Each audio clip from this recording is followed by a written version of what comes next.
And take.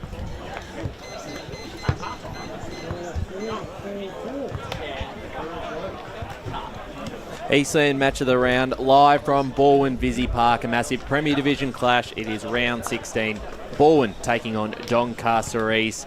A lot of it's a big game ahead with a lot to play for. A top 2 spot on the line for the Tigers if results go their way for the rest of the season. I'm Ryan Long, Media Manager of the Eastern Football Netball League, joined by Dylan Smith, Wayne Brasher and Blake Tennant. And Dylan, you've new glasses as well for the broadcast on air. Yeah, I've been delving into the stats this week too. So during the week, I got a little bit, Russell Crowe and a beautiful line, delving through the stats, and I was seeing stuff. So yeah, super excited for this one. As you said, Balwyn, they must win to keep that top 2 spot and double chance in the finals alive. While East Doncaster, if they slip up, they've got teams like Blackburn breathing down their neck as well. Yeah, absolutely. It's a very important game, and also for Doncaster East, they're not completely safe in the top 6 just yet. They're a game ahead of Blackburn at the moment, so they need to keep winning to guarantee that they play finals. And potentially this is an elimination final, Wayne Brasher. If the two sides finish in the 4th and 5th positions, or 3rd and 6th, they will meet again. So with the history of last year meeting as well in a final, it certainly could happen again. Well, it certainly could. Good afternoon to you, Ryan, and our listeners. Yeah, look, this is a very, very intriguing contest set down for decision this afternoon. There's a lot riding on it for both sides. We're in round 16, and you're right. If a Doncaster East loss today basically consigns them to an elimination final, and you'd almost say, going as the years gone by, it nearly becomes impossible to win the flag from an elimination final. Well, that's the thing we saw last year, obviously, Blake, with Roval and Noble Park finishing in the top 2, and it certainly gives you a lot of a lot of benefits finishing in that top 2. You get that week off at the start, you win, you're straight through. You lose, you still need just one win to make a grand final. So very important. It is very important. Back in the Eastern Footy League days when there was a top 5 system, if you finish on top and 2nd and 3rd, you get that double chance. But things have changed now. So obviously it's a top 6 finals campaign, and you touch on really heavily that the top 2 is very crucial to decide. If you want to, lose the game, you get another chance. But if you finish 3rd to 6th, you're pretty much fighting to keep yourself in the finals contention. However, and Blake is correct. However, just take note that look, this is only the top 6 is only going to be in for last season and this season.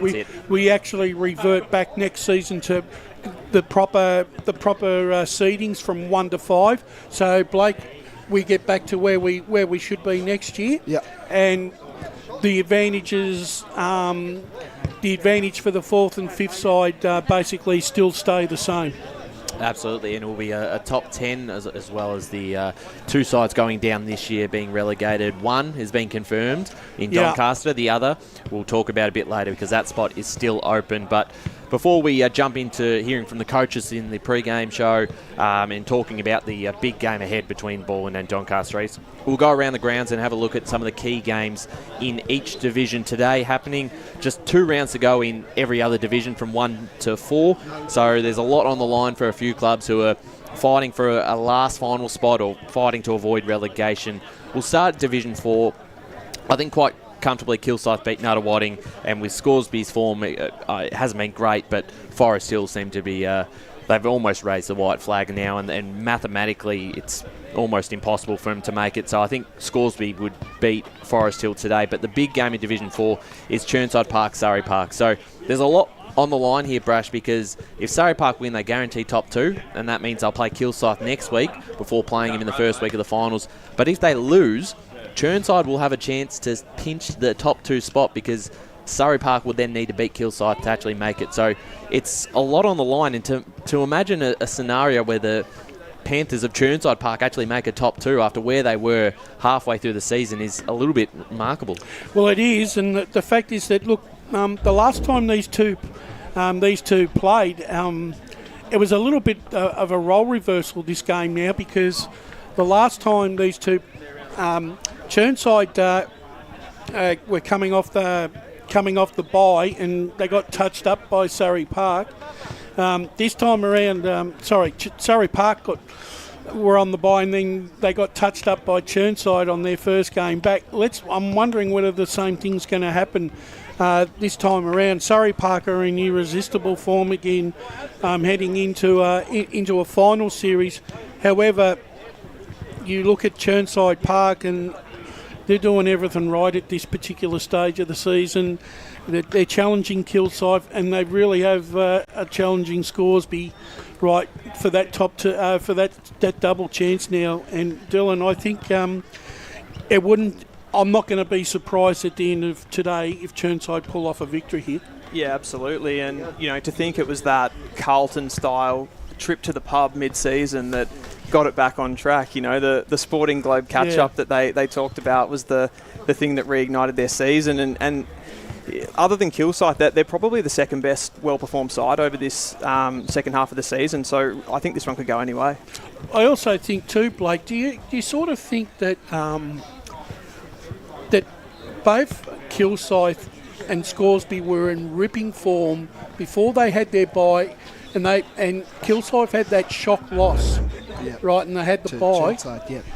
Do you reckon, since both sides have come back after the break, knowing that they're going to be playing finals, do you reckon they've taken their foot off the till a bit? Yeah, it's an interesting one, Brash, because we know how good Kilsyth's been, and Scoresby have definitely come through as one of the teams to contend in Division 4, and I definitely feel like Kilsyth, the start of the year, I think that the biggest win they probably had was probably Surrey Park, I reckon. I think that was their biggest win, going over there. It's never easy to play at Surrey Park because they use the ground pretty well. But yeah, personally, I just think Kilsyth, they just haven't been the Kilsyth we know at the start of the year compared to where they are now. Do you think we've overrated them a little bit, Kilsyth, and we're putting them on that pedestal? I wouldn't say overrated is the word. I think probably that middle... they want to be high standards kind of thing. The question I would put to you, is there too much reliance on the top 3 to 4 players that side? Jaden Wycard, obviously Ryan McNay, some of these recruits they've brought in. Curry was really strong when we saw him against Surrey Park. So there may be a few players that, if you can shut them down, and sides have tried to tag Wycard and the likes, if they shut them down, are Kilsyth vulnerable? I just haven't seen Wycard in the best in the last couple of weeks. I don't know what's going on, and I just don't. I think, as you touch on, he must be getting a very heavy tag. I just haven't seen him in the best in the last probably 3 weeks, really. So I don't know what's going on. However, all things being level here, the top 3 sides have had their moment. You will be hearing that a lot throughout the afternoon. That siren is very loud, and we're right next to it. Both Surrey Park, Kilsyth and Scoresby have had their moments where they've had lapses throughout the season. It's not like that it's been inherent or that it's not afflicted. They've all had their downtime. So I'm trying to look at it on the overall side, and now that I sort of know, right, looking at the 4 sides that are going to participate, I'm trying to look at now, out of those 4 sides, who do I think looks the most vulnerable of that? Scoresby. I think Scoresby, other side, they could be the side that go out in the first week. I think they will, actually, looking at it at the moment, because either they're going to play Chirnside or Surrey Park, and those two arguably have a right to say that they're the informed side in the competition. So besides Scoresby, I think the other three, this is wide open in this division, that on any day, any of those three I think can win it. I don't think Scoresby can. I don't think they'll win 2 finals in a row or 3. And we all agree that, you know, with not lady luck, but with good fortune and good football, if Churnside are playing all their informed football heading into a final series, they could still actually be playing off in a grand final. Yeah, and agree. You know, at the start of the year, you know, everyone's expectation was, you know, Surrey and Kilsyth, but Kilsyth, you know, even though they started slow, and Dill touched on it as well, and I was down listening in, they went in as well. They went to a Lawn Bowls as well, and the Sporting Globe as well, just to regroup, refresh, because they know where they are, and they had a lot of injuries as well during the, you know, probably start of the year, and they've probably been, you know, I would say the informed team in the comp, and they've really put it into, you know, I would say maybe even a 3-horse kind of 4-horse race kind of thing, when at the start it was pretty much just Surrey and Kilsyth. That's how I see it as. So I reckon, Ryan, in the overall balance of things, I think the 4 is settled. Yes. We know the 4 is settled. It's just going to be now, I think one of the biggest disadvantages. This is Scoresby's last game for the season today. Yeah, they have the bye, don't they? Can't afford to lose today going into a final series, because all of a sudden the other 3 clubs now actually determine where they're going to finish. Yep, no, I think you're right. And as always, we do have our Oracle tips that has been sent in. I think it's been sent to you today, Brash. It has, and put it this way, I've got to say, I sort of disagree with what he or she has put up with here. But however, the tally for the season so far in Div 4 is 47 matches for 27 wins and 14 losses at a percentage win rate of 65.8. So it's not a bad win percentage, but he's got Churnside 95, Surrey Park 120. That, I'm not sure about that. Kilsyth and Nunawading 79 apiece. I'm not seeing that. No.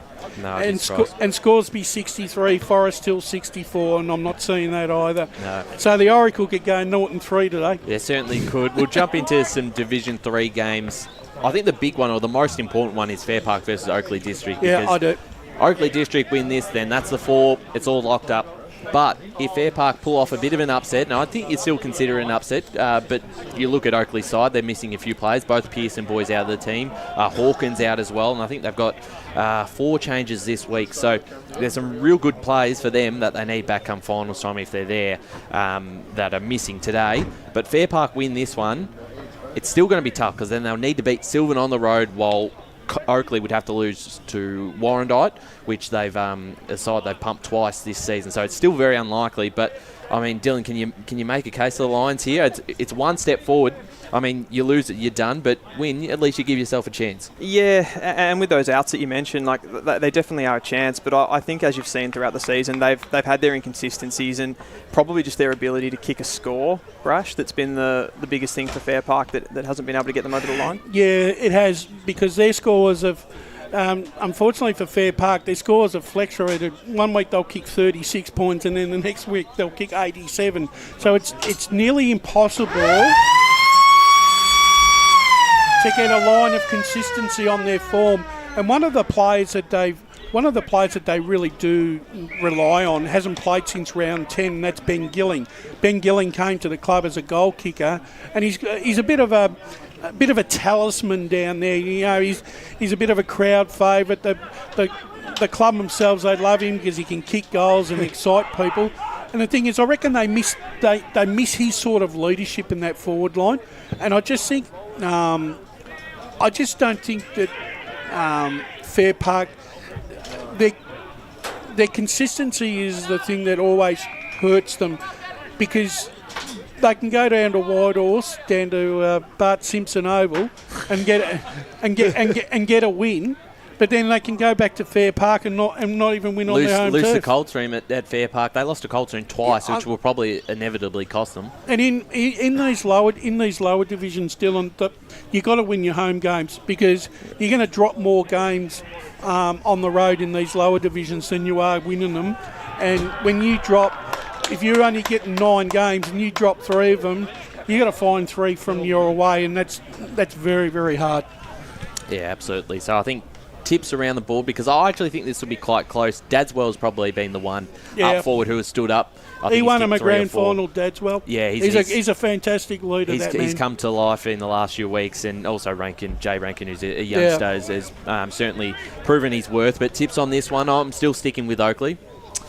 I reckon, you got to back Oakley just because they're in that middle park and they need to be where they want to be, which is making finals, and they don't want to slip up against Fair Park, because I feel like if Fair Park win this, they could squeeze them and then make it even harder for that last. Well, it'll be good for us, a bit more theatre. It'll be good, but for not for Oakley. Yeah, not for Oakley. It would stress them out for a week, but it would set up a night game next week against Warrandyte where they may have to win, depending on the result during the day with Sylvan. If they get up against Oakley, so absolutely. For mine, Oakley have to win this game, not because that a loss at Fair Park's going to hurt their finals chances, but it's going to hurt them heading into a final series for self-belief and confidence. I think with Oakley too, you just trust them a bit more.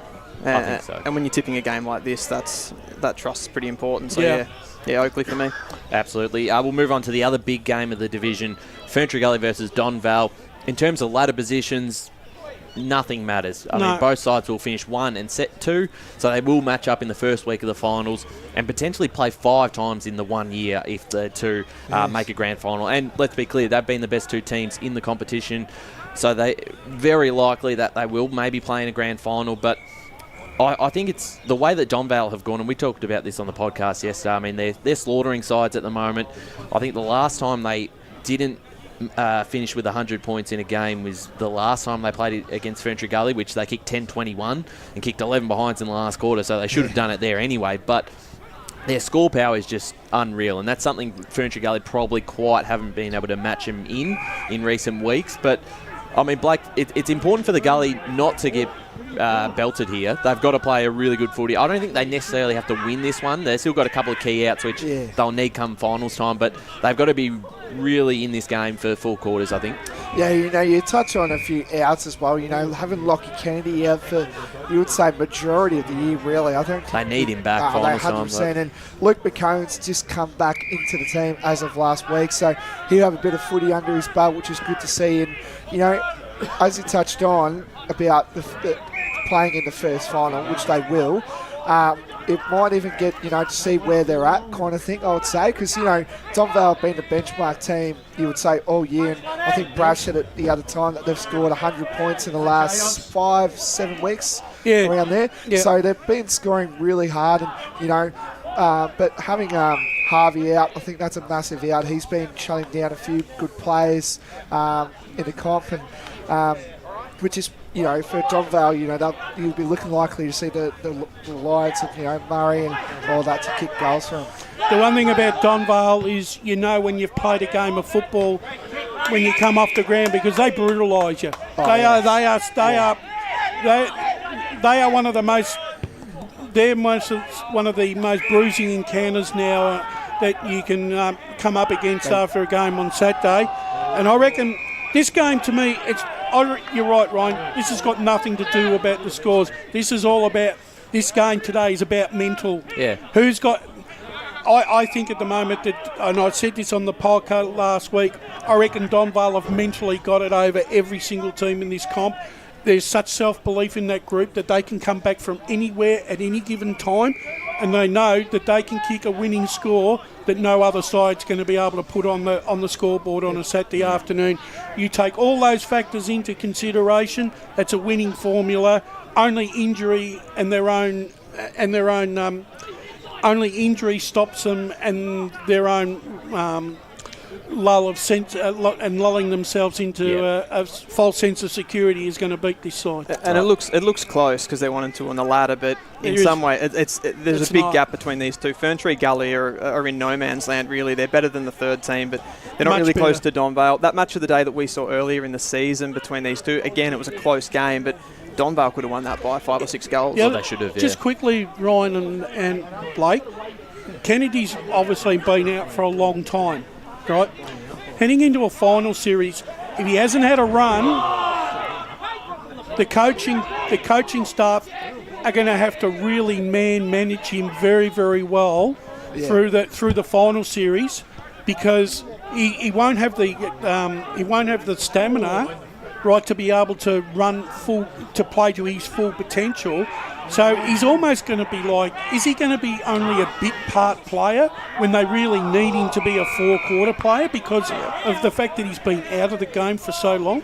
Well, you need him to play 4 quarters. I mean, we saw with McComan that game last time in the match of the round. He went with a shoulder in the second quarter, went out of that game, and after that, they had a bit of form, I think, or a bit of momentum at the time, and that certainly took him out. So but the thing is, though, Ryan, if you're playing 4 quarters and he runs out of condition before half time... Oh, are you talking about grand final, or are you talking before, like, if he comes back in next week, say? Yeah, and the fact is that he hasn't played, okay. So I'm talking about... If Ferntree Gully are hoping to make it to a grand final, they're going to have to manage him, his time on the field. Yeah, I think you have to be careful with him, especially because you want to get him out there as soon as possible. So if he's available next week, I don't know, is it injury? No, he's overseas. He's overseas. Someone said it was an injury that. I was talking to the people I know down at Ferntree Gully, and they said he's going overseas. They still don't know if he'll be back for the first final or not. Oh, okay. So, but he would be back for a grand final. He'll be back if, of course, unless they but I think up, that's. I'll put it this way: I think that might ruffle a few feathers if you come back from overseas and you rush straight into it. That's probably not the right message that you want to be selling. Selling to the rest of your players who have done all the hard yards. He's probably not doing a mini pre-season overseas as well. No, that's true. Considering he has been with all the tourists around the Eastern Footy League that have gone overseas to Europe. He might be sitting in a house in Germany drinking steins of beer. Yeah. Certainly. So, tips on this one? I'm sticking with Donvale. You couldn't go past Donvale. I think you're going to go Donvale just because of their score power. And Bradford really heavily the other day. I can't remember or recall in 7 weeks of footy where they haven't scored under 100. I think they've scored in 10 games of the 16, Blake, they've kicked 100 points or more for the season, this is Sylvan Coldstream-esque from years gone by. Yeah. But those two sides play a different brand of football. This side is tough mentally, but they're tough physically.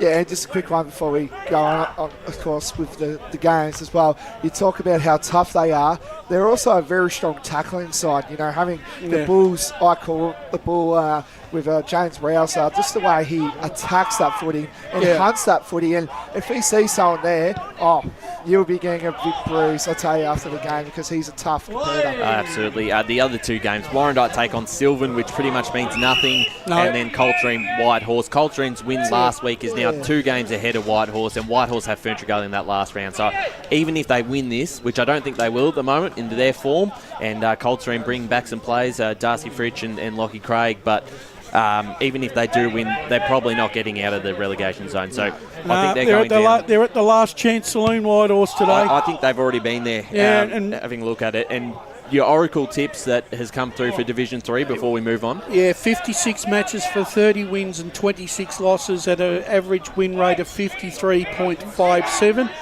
He has Coldstream 58, Pioneers 73, Fair Park 85, Oakley District 69, Ferntree Gully 66, Donvale 110, and Warrandyte 31, Sylvan 83. How many do you think he'll get this week, or her? You want at least 2. I think he will get at least 2 in that one. We'll jump into Division 2. We've got the Balwyn senior coach Brenton Sanderson behind us to join us in just a moment, but we'll go through some of the games. The 3 games I think is pretty clear. The Basin versus the Waverley Blues, Boronia versus Upper Ferntree Gully, and Knox versus Templestowe. I think the Basin and Knox have potential to cause upsets, but the 3 informed sides, or the 3 best sides at the moment, Waverley Blues, Boronia and Templestowe, should all win. I don't think anyone's going to tip the other way around in those 3. No. So let's go on to the 2 big games before Brenton Sanderson joins us. Heathmont versus Mulgrave is massive. Dylan, Mulgrave are in fantastic form at the moment. They knocked off a couple of sides that they needed to in Ringwood, which was pretty much an elimination final. They come into this game with a chance to almost lock up a spot, because if East Burwood lose to Ringwood, that would be it, and they'd finish in the top 5. Yeah, absolutely. And they're one of the top top sides in this division based on form, and at the same time, Heathmont are really struggling to find something in that top four. So I think Heathmont, if they can sort of strangle the game, they might put some pressure on them, but I think Mulgrave will be too good. Absolutely. And we are actually just joined by Brenton Sanderson, who snuck in. Brenton, thanks for joining us for the pre-game here. A big game today against another top 6 contender. Yeah, it's a really important game for us and for Doncaster East as well.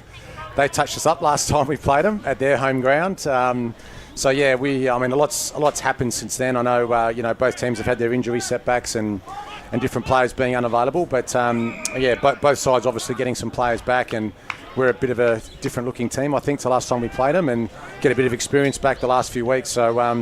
So hopefully we're going to be harder to beat this afternoon. And I think a different looking side to the side we saw last time against Noble Park. I think Pendlebury and Walker down both ends were missing. So different looking side, and might be able to put up a better performance. Yeah, well, it's always unlucky when you guys are here because we haven't been at our best when you guys have covered the game. But no, it's getting too close to finals now. You can't flirt with your form, obviously, and I just feel like we're just evolving over the year, and we've had some really great games, but we've had some games we've let ourselves down, and against the good teams too. So yeah, today's really important for us. We've got to make sure we start well. Last time we played Doncaster East, they really pressured us and forced us into so many turnovers. So we've got to make sure we absorb that today and potentially try and flip the script a bit and try and pressure them a little bit more than what we showed last time. And we've talked about how important the top 2 is pretty much all season. Yep. And we saw that last year with Roval and Noble Park finishing there and making the grand final. And for you're still in the hunt, and with Roval and Vermont continuing to win, you probably need to win all out and then hope that one of them slips up. So again, you can't quite afford the mistakes at this time of year. No, you can't. And we've got three games which you just simply got to win them. And Doncaster East, we know, is a great side. Park Orchards will be hungry next week, and then we finish off with Noble at Noble. So they're 3 tough games for us, and we'd love to finish top 2. I mean, ultimately you start the season hoping to make the finals, but then once you get to this position, it'd be awesome to finish in the top 2. I know that's where typically the premier comes from, but who knows? We'll see how the next few weeks plays out. Brent, the other thing that I've noticed with Balwyn in the times that we've seen them is the fact that the opposition have been able to pin you down in your back 50 and denied you the access to the corridor. Yep. So I'm wondering, have you flipped the mindset, and I'm going to ask your players that they really do need to take a few more risks now going through that midfield to try and create these scoring opportunities? Yeah, definitely. That's a really good point. We brought that up in our team meeting just before. We're so much better when we play with a bit of dare and a bit of creative flair almost. If we, but you're right, sides that pin us down in the back half and we chip it around, it's not the way we want to play. So, yeah, we'll definitely try and take the ball forward a bit more today. But last time we played them, their pressure was red hot. So, I'm expecting that again today.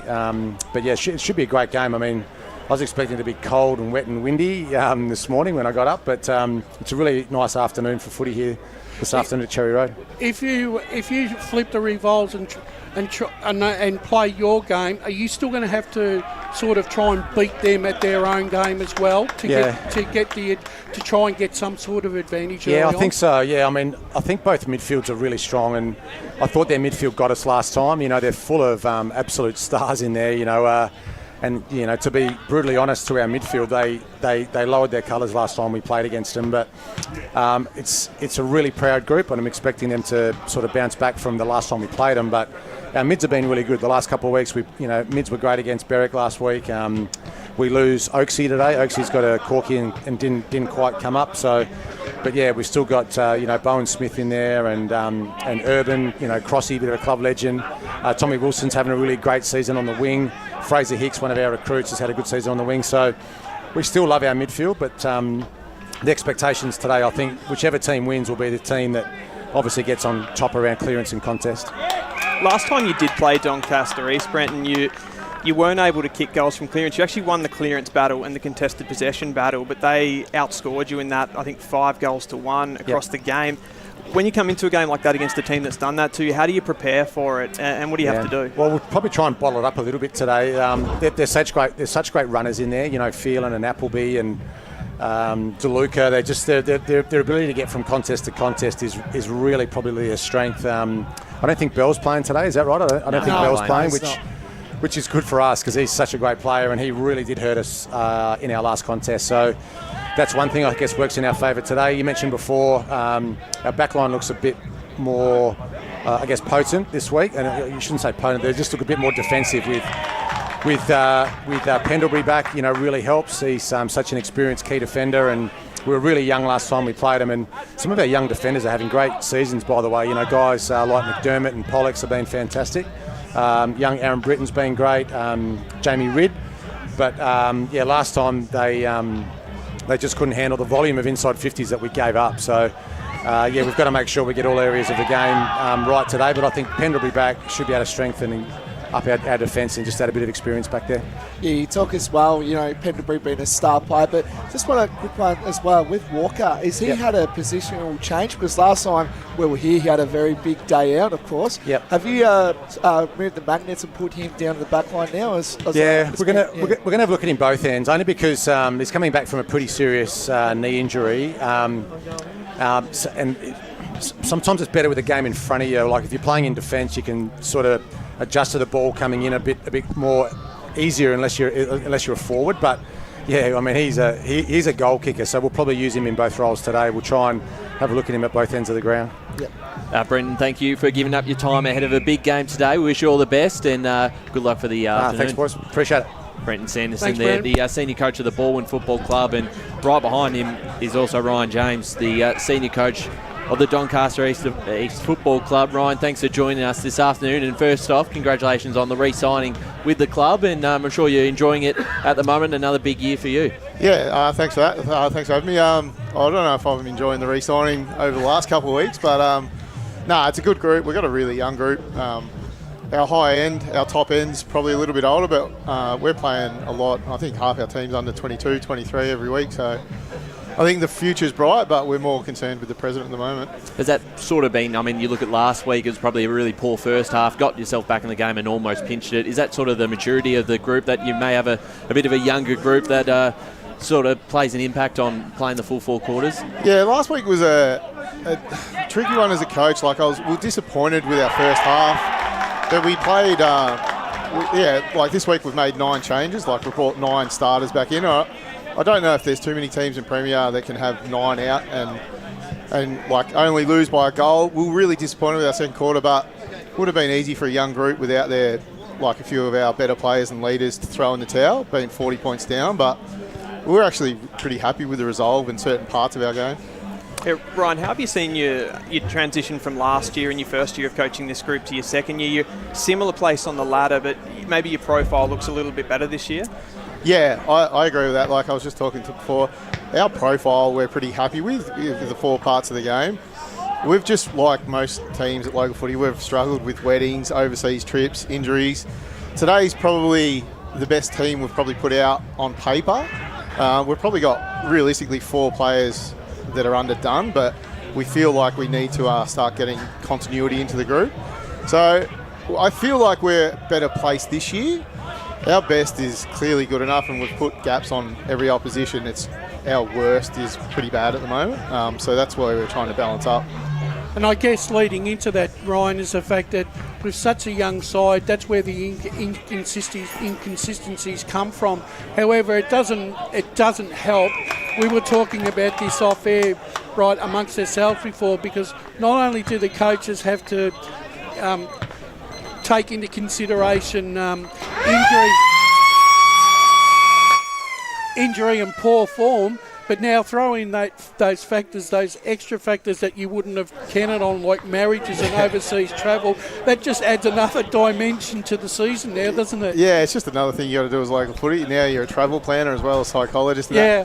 I think the inconsistency with our group is probably with our better players. And what we're finding in Vision, that is because we've got a lot of high-profile recruits, is sometimes our younger kids can sit there and go, well, they'll get us out of trouble. And then they can say, oh, well, someone else will get us out of trouble. And then no one else actually gets us out of trouble. So it's just like we're really struggling with our mindset of, all right, everyone needs to play their role. It can't be up to to 1 or 2. And I guess that mindset really just comes into play when you have a settled side and they're playing good football together, because then all of a sudden the accountability not only comes from the senior players, but then the junior players feel like that then they've got to be accountable to as part of the team's success. Yeah, and that's the biggest problem we have. Like if you come to one of our video reviews, is our older boys will talk really well and they understand, and our younger boys, we're trying to get them to talk up and be more involved, and that's what happens out on a Saturday. Is like we're in spurts, we're involved, we're not involved. If I knew the answer to our consistency, you'd be a genius. Yeah, but realistically, we've got to find it now. Yeah, indeed. You know, I think as Ryan touched on as well heavily, that the top 2 is very vital, because we all saw what happened last year with Roval and, of course, Noble. Do you feel as though if you get a win today, this could build, maybe potentially coming into that top 2, maybe? Or realistically, we don't. If you look at the draw and that, we don't think top 2's a thing for us, and it never really has been for us. Like, it's ideal, but with how inconsistent we are at the moment, I actually think top 2 wouldn't be good for us, because we just need continuity. We haven't had our best team out on the park, so as a coach, I'm going to sell that top 2 is not important. You'd prefer to have it, but I'd be more worried. We need to play football to be any good. And equally as important too, Ryan, having these games against the quality opposition running into a final series is exactly what you want as a lead-up. You rather not showing any disrespect, but you don't want to play the lesser lights leading into it and have big wins. You want to have wins against sides that you're going to play in finals. In finals type condition, that conditions the mind and the mentality for when you really are into a final series. Yeah, 100%, Brad. Like, we're realistically, if we're going to win it, we're going to have to play 4 consecutive weeks of good football. There's no bigger game for us than ball, and it's clear over the last 2 years. We don't like them, they don't like us. Our players don't like theirs, they don't like ours. So it couldn't be better for us today. Come down to here and perform. Sorry, Dill. Where do you think this game today will be won and lost? Obviously, you played them previously and held them to 3 goals, I was fascinated by that performance. I think you lost the contested ball that day, I was saying to Brenton, but you were able to score really well from clearance. Where do you think it'll be won and lost today? I think, like most games, it's going to be midfield. I think they've got 2 or 3 really good midfielders, but the depth's probably not as good as ours. But in saying that, we've probably got some weaknesses in our midfield that they've got strengths in. Like, if we don't get to work and control second possession, we potentially could be in a bit of trouble. And with Josh DeLuca, Chris Phelan, Jimmy Appleby, Darcy Jones-Hughes, like, we've got ball getters, but we need to find balance of controlling second possession. I think who controls second possession today is going to win the game. Ryan, a massive afternoon ahead. 2 of the best sides going at it in Premier Division. We wish you all the best and good luck this afternoon. All right, thanks, guys. Thanks for having me. There we go. Ryan James, the senior coach of the Doncaster East Football Club. A really exciting matchup this is, Balwyn versus Doncaster East. The 2 sides who could potentially play in the first final, depending on how other results go as well. They played last year, and I'm just really looking forward to see both sides this afternoon coming into a final series. Yeah, absolutely. And as I said, I was going through some of the stats and looking at the 2 teams' profiles. You see that Balwyn are obviously higher on the ladder, sitting in 3rd position there, but if you do look a little bit deeper, it's East Doncaster that have a little bit more of that balanced game that Ryan was just talking about. But I also think too, Ryan, and I think he sort Dylan. Yeah. Ryan touched on the fact is, and look, we're playing local footy, and and I like this us versus them mentality. I love that. I was glad he said that. Because the game.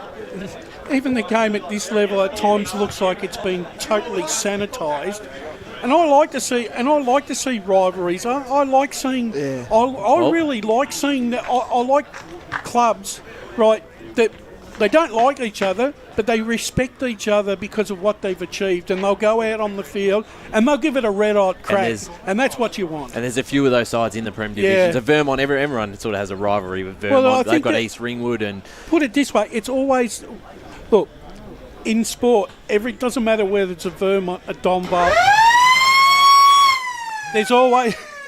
There's always the tall poppy syndrome, Everyone wants to knock off the hunter, and be the hunted, not be the hunted. Is it getting harder and harder to cultivate that sort of animosity between teams? You know, you've got players coming from everywhere. I mean, sometimes it happens, and obviously, you know, you talk about AFL, like a Collingwood Carlton maybe has lost its sort of passion. It is with the fans, maybe not so much the players on the actual park. But I mean, these two sides. You look at last year, that game.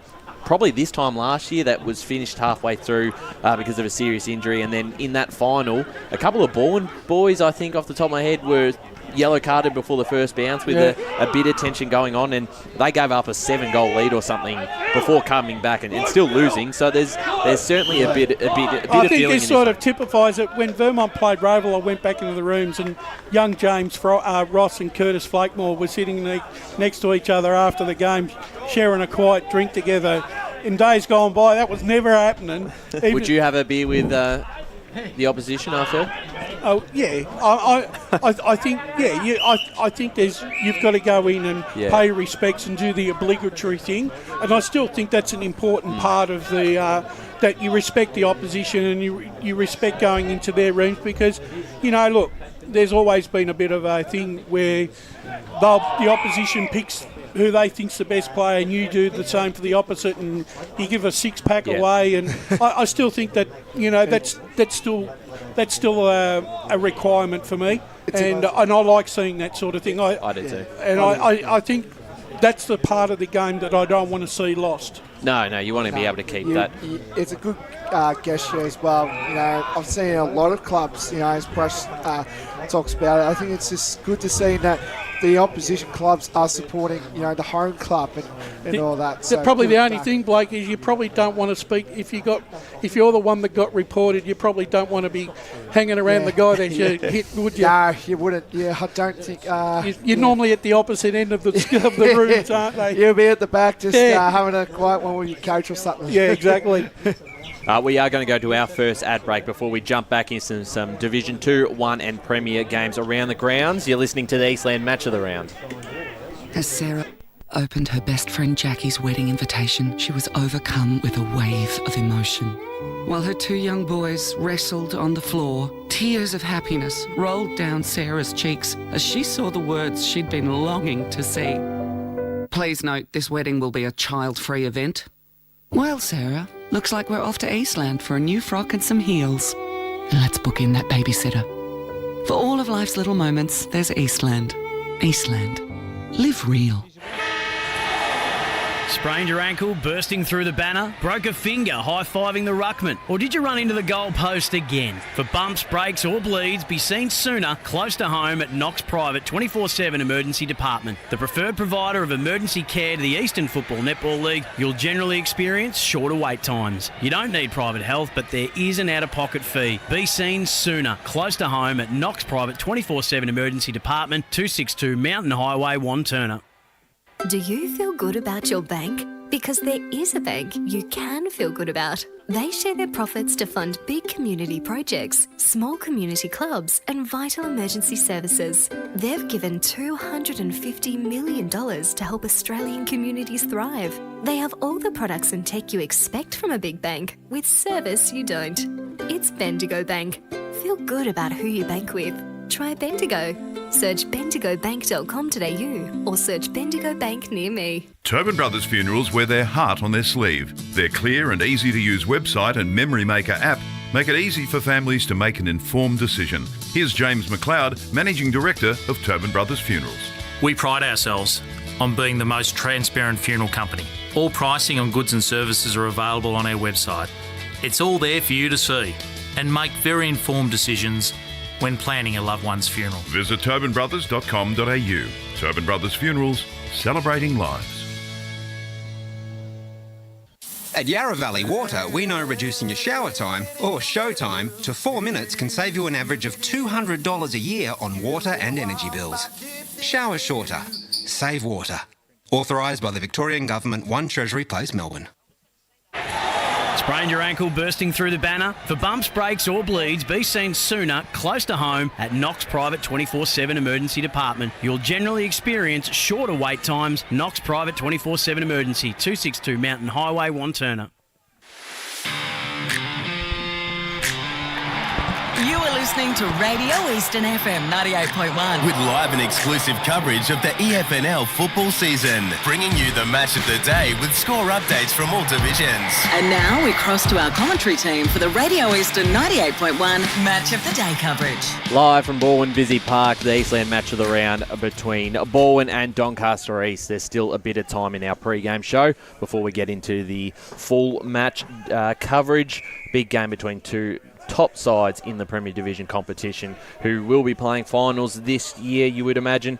Let's jump into Division 2. Before we spoke to the two coaches, we were about to go through Heathmont and Mulgrave. And Dylan, you were just starting on your point there with Mulgrave in some really good form. No Fletcher Roberts at the moment, but Adam Booth's kicked 6 in the last 3 games, 6 goals each in the last 3 games. So 18 from 3, and obviously they've been able to score quite heavily. Do you think coming up against a Jet side who do bring in Stevens and also I think someone else, I think Malone, but also lose Lake Tink, so they're still struggling on the injury front?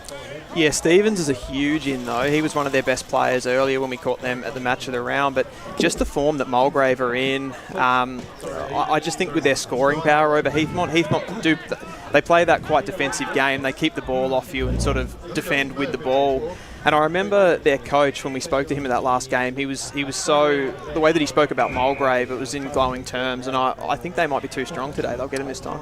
And Brash, if they do win and then Ringwood defeat East Burwood, they will play finals. But either way, and they've got a tough run home because they've got Bronia as well to play, so that's a really tough game to finish the season. But looking at the 3 that can make it in Mulgrave, East Burwood and Ringwood to an extent, Mulgrave are by far the best of the 3 at the moment. They are the informed team. Well, they are, and the fact is, when I agree exactly with Dylan's assessment there. At the moment, I don't feel that Heathmont are playing well enough. They've lost 2 out of their last 3. They only beat the Basin last week. That's not good form leading into a game. Mulgrave beat them there last year and by, I think, 27 points, if my memory serves me correct. At the moment, I don't often tip Mulgrave with any sort of confidence whatsoever, but this week I am. With confidence? I am tipping them with confidence. They've earned it. No, and it's taken a while for them to earn my tip. And...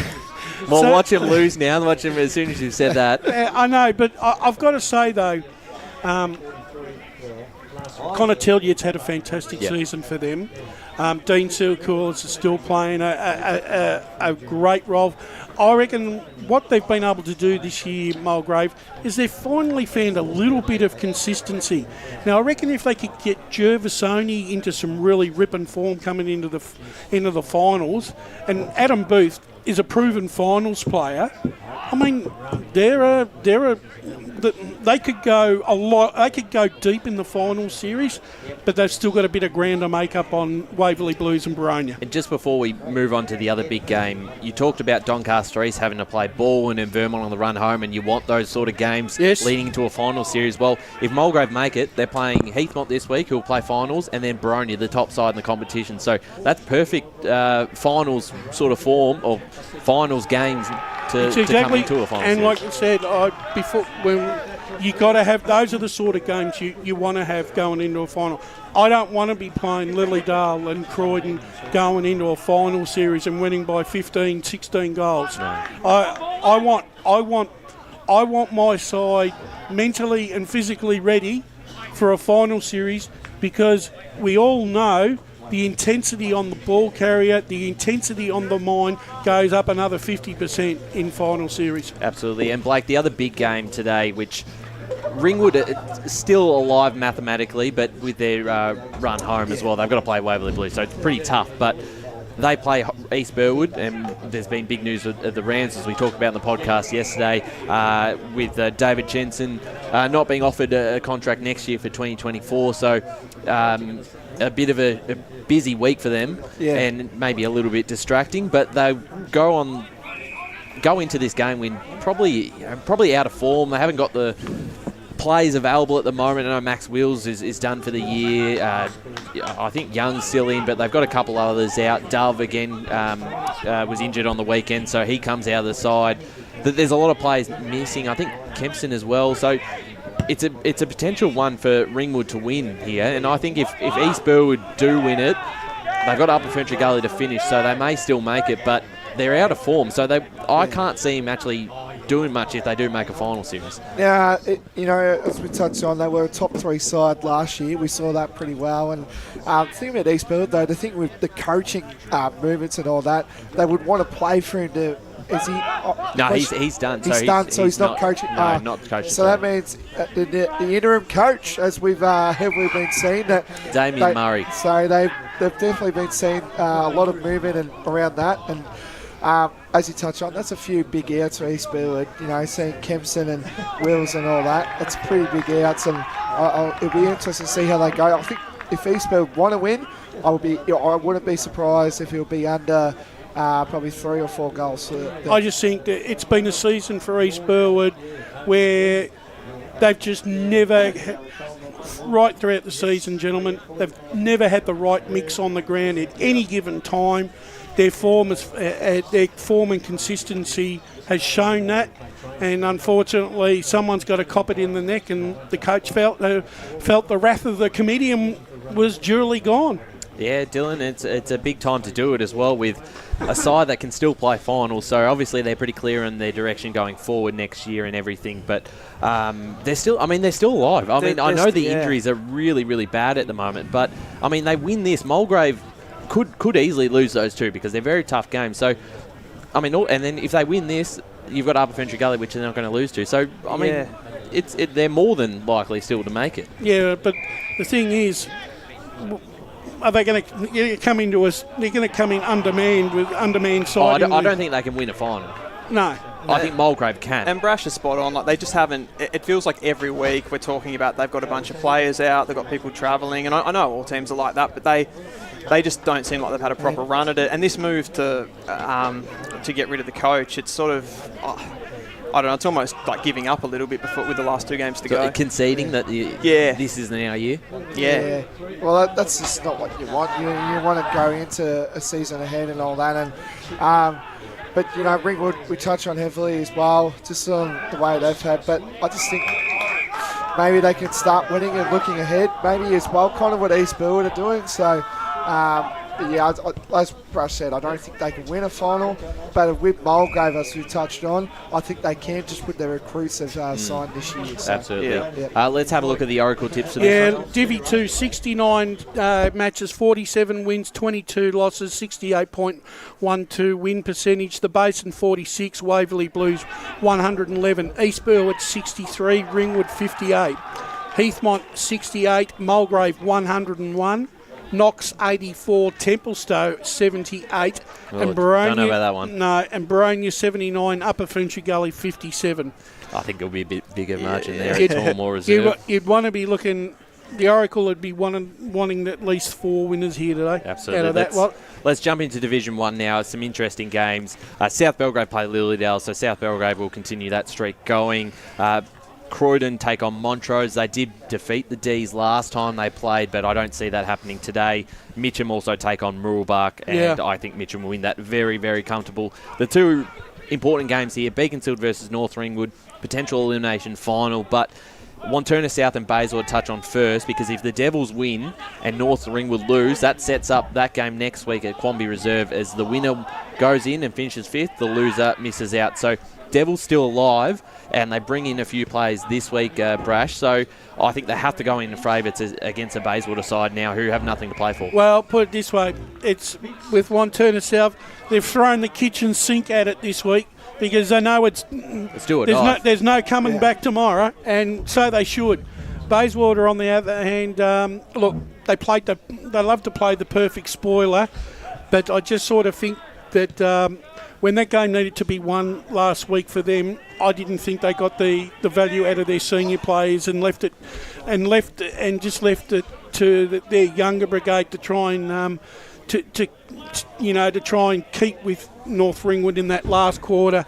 But for mine, Wanty South should win. They should win by the 6-goal margin. If they don't, then I'd be disappointed. Yeah, that's on as well. I think that last game. So like if Beaconsfield beat North Ringwood today, and which we'll touch on, of course, later.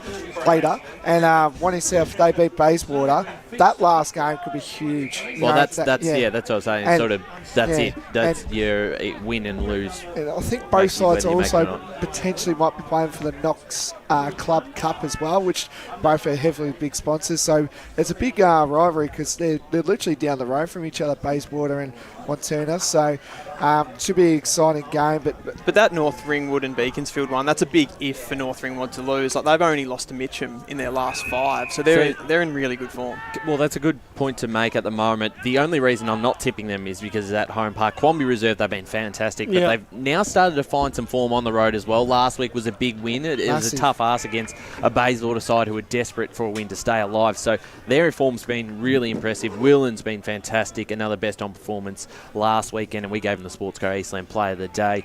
But do you think travelling to Beaconsfield, they'd also bring in Matt Johnson back from VFL level, Damien Johnston, and a few others as well? I know they lose Ocker, and that might be for the season, but I mean, they're looking close to full strength. I think the difference between the two sides is going to be Matt Johnson, because if he plays and kicks the amount of goals that he did against Mooroolbark, they win. Well, that's the difference. They win. It's not going to be a high-scoring game. No, look, I think it'll be it'll probably be 80 to 60, 80 to. There'll be no more than 150 points between the two sides, I reckon. Yeah, it's always hard as well playing at Beaconsfield. We all saw that. I know the conditions wasn't great for that match of the round, but I have to say he is a massive impact to Beaconsfield. And I think I was listening in last week that if Beaconsfield want to win a final, he has to be playing. But of course, you got to look for the brighter side. VFL duties, of course, has to go in front. So, but the thing is, though, Blake, now that Ocker is out of the season, what could be the rest of the season, he was their only goal kicking option. And I thought personally that both Johnson and Ocker have to play for Beaconsfield to win a final. And I think Ocker's kicked around probably 35 goals this year, so that's pretty big. So for argument's sake, gentlemen, Ocker out injured and Johnson gets recalled to the VFL. Can Beaconsfield win a final with those two? No, I don't think so. They just don't have enough. Even if they play North Ringwood? I mean, you're at a neutral ground as well, so I don't think so. I would almost back North Ringwood. So does the winner of today's? So what do we take out of whoever wins today? A psychological advantage for one over the other? Yes, and also for North Ringwood important because they don't want to go into next week needing to win to make it. They want this locked up. Beaconsfield aren't locked up officially, but they play Lilydale next week, and no disrespect to Lilydale, but they'll win that game. But let's remember back to that, if we're talking about Beaconsfield winning a final, they played that game against Mooroolbark. Mooroolbark beat them quite convincingly at the contest that day, and I'm not sure, if you don't have a Matt Johnson, like you said, Brash, I don't know how you get your goals. No. They did it all with ball movement, and he was just getting on the end. I kicked 4 or 5 that day. They don't have enough quality. They don't have enough quality midfielders and half forwards. Beaconsfield. Brash, before we get to Premier Division, because we are we're running a bit out of time, aren't we? Just the Oracle. Yeah, South Belgrave 76, Lilydale 42, Croydon 70, Montrose 84. Beaconsfield 84, North Ringwood 70, Mitcham 95, Mooroolbark 73, Wanturna South 93, Bayswater 60. I think they're pretty fair figures amongst all that lot, and I think the winners will come through on a lot of them. Absolutely. Let's jump into Premier Division before we go to our last break, before we bring the call team in. I'll just talk about the big game here, I think. Or the most interesting to me besides this one, Blackburn versus South Croydon. I think this is going to be way closer than what some people may think. With South Croydon's form, they've been able to contend against East Ringwood and Roeville. Fallen short, but they've been very competitive. And Blackburn have not played well at Moreton Park at all. They've lost the last 3 or 4 at the ground. They don't score a whole lot. I think this is a danger game that South Croydon can win, Blake. I think too. I think they've actually had the wood over Blackburn and South Croydon. I think they've won 3 games. I'm not 100% sure on that, but I think they've won 3 because I think they won the Anzac Day game, the one last year, and they won the Anzac Day. So I think that's, So they've pretty much got it all over them at the moment. And even though South Croydon's form, they do tend to play well at Moreton Park as well. You know, we all saw last year they played really good footy there and they won. And at Blackburn, as you touched on, I just don't know what's going on with their home ground, because I don't think. Well, they just have not played that quite well over the. Certainly the last few weeks. But Brash, your thoughts on this one? South Croydon South Croydon will throw everything at it this week. They've got to get one. And I reckon they can do it. For me, they're too proud a club. They will throw everything at it at this week to ensure victory. It'll come at it might come at a cost. It could cost them injuries, but they'll throw everything at it. Blackburn they've got it's just a matter of having to. Blackburn also have to win. So it's the perfect game. It's a must-win game. We are going to go to our final break here before we bring in the call team for the Eastland match of the round between Balwyn and Doncaster East. Today at Eastland, Lucy's trying on jeans for a momentous occasion. Coffee with the ex. She needs jeans she can move in, because she's definitely moved on. Jeans that get a second look, but don't give any second chances. Jeans that say, "Why yes, I have spent the last 8 months in a post-breakup juice cleansing, kickboxing, personal training frenzy." And it looks as though she's just found the perfect pair. Bravo, Lucy. For all of life's little moments, there's Eastland. Eastland. Live real. Sprained your ankle bursting through the banner? For bumps, breaks or bleeds, be seen sooner, close to home, at Knox Private 24/7 Emergency Department. You'll generally experience shorter wait times. Knox Private 24/7 Emergency, 262 Mountain Highway, Wanturna. Do you feel good about your bank? Because there is a bank you can feel good about. They share their profits to fund big community projects, small community clubs and vital emergency services. They've given $250 million to help Australian communities thrive. They have all the products and tech you expect from a big bank, with service you don't. It's Bendigo Bank. Feel good about who you bank with. Try Bendigo. Search bendigobank.com.au or search Bendigo Bank near me. Tobin Brothers Funerals wear their heart on their sleeve. Their clear and easy-to-use website and Memory Maker app make it easy for families to make an informed decision. Here's James McLeod, Managing Director of Tobin Brothers Funerals. There's no mystery about our pricing. It is clearly displayed on our website and our app. We have staff standing by 24 hours a day, every day of the year, to assist you in your absolute time of need. Visit tobinbrothers.com.au. Tobin Brothers Funerals, celebrating lives. There are only 3 things that should be flushed down your toilet: pee, poo and paper. Some wet wipes and antibacterial wipes say that you can flush them, but you can't. They clog up the toilet and pipes, causing expensive blockages. Save yourself a truckload of trouble. Put your wet wipes in the bin. To learn more, head to the Yarra Valley Water website, yvw.com.au/wet-wipes. Hi, Dylan Dow from the Baroni Football Netball Club here. When I need to grab a quick coffee or a bite to eat, I'm popping into Eastland. Eastland's more than a shopping centre. They support a range of community organisations and have been a major partner of the EFNL since 2018. Cheers, Eastland.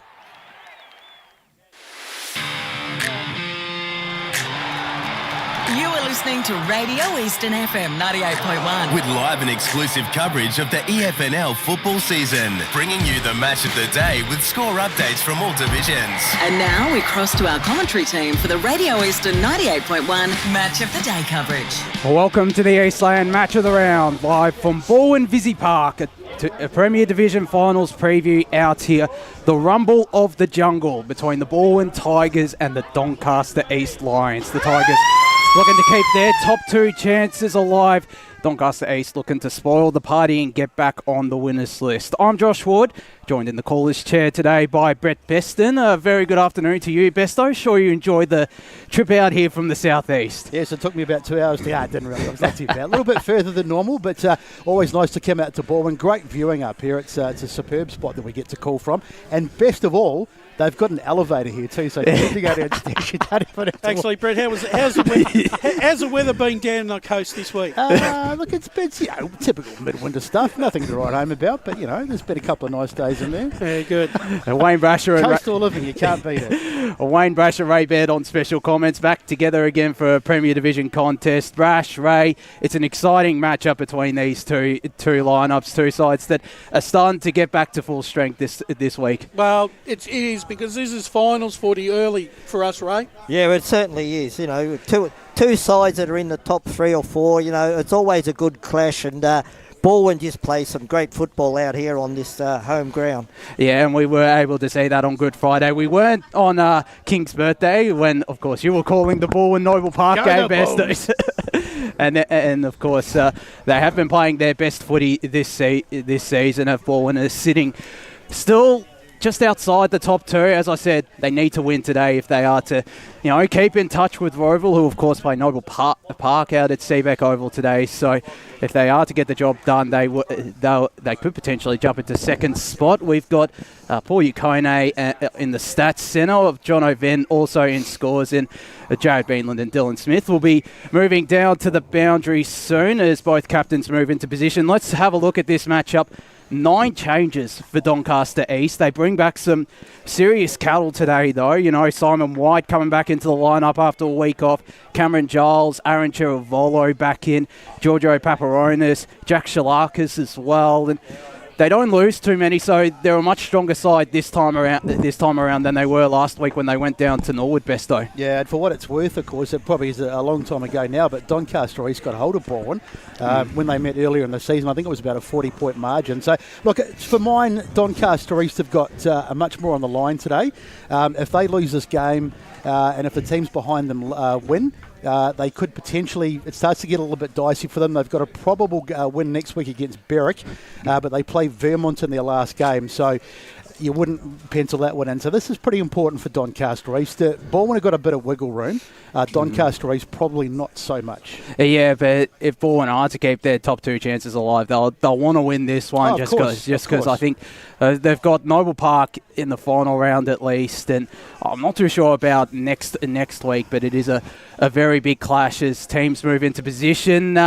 Ray and Brash, your tips for this game? Look, I'm going to go with Doncaster East. I know that might sound a little bit out of the box, but I just feel that they've got a lot to play. I know both sides have got a lot to play for, but I reckon with 9 changes, and I think that it's a lot to come into, but I just reckon that they're ready to fire again, Doncaster East. One couple of guys that are missing from their respective sides today, so they're down a little bit in goal-kicking power. They Balwyn have still got other options, but of course Charlie Haley not playing today. Yeah. And Tom Bell's out for Doncaster East as well. So it's probably going to hurt Doncaster East more than it hurts Balwyn, because Balwyn have still got the likes of Lyle and Goebbels to find the big stick. So that probably leans a little bit towards Balwyn, I think.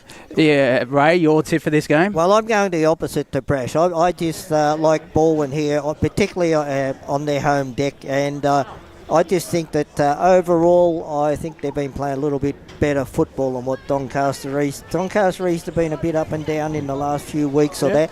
And with Tom Bell out of that side, apparently he's on a plane coming back from Bali as we speak. Another overseas traveller. He went over, he got married over there, I heard. But look, I'm going for Balwyn, and I think they'll win by 6 goals. I think they'll break away in the last quarter or so. I'm going to go Doncaster East. Paul, in the stats centre, a quick tip from you. Already busy day as well, old lad. I'm gonna go Balwyn by about 3 goals. For what it's worth, I'm going Balwyn as well, and I think they'll get the chocolates, maybe 4 goals. As we're underway out here at Balwyn Park, and it's Chris Phelan. They've got the handball away to Darcy to Josh DeLuca. Bowen Smith with the intercept and the kick inside 50 there, looking for a teammate out behind. That was Jack Tillich, who's kicked 8 goals in the last 2 weeks with the first minus score. Balwyn just the one behind. Doncaster East yet to score after 30 seconds in this first quarter as Luke Tynan goes a very dangerous kick into the middle of the ground. It's intercepted by Bowen Smith at true centre half forward. takes his time on the mark. There's a couple of leads. Jeff Goebbels was looking for the lead shot. Instead, he goes to the forward pocket to Jordan Locke. Couldn't take the mark wide with the clearing handball. Was there a holding free kick on Appleby? There was, and the free kick will be paid here to James Appleby. Put together another terrific season in midfield and up forward as he waits for the ball here, and will kick from just inside his defensive 50. So it's Donny East to bring the ball back in on defence at the moment, just chipping it around the back line. They're trying to get something going. Early stages of this one. Good conditions out here at Balwyn Park today. A little bit of rain forecast this afternoon, but no sign of it at the moment. Kick out towards the wing. Beautiful grab there taken by the big man, Waddell. He's a big guy. He's going to have a good battle in the ruck today against the big men from... as the kick goes down the line, mark has been dropped over there by Appleby on the ground as they try and fight for it. And I think it'll probably be wrapped up. Whittling trying to get the ball clear, but the umpire comes in and says, not coming out of there anytime soon. And we'll have a ball up. So, as we said, it's 3v5 out here. So, big game for both these sides as we're getting down to the pointy end of the season. Just 2 weeks left after today. One by Whelan out of the ruck, filling out of the ruck. Waddell actually it was, as they get the ball into the middle of the ground. Is that Mark? No, it bounced just in front of the player, and it's been trapped on the ground. The umpire comes in and says, we'll ball it up. Well, one thing that Brenton Sanderson said is that they wanted to attack the centre corridor. So far, they've stayed true to their word. As Fraser Hicks was trying to get the clearance here, it's Bowen Smith that does. Josh DeLuca will be able to run on it, get it to Simon White. He was under immense Jeff Goebbels pressure. Josh Sticker, wrapped up by 3 Doncaster East opponents. Nice handball from Goebbels to Bradley with the snap, just drifting to the left, and a minus score. Another one for Balwyn. They're 2 behinds. Doncaster East yet to score. Just over 2.5 minutes gone here in this first quarter in the Eastland match of the round. The back 6 of Doncaster East under a bit of pressure here at the start of this game, and I like the way that Balwyn are attacking the ball carrier as well. They're bringing immense pressure to the Tigers early on as Taylor Duman with the kick in. Plenty of flyers, but it's Balwyn on the ground. The short kick to Daniel Quinn, who's going to go back here. This is from a fair distance here, Daniel Quinn. He's kicked 12 goals this season, and we'll kick from just outside the, we'll say 45-metre arcs out here at Balwyn Visy Park, and on a bit of an angle here, so... Good 360 coverage there by Balwyn on the turnover, Ray. Well, it was wide open spaces left in the corridor by Doncaster East. As in comes Daniel Quinn. This will be the perfect start for Balwyn. It's just drifting to the left, but it's there! Daniel Quinn with the first goal of today for Balwyn. 1-2-8 the Tigers. Doncaster East yet to score. 3.5 minutes gone here in this first quarter on the Bendigo Bank scoreboard as we cross down boundary side for the first time today to Jared Beanland. Welcome aboard, Jared. I think we're having a bit of an issue with the boundary riders once again. Yep. There we go. Yeah, Jared, you got us? Yeah, all right. Thanks very much, guys. Just one quick number change there for Doncaster East. We've got number 11 running around. That's Cameron Giles. Okay, so Cameron Giles instead of the 24. Instead of 24, thank you so much, as we get the ball back in the middle for the restart. So it's an ominous start out here. Balwyn looking the goods as Cross gets the ball. Sorry, Laverso it was. Puts it on the boot, out towards the wing, and it's going to go out of bounds over there. In fact, I was right the first time it was Cross. And that jumper change has made Brett Besson very happy, because he was very amused that there was no jumper changes before this game started. So you're happy now, Brett? As I tell you what, it couldn't be the case. There could always be at least one jumper change as the ball is thrown in. Nice work there to the front spot. There's Doncaster East, but it's going to go back inside 50 again. More problems for Donny East. They're under enormous pressure in this early stages, and there'll be a ball up. Paul Yacone in the stats centre. 5 inside 50s to zip in favour of Balwyn. So it's one out of the middle again by Doncaster East, but no clearance. So the umpire says we'll ball it up. That's a damning stat there for Balwyn already, for Doncaster East already, with the dominance inside 50 to Tigers. Balwyn win the hit out again, and they'll get it back in the hands of number 24. That's Hicks. Gets it out towards the wing, and the markers take it, and this will be another opportunity to go back. Is that Goebbels, I think? Yeah, that's Goebbels. So Goebbels takes No, it's not. No. It's Talik. Who's had a very good season. He's kicked plenty of goals. A little bit sort of underrated in this Balwyn forward line. He's probably one of the unsung heroes. I think it's a problem with half the Balwyn side, Brett. Sometimes they do fly under the radar. So it's Jack Tillig who comes in, tries to kick Balwyn's second of the day, and he should kick this. But he's missed it. I knew I shouldn't have said that. It's gone through for a minor score. And that's the third minor score of the day to go with a goal, and Balwyn lead 9-zip on the Better Go Back scoreboard. Nearly 6 gone. He probably doesn't want to kick through the ball just in case the ball lands on the tram lines. Or on your car branch. At least you didn't bet your house on that kick. No, I didn't. Best. I've stopped doing that.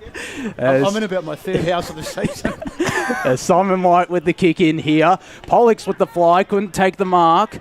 There's plenty of Doncaster East numbers on the ground. Wrapping up his opponent there, Liam Laverso. Just put together a magnificent debut season, Laverso, in senior footy. As the ball is tossed back up, Cronje against Waddle, and it's the latter that wins out, only to Callum Bradley. That's a bit of a scrap out here. Good tackle applied there from Jackson Green as we're inside the centre square. Ball in attacking half here. They don't win this tap out. They may win the clearance though. Good Doncaster East pressure from DeLuca and Jones-Hughes. And there's a free kick being paid. Yeah. He took him on and didn't get through. It's going to go to Darcy Jones-Hughes. Penalised there was Fraser Hicks, and he'll take this kick, go to the half-forward flank here. On the lead there is Papadopoulos. On the ground, plenty of numbers for Doncaster East. And there's a holding the ball free kick going in the direction of the Tigers, and 25-2. So Alex Urban will be marched to centre wing, and another chance to go inside 50 for the Tigers. He's another one that's had a fantastic season. I think he's averaging over 35 possessions a game. Yeah, he's a good player, Alex Urban, as they go inside 50 for the umpteenth time, and the marker's taken, is it? No, not paid. It's been dropped over there, but the danger is still. Snap at goal there from Smith. It was smothered. The ball's still in the contest. But it's all Balwyn at the moment. They really are dominating, and you think really they would like to have at least another goal on the board for all the territory they've had. They'd be losing every KPI at the moment, Donny East. So ball on the ground again, under pressure again. It's Green who gets it out of bounds. One thing I like what Balwyn's doing. Donny East are everyone's going to the contest. Balwyn, one or two will go to the contest, and they've got outriders who are just waiting for the ball to come out. So umpire to throw it in. Donny East under pressure as they have been for much of this game. Wise tries to get there, can't do so. Donny East take it. That might be holding the ball. It is. The umpire has paid it. It was fair enough too. So Jared Lowther it was. He got caught in possession, and this is going to be another opportunity for Balwyn. This Goebbels goes back, the big man. In fact, no, it's Urban. Sorry, it's Alex Urban, who we were just talking about before. Well, Balwyn are certainly coming out here, Ray, and making a statement very, very early here. Yeah, and just one little thing, they're not hitting the scoreboard as they should. Dead right, Ray. They could do with this one as Urban comes in. I'm not going to say anything. He gets his kick on the way, and they're clapping on the line because it's straight over the goal umpire's head. And Alex Urban gets his first of the day, and a much-needed goal for Balwyn to sort of go with all the dominance they've had. And they lead 2-3, 15-2, no score. And we've had 8.5 gone. Bendigo Bank scoreboard. What do you do here if you're Doncaster East, Ray and Brash? I think it's just the midfield. It's those numbers on the inside. They're getting too many in there, and they're still not winning the clearance. As I said, they're all going to the contest. Sometimes you just got to be all the time, you've got to be aware where your opponent is. As we go up in the middle again, it's Waddle with the backward swat there. Bowen Smith with the clearance. We'll go to Paul Yukone in the stats centre shortly. In fact, we'll go to him now, Paul. The clearance numbers are 7-zip in favour of Balwyn. As the inboard ball goes to Jamie Rith. That's a very promising stat for Balwyn. He goes out wide on the lead. A really strong mark. I think it is paid. And it's going to Sean Cross here, who's... Looks like he's going back here. He's going to kick from pretty much the tightest of all angles and just inside the 45-metre arc. In fact, he's going to set it up to the top of the goal square. It's hit the post. Ooh. So a good effort there from Sean Cross. He's kicked 4 goals this season and is coming off a 39 disposal outing last week. And just another minor score for Balwyn, 2-4-16. Doncaster East yet to score after just under 10 minutes here in this first quarter. And so Donny East to bring it back in as the hands of Dooman. He goes out towards the wing. There's plenty of defenders out, plenty of players out there, and it's going to come back off the boot of Walker.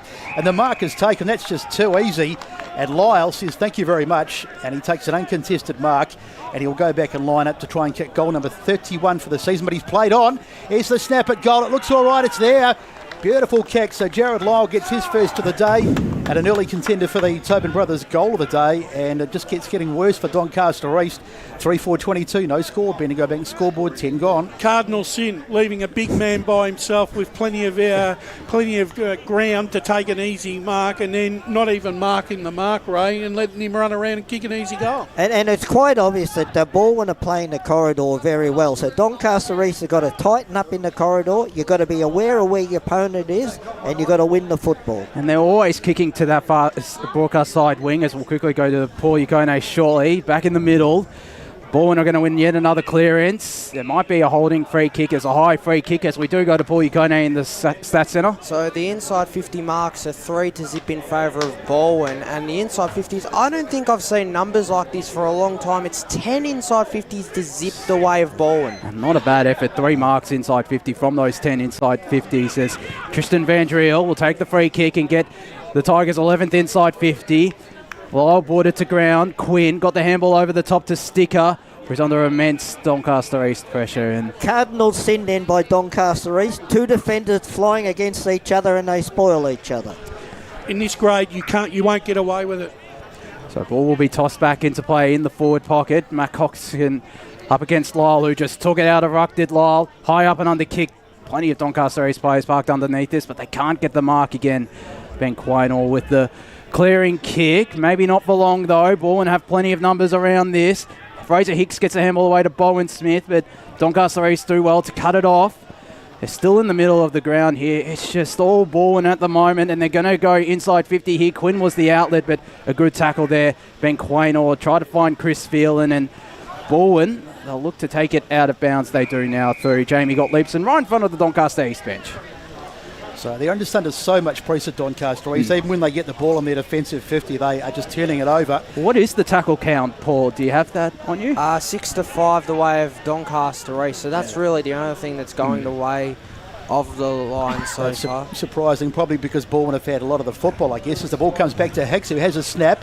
It's a funny old kick. It's gone straight across, and Doncaster East have got it, and that's what I was saying. They've turned it over almost immediately with the pressure, and we'll have another stoppage. And you just wonder what Doncaster East can do to address this. I think the best thing that could happen is they could get to quarter time, but that's probably about 10 or 12 minutes away. So they've got to find some outlets and find them pretty quickly. A little stab kick forward. It's not a great one, but they get possession in the hands of Papadopoulos, but he's been caught, and that'll be holding the ball. So some rear possession. And a good tackle by Pollux. Plays on quickly, does Pollux. Goes into the pocket, but there's Doncaster East defenders back. It's a 3-on-1, and they get the punch out towards the boundary. Still in over there, though. Trying to pick it up over there with Stevenson. Now it's there, and it's finally out of bounds. So the free kick count in this game so far, 6-1 in favour of Balwyn. Well, put it this way, at least Chris Pendlebury and Josh Walker won't need a shower at this stage. Don't jinx it, Brash, as the ball is tossed back into play. Kay up against Lyle, and it's the ladder that wins out. Looking for Tillich, who somehow managed to keep it in, gets the shot on goal, and it's cut off there by one of 3 former Carlton players in this Doncaster East lineup. And as a Carlton fan, I'm excited to see them. Simon White, he goes out wide here to Liam Laverso, and Papadopoulos with a strong pack mark ahead of Josh Pollux right in front of his bench, which would make his coach, Ryan James, pretty happy in what's been a rough first quarter. Goes down the line looking for Shalakis. Out the back, Cronje managed to get the handball away. And on the run here is Jamie Reid. Gets the kick. It's a true centre-half forward. Will Doncaster East be able to cut it off? They won't. Good tackle there. And there might be a free kick here for Stevenson. No, there isn't. It's just going to be a ball up. A true centre-half forward for Balwyn. Howdy. A bit stiff there. I thought he got around the mush, but maybe not. As the ball comes down, it's there for Doncaster Balwyn, and they take possession of the football through Van Driel, but he's wrapped up almost immediately on the ground. Any chance of this ball getting past halfway? It's been an extraordinary start. The whole game has just been in Balwyn's attacking half of the field. I haven't seen a game like this for ages. As the ball comes in, it's been hacked away. A little bit on the ground as they try and pick it up over there. One of the Balwyn players getting in and under and doing well, and we'll have another stoppage. This is exactly what Noble Park did to Balwyn in King's birthday game. Yes, wasn't that a great day?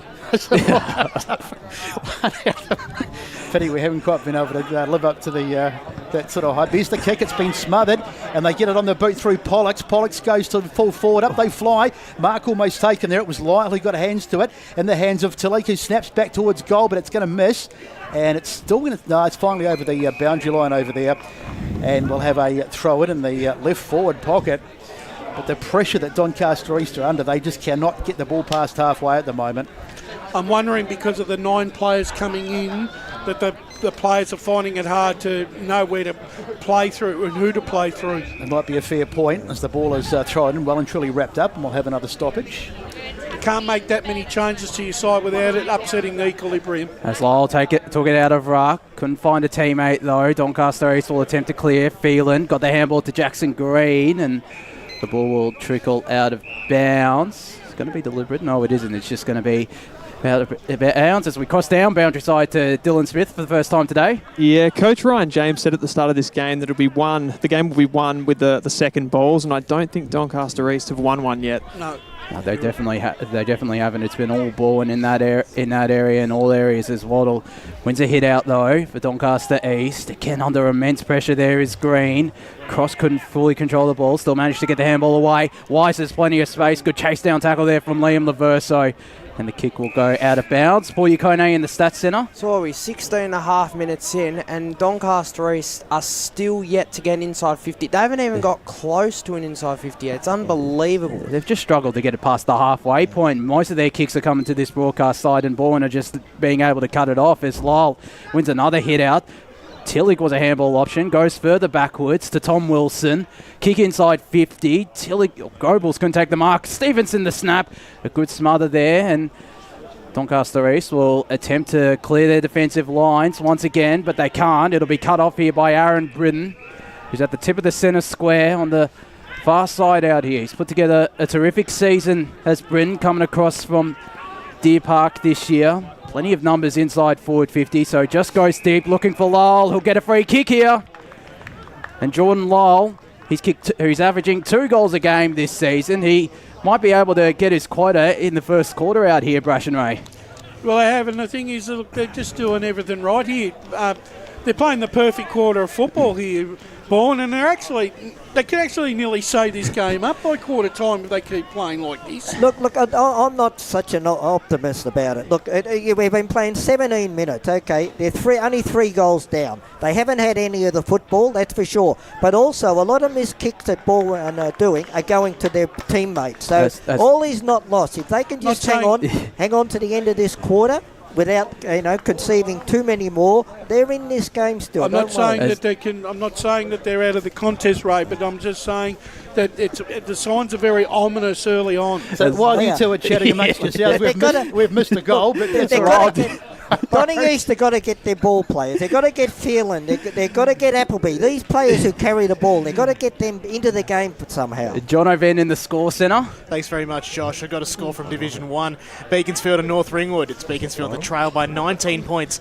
North Ringwood 3-2-20. Beaconsfield 1 behind. So Jordan Lyle has kicked the goal. So it's another one for Balwyn, and they lead by 28-0. It's kick 2. Lyle. Yep. Yeah, that's what we said. Yeah, so 28-0 as the ball is going to be chucked up. Jordan Lyle with a couple of goals to add to his already growing tally, 30 for the season, so 32 now. As the ball comes down to the clearance, one there by Doncaster East, but it's not a great kick. But at least they get it forward as centre, and that's been rare. That might be an inside 50. It might be the first one of the game. As the ball in the hands of Wilson, he goes out wide. Mark taken by Cross. Umpire says play on though, and they're under a bit of pressure, probably for the first time in the game. And the ball's been smothered across the boundary. So is this the opportunity for Doncaster East to maybe spark? If they could get a goal, maybe that just might be the catalyst to maybe give them a bit of confidence. As the umpire throws it in, and it's been taken out of the ruck, uncontested ruck too. It was there from Donny East as they get it inside 50, and it was over pretty quickly because Pendlebury's taken the mark, and they'll rebound here, Balwyn. So an early opportunity for Donny East goes begging. As he goes to centre wing far side here, does Pendlebury. There's a big pack of players, and Balwyn will get the high free kick here. Not too sure who it's to, but another chance to go inside 50. It's to Van Driel. It is to Tristan Van Driel, who's also put together a good debut season with the Tigers. Gets the kick to true centre half forward. Goebbels was lurking around there, as was Tillich. Ben Quaynor only got the handball to Daniel Quink. Goebbels with the shot on goal! And he has nailed it! Jeff Goebbels with his first. Balwyn with their fifth, and we've just ticked into time on. 5:40 yet to score Doncaster East. I think we better notify the boundary riders. I think Doncaster had turned up here today, not Doncaster East. Well, I'm sorry. It's a bit like that, that's for sure. It's an ugly start. And just as Josh said, 20 minutes, we're just over the 20-minute mark, so there's still plenty of time to go. The thing is, if they try and slow the tempo of the ball down, it creates a man-on-man, and they're being out-muscled even on that score. So up it goes in the middle. One out of the middle there by Doncaster East. Good work by Waddell. And the ruck, and they'll get another inside 50 here. There's the kick, but it's not going to be that effective. It's been knocked away, but the danger is still there. They get possession, but that might be opportunity taken over there by Hayes. He gets a kick back inside to the hot spot. Get a mark. Yes, they can. And this will be an opportunity. I think it's Jones Hughes who's taken the mark. He went off his mark there. I think the umpire's given him the benefit of the doubt. Now, you can't do that. It's a comedy of errors. He's run into the goal and dribbled that through. You just can't do that, sonny boy. Unfortunately, the umpire's not up here where we were, because we had a perfect view. He played on and got caught, but the umpire was blindsided. They're very lucky to get away with that, mate. Well, they need a bit of luck, Donnie. So Jones Hughes, I reckon even I could kick this one. Oh, I don't know, Brett. And he's got it, so Jones Hughes puts it through, and will that be the spark they need? I'll tell you what, it's been a long time coming, but every good comeback has to start somewhere. One thing I've noticed, though, every entry they put in their inside 50, they bomb the ball in the air. I think they've got to lower their eyes, because with guys like Pendlebury back there, 9 times out of 10, they're going to punch it out. Is that because they don't have that? They don't have Tom Bell in there as the key forward, right? Well, that's what you've got to lead and maybe lower your eyes and hit that target. Let's go to John Ovett in the score centre. Thanks very much, Besto. We'll go from Division 1 to Division 4 now. Chirnside Park up against Surrey Park. It's Chirnside Park 10, Surrey Park 7 in the opening minutes. So up in the middle again, Cronje got the hit out. Waddle tried to take it out of Rock. Umpire pings him.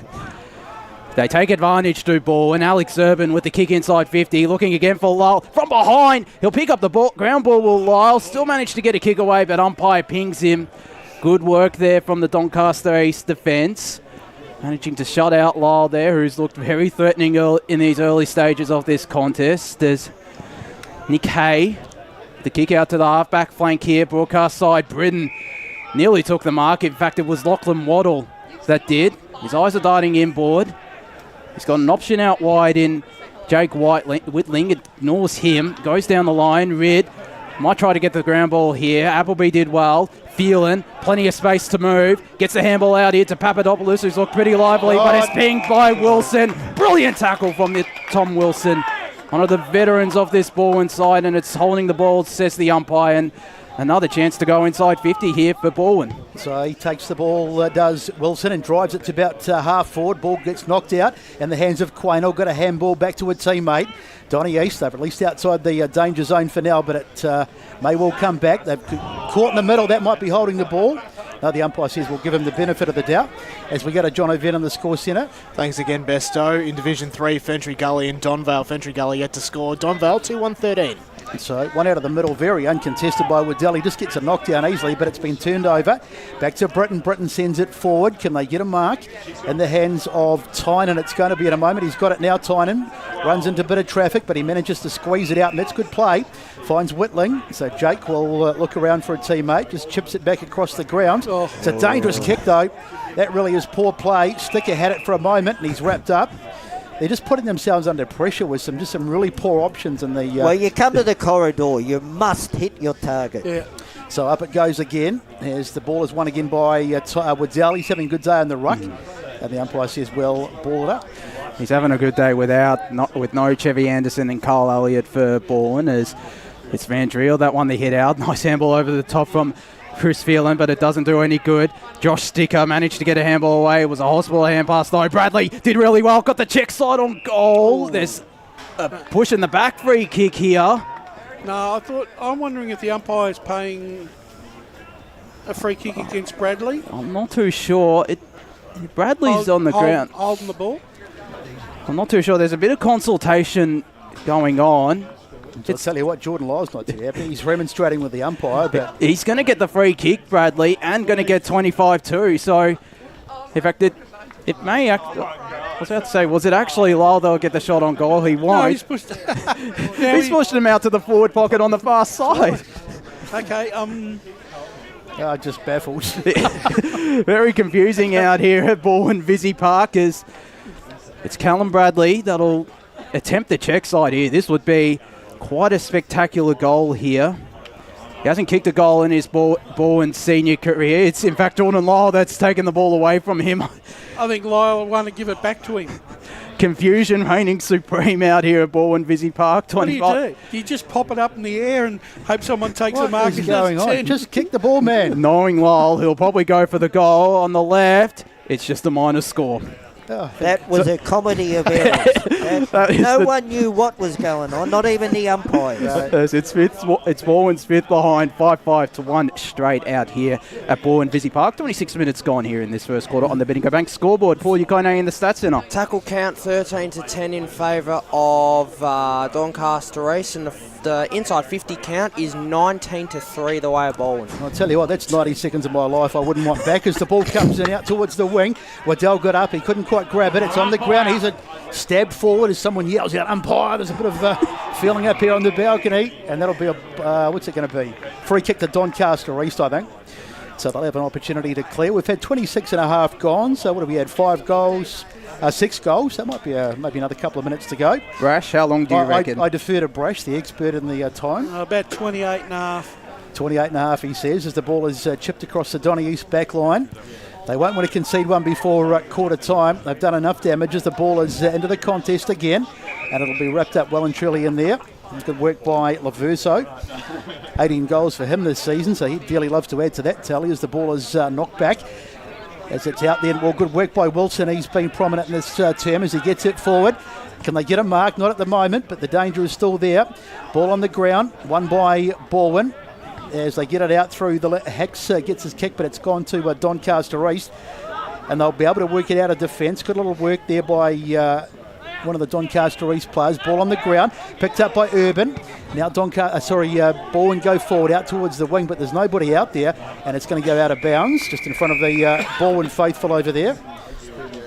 So nearly 28 gone, so we can't have much longer to go in this term. 35-6. So one wonders what the message will be to this Doncaster East side in this quarter time break to try and fire them up as the ball goes in. Not much happening at the moment. It's on the ground, but Balwyn win it. Now a little handball from Wise down the ground. They kick inside 50. Can they get a late one here? Into the hot spot. They've defended okay at the moment, Doncaster East, and they put it on the boot and thump it out. There's Waddell. He needs to get his hands on it. He can't do so. Ball falls into the hands there of Hex, who gets one towards a teammate, and he finds him. And this is going to be disaster. So 15 seconds we're told left in this quarter, and this is going to be disaster. It's Goebbels. He takes the mark, and this is you probably reckon he's a good chance from here.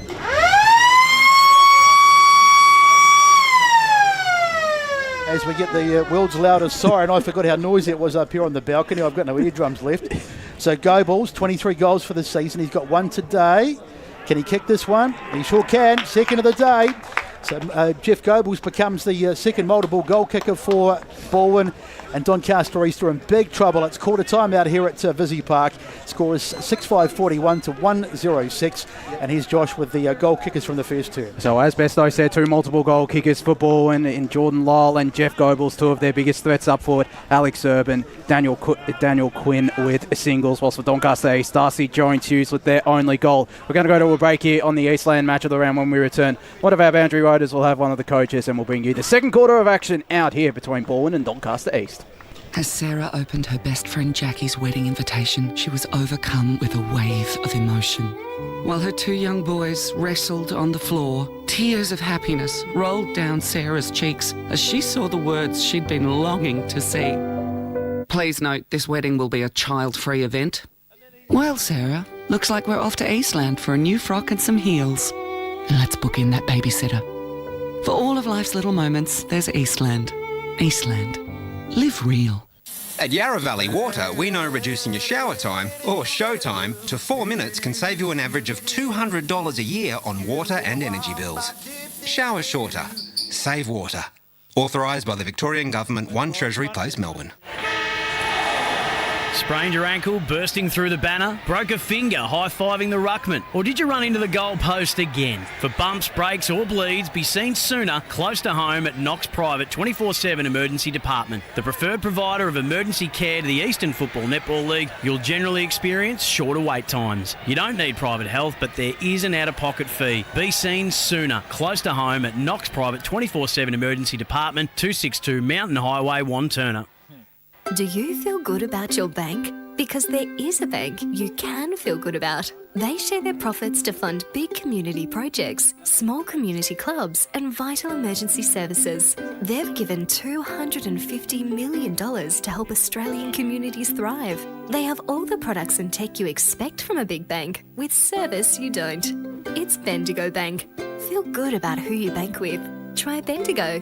Search bendigobank.com.au or search Bendigo Bank near me. The first time I met the team at Tobin Brothers Funerals, I felt like I'd known them for years. They're so caring, honest and passionate. James McLeod, Managing Director of Tobin Brothers Funerals, sums it up best when he says, Every day our people get out of bed to assist client families in their absolute time of need.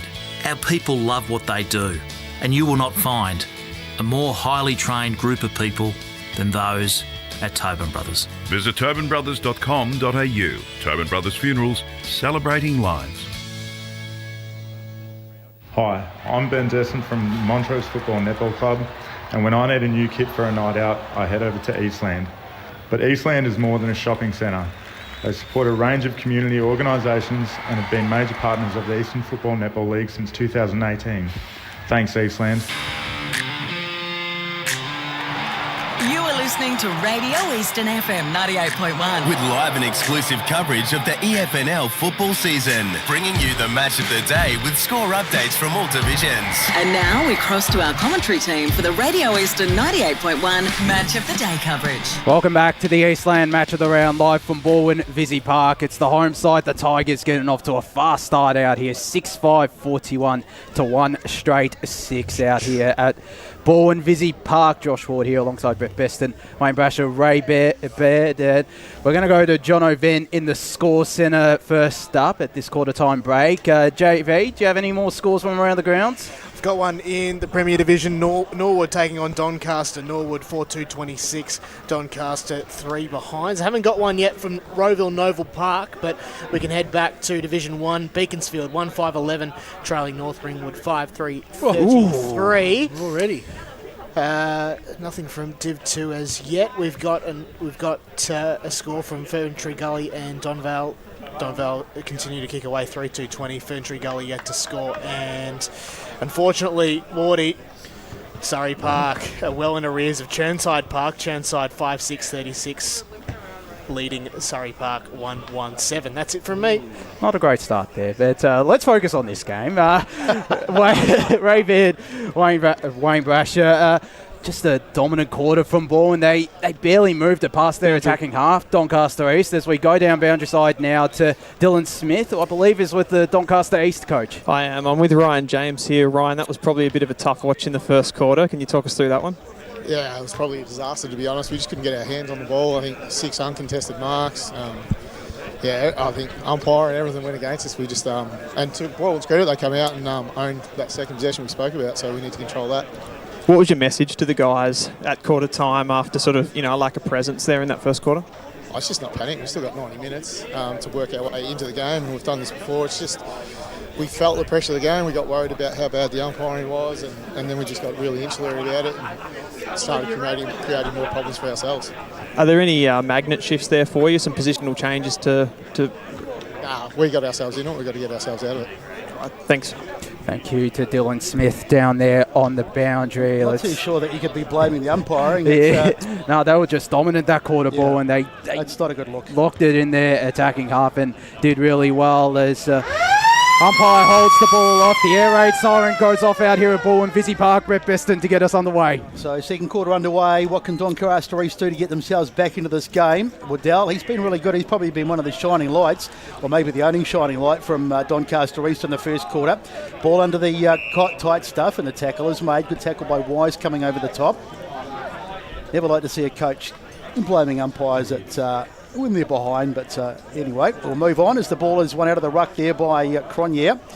Gets a little tap out to a teammate. Ball, that's holding the ball. It'll be a free kick. So if you just joined us, welcome aboard on Radio Eastern, of course, 98.1. And if you're watching on YouTube and Facebook, we're out here at Vizzy Park for this Crunch Premier game. As the ball goes out of the hands, it's into the hands of a player that's Paparonis, and he snaps it through. So there it is, the start that they wanted. Paparonis gets the first, so whatever was said at quarter time has worked at the moment. And Doncaster East get their second. They trail 41-12 on the Bendigo Bank scoreboard with Jared Beelan as we go boundary side. You there, Jared? And we're having a couple more issues down there on the boundary. Try again. It's got to be Jared. There we go. Let's go down to Jared. I'm the problem here. I'm the toxic one. I was just with Brenton Sanderson in the Balwyn huddle. He was very happy with the way they did.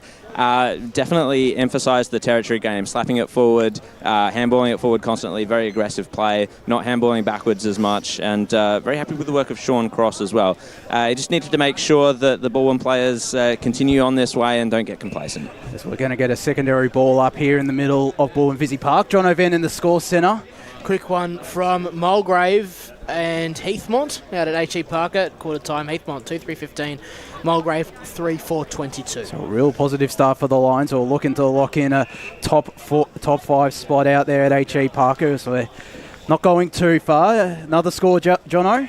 Out in the game between East Burwood and Ringwood. East Burwood lead 3-2-20 to Ringwood 2 behinds.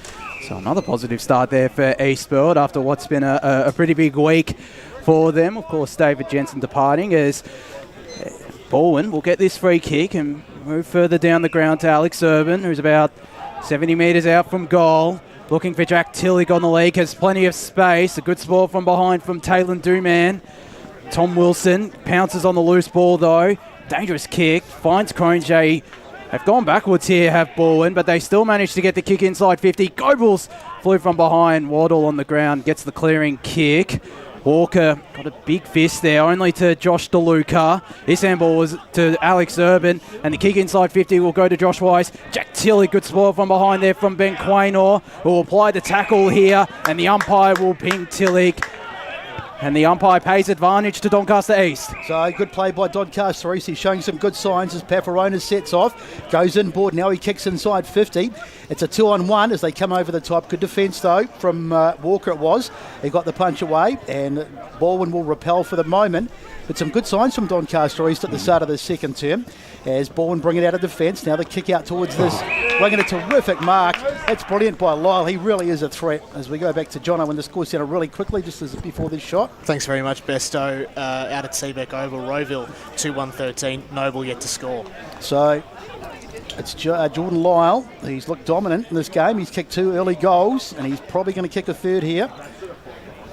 So for all the endeavour they had at the start, this will be a real killer for them, Doncaster East, because they have made a good start to this quarter as Lyle comes in. There's the kick, but it's going to come up short. But the mark is taken. That's sloppy play.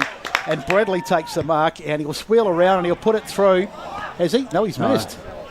That was very poor defensive play by Doncaster East. They all thought the ball was going to keep going and go over the point line, and it dropped short. And there was no one there. They got out of jail there. So Bradley's kick is missed, but it's 1 to the score, 42-12. We've had 4 minutes second term. They don't seem switched on at the moment, do they, Ray? No, they certainly don't, Brad. They've kicked 6 behinds, have Balwyn. So they've had some gettable chances, and they've just, if they gone those chances, they would be up by a bit further as Simon White with the kick in. Number 4 ranked player on Premier Data this year. Goes short to former Upper Gully coach and Luke Tynan, coming across to Doncaster East this year and has put together a really strong season in defence. Short to a number 60 there for Doncaster East. Don't have a number 60, so we have another late number change as goes down the line to centre wing. Really good mark taken there. Urban. He's had a really good game as Alex Urban as he looks for Jack Tillich on the leg. The fly there from Simon White, all this experience on show there, and takes the mark at half-back flank here. Goes the very dangerous kick into the middle of the ground. Jones Hughes, good body work. Got the handball away to Phelan, over the top to Giorgio Paparonis, who's looked very lively to start this quarter. Got the short kick here, finds his man, And going back for the set shot here, Connor Haswell. Put that kick down to side.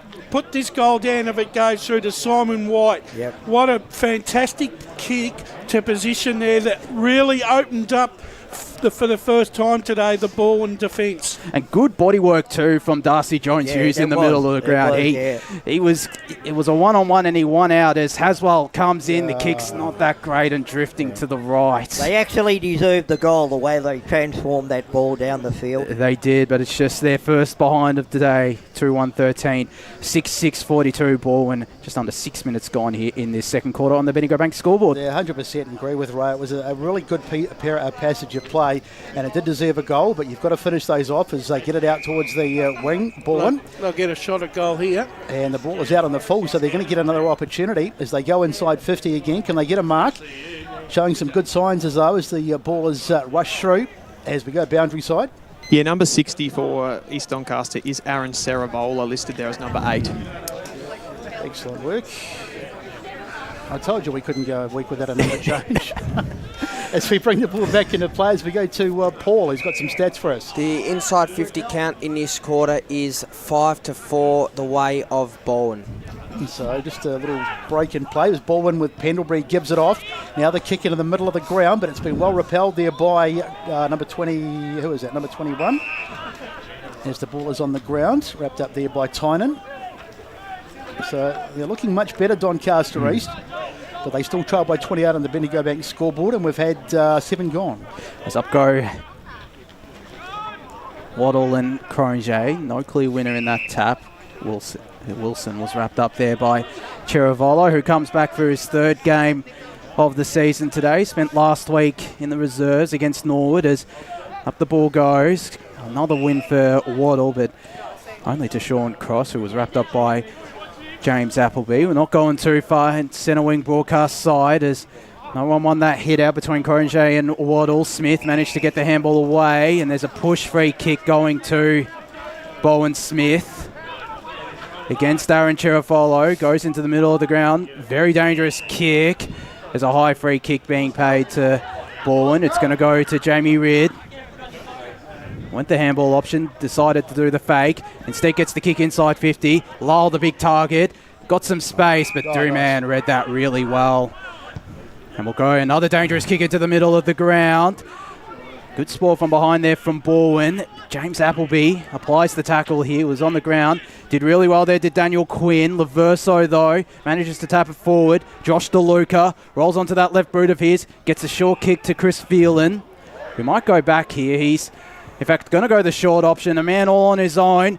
Strong hands, not taken. Good spoil from the Balwyn player. Van Driel is up against 2 Doncaster East players. The kick off the ground there from Wise. Sanella couldn't keep it in, and it just goes out of bounds right in front of the Doncaster East bench out here at Balwyn Visy Park. So 42-14, we've had 8.5 gone in this second term. Doncaster East playing with a much more endeavour in this term as the ball goes in, wrestling in the ruck. The ball finishes up on the ground. It's taken away by Whitling, who gets it inside. Now the kick inside 50. Can they get a mark? It's gone wide over the back. Pendlebury's there. He's usually pretty safe. Be happy to see it over the boundary, but it's still in. Going in there, picking it up was Green, and now it's going to be wrapped up well and truly. And the umpire says we'll have a ball up. So we pop down to the score centre once again.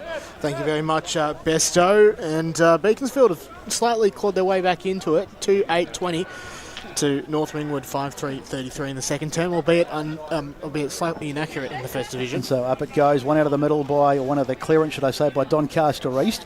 And the ball is knocked out of bounds. At least Doncaster East in this quarter, at least winning the stoppage and clearances around that 50% mark again, Ray. They're Balwyn are not getting it all their own way like they did in that first quarter. No, you're dead right there, Brash. Funnily enough, speaking of the clearances too, the Premier Data stats during the week, and Doncaster East are actually last in clearances, so that is quite a damning stat as the mark is taken there by Waddell. He's about their only clear win, I reckon. He's been their best player by a street, absolutely has. Now they need the big guy to go back and kick a goal here. Because they don't have a key forward this afternoon, Doncaster East.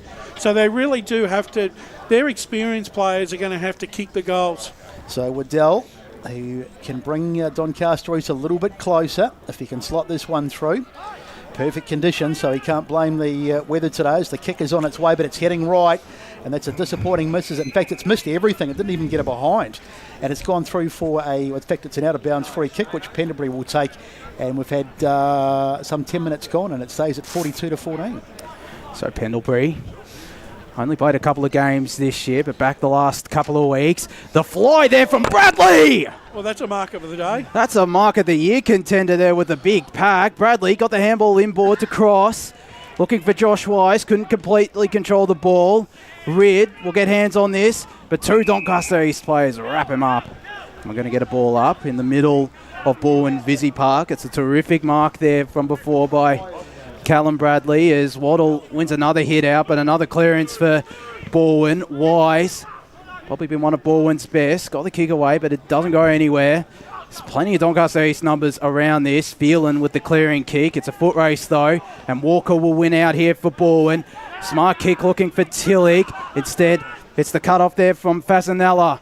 Gets the kick to True, centre half forward. Got hands on it, did Hoskin, couldn't take the mark. And Balwyn will be able to clear. Got Leapson with the kick to centre wing, looking for Goebbels. Spoiled there by Ben Quaynor, who may run onto this. It's Shalakis who does. Was he being held without it? He is. And we'll get another chance to go inside 50 here for Doncaster East, who have had most of the territory, particularly in the last couple of minutes here. Plenty of players to go to inside 50, so just pops it up to the top of the goal square. Got Leapson, got hands on. In fact, it was Pendlebury, but that's around. I thought he might have got a free kick there. It's just going to be a ball up. Dangerous territory though for Balwyn as up goes Walker. Got the tap down. Got Leapson with the clearing kick. It's only going to go in the direction of Whitling. Had a great game last week against Norwood. 30 disposals. Runs around onto his left boot, gets the kick to the goal square. Just a minor score. And it's the third for Doncaster East, 2-3-15. Balwyn 6-6-42. 12 and a half minutes gone here in this second quarter on the Bendigo Bank scoreboard. John O'Venn Score Centre. Thanks very much, Wardy. Ferntree Gully in Division 3 finally on the board, but still well in arrears of Donvale, who are 6-3-39. Ferntree Gully 1 straight 6. So Balwyn bringing it out of defence as they go down the line. Plenty of Doncaster defenders there, and they get hands on it. Picked up there, and that might be a free kick. No, Jones Hughes caught one high. It was Stevenson, but the umpire says play on. Now it's out towards the wing, close to the boundary. Kept it over there nicely. Kick inside though, but it's going to be Doncaster East. Quick handball off to Lowther. Probably needs to get into the game a bit more, but he got caught that time. And what does the umpire say? Happy to give him the benefit of the doubt. Paul, can we get some inside 50s for this quarter, mate? So the inside 50s are 8-6 in favour of Donny East. And so that's a telling stat. They have got themselves into this game. Just not quite on the scoreboard. As having said that, though, Balwyn are going back inside 50. And there's another mark for Lyle. He's just getting off the chain.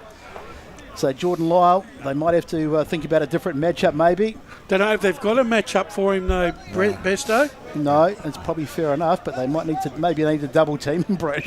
Well, his opponent did nothing wrong then. He was side by side. It's just a big man with big long arms. Put him out in front. Yeah, he's a tough man to mark up. Really, the only way that you can play these big men, you've got to play one in front and one behind. Yeah. And try and take his space. Yeah. So Jordan Lyle looking for goal number 3 of the day. It's just a slow, measured approach. He'll be kicking from about probably 35, and as he gets the kick on the way, and the crowd were up pretty early, as was Stevenson on the line punching the air, and that's number 3 for Jordan Lyle. And another goal for Balwyn. They lead 7-6-48 to 2-3-15 on the Bendigo Bank scoreboard. 14 gone. Back to the Score Centre. Thanks very much, Besto. A score from Blackburn and South Croydon. Blackburn lead 4-2-26 to 2-1-13.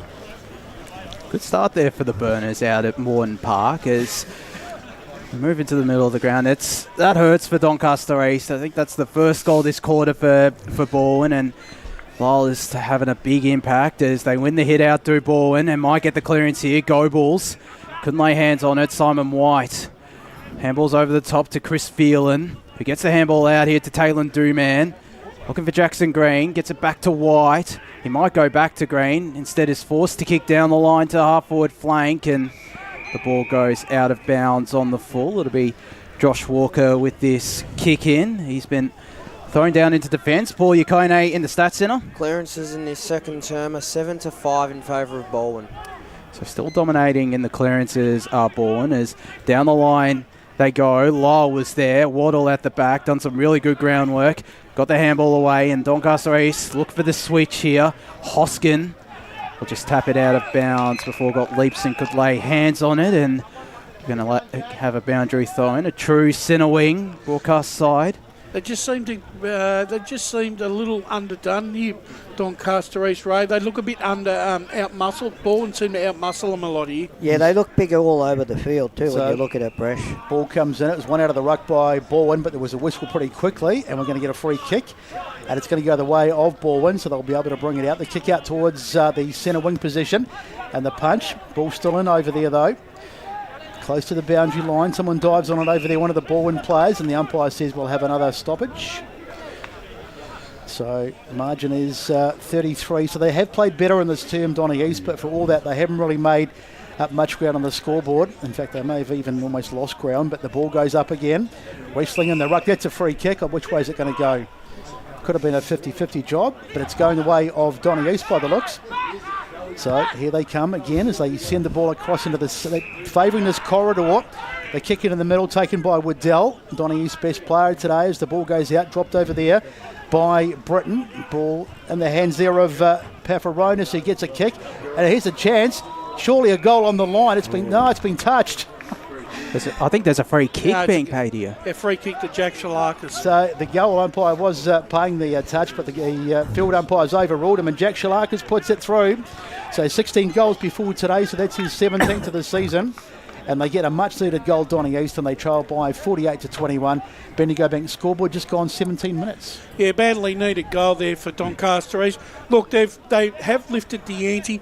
I think they probably need to try and get Appleby, the skipper Appleby needs to get into the game a bit more because he needs to start running, carrying the ball, and start a bit of a running thing for Doncaster East here, Ray. Yeah, and Shalakis. I'd move Shalakis out of that forward pocket, move him up to the half-forward line, because if he gets hold of the ball, he's an opportunist.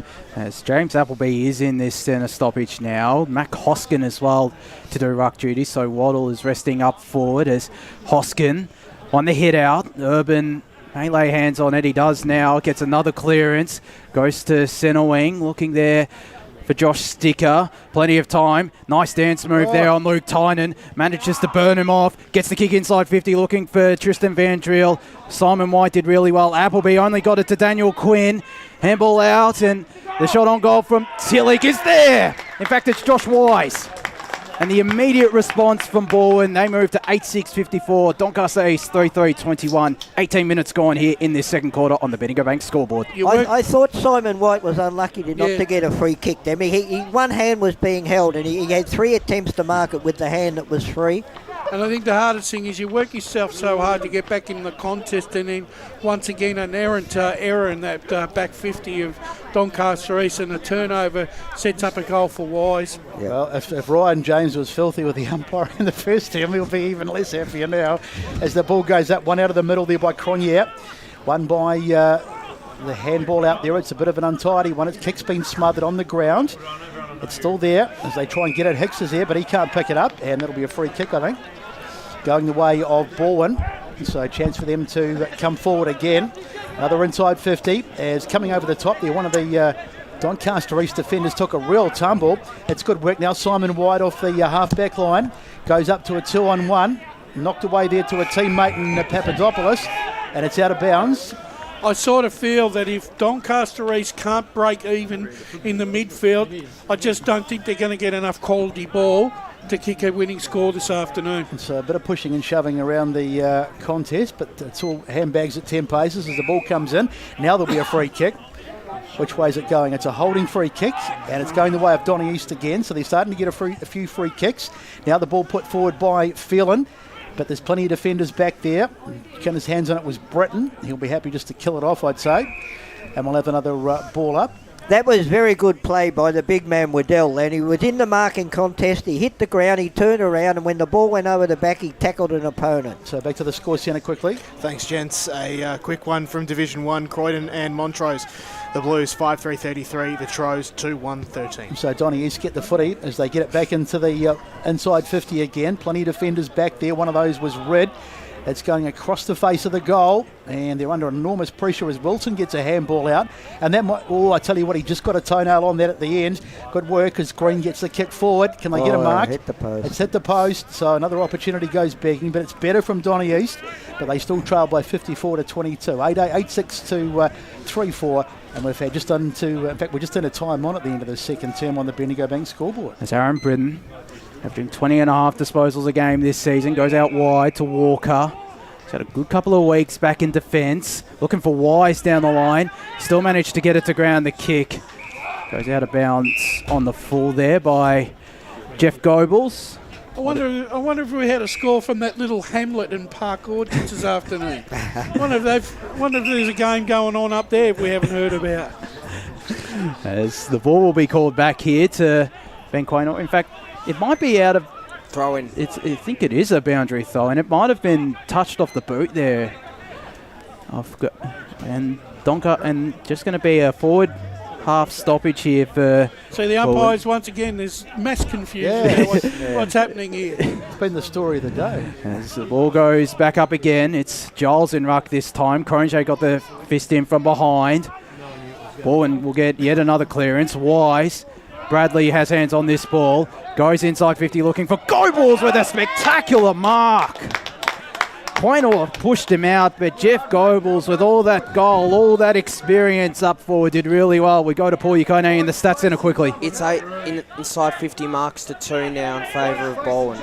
As Balwyn Smith was looking for the handball receive, but Goebbels just ignores him and will go back for the shot here from just outside the 45-metre arc on a bit of an angle. Gets the shot on goal, drifting to the right and stays there, minus score.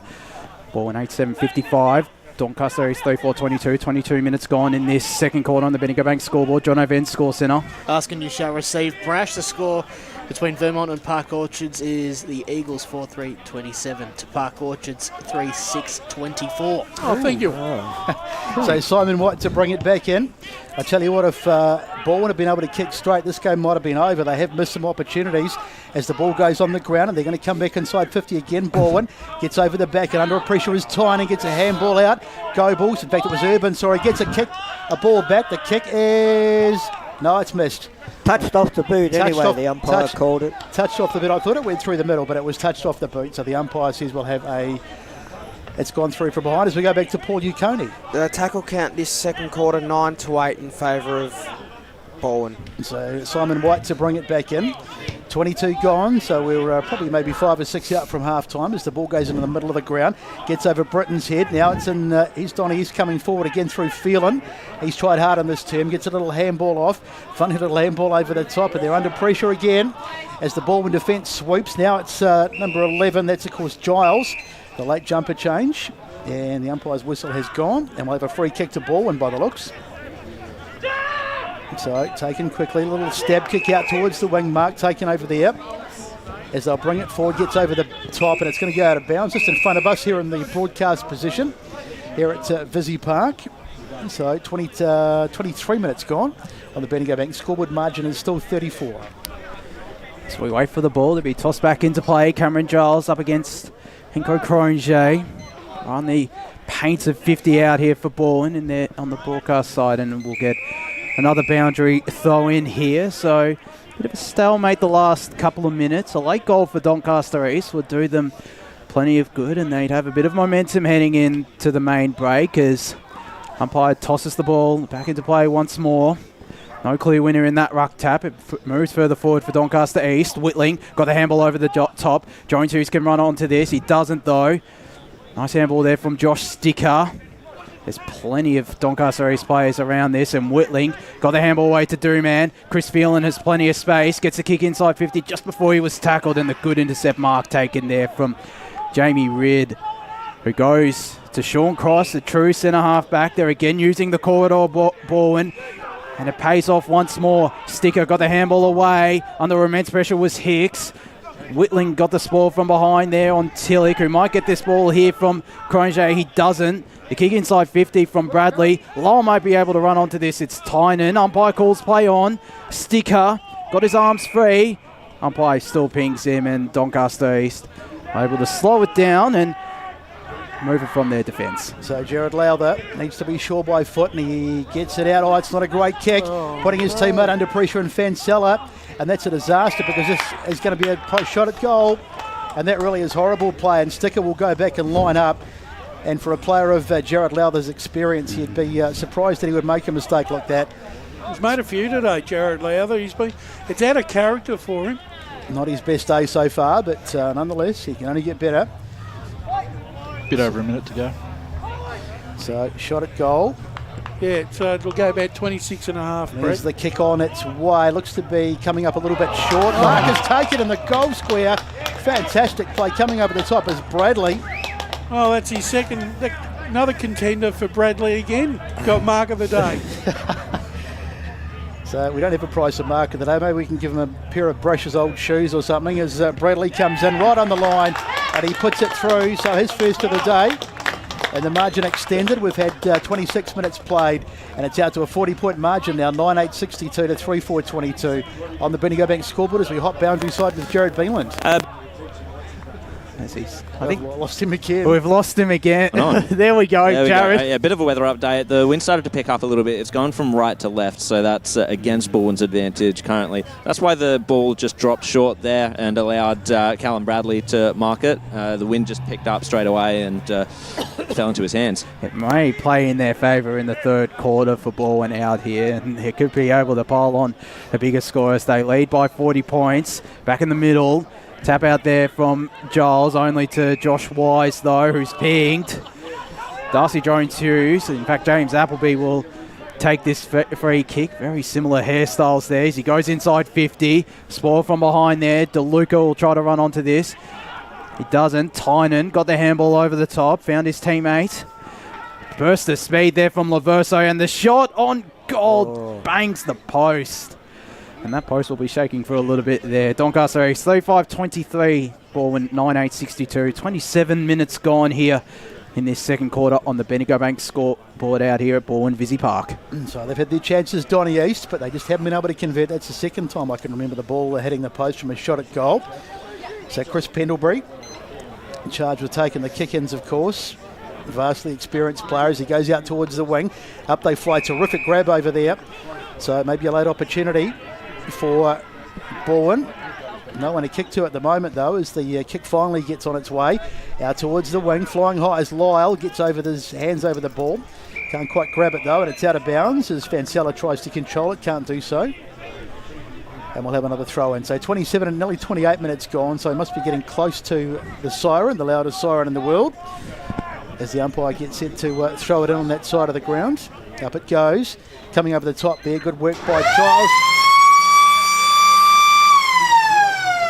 And I'll just pause as my eardrums get blown out, but there is the siren and the end of the second quarter. And to be honest, for all their endeavour, Doncaster East really haven't made a lot of ground on the scoreboard. 9-8-62 to 3-5-23. Here's Josh Wood with the goal kickers. So it's Jordan Lyle with 3 goals for Balwyn, a goal in that quarter, a goal for Josh Wise and Callum Bradley. Jeff Goebel still with the 2, Alex Urban and Daniel Quinn the other single goal kickers, whilst for Doncaster East, Giorgio Paparonis, Jack Shalakis on the board alongside Darcy Jones-Hughes. We're going to go to a break here in the Eastland Match of the Round. When we return, we'll bring you the halftime show and dissect what's been a very interesting first half, a telling first half from Balwyn, who got off to the fast start out here. They lead 9-8-62 to Doncaster East 35-23. You're listening to the Eastland Match of the Round on 98.1 Radio Eastern FM and streaming on Facebook and YouTube.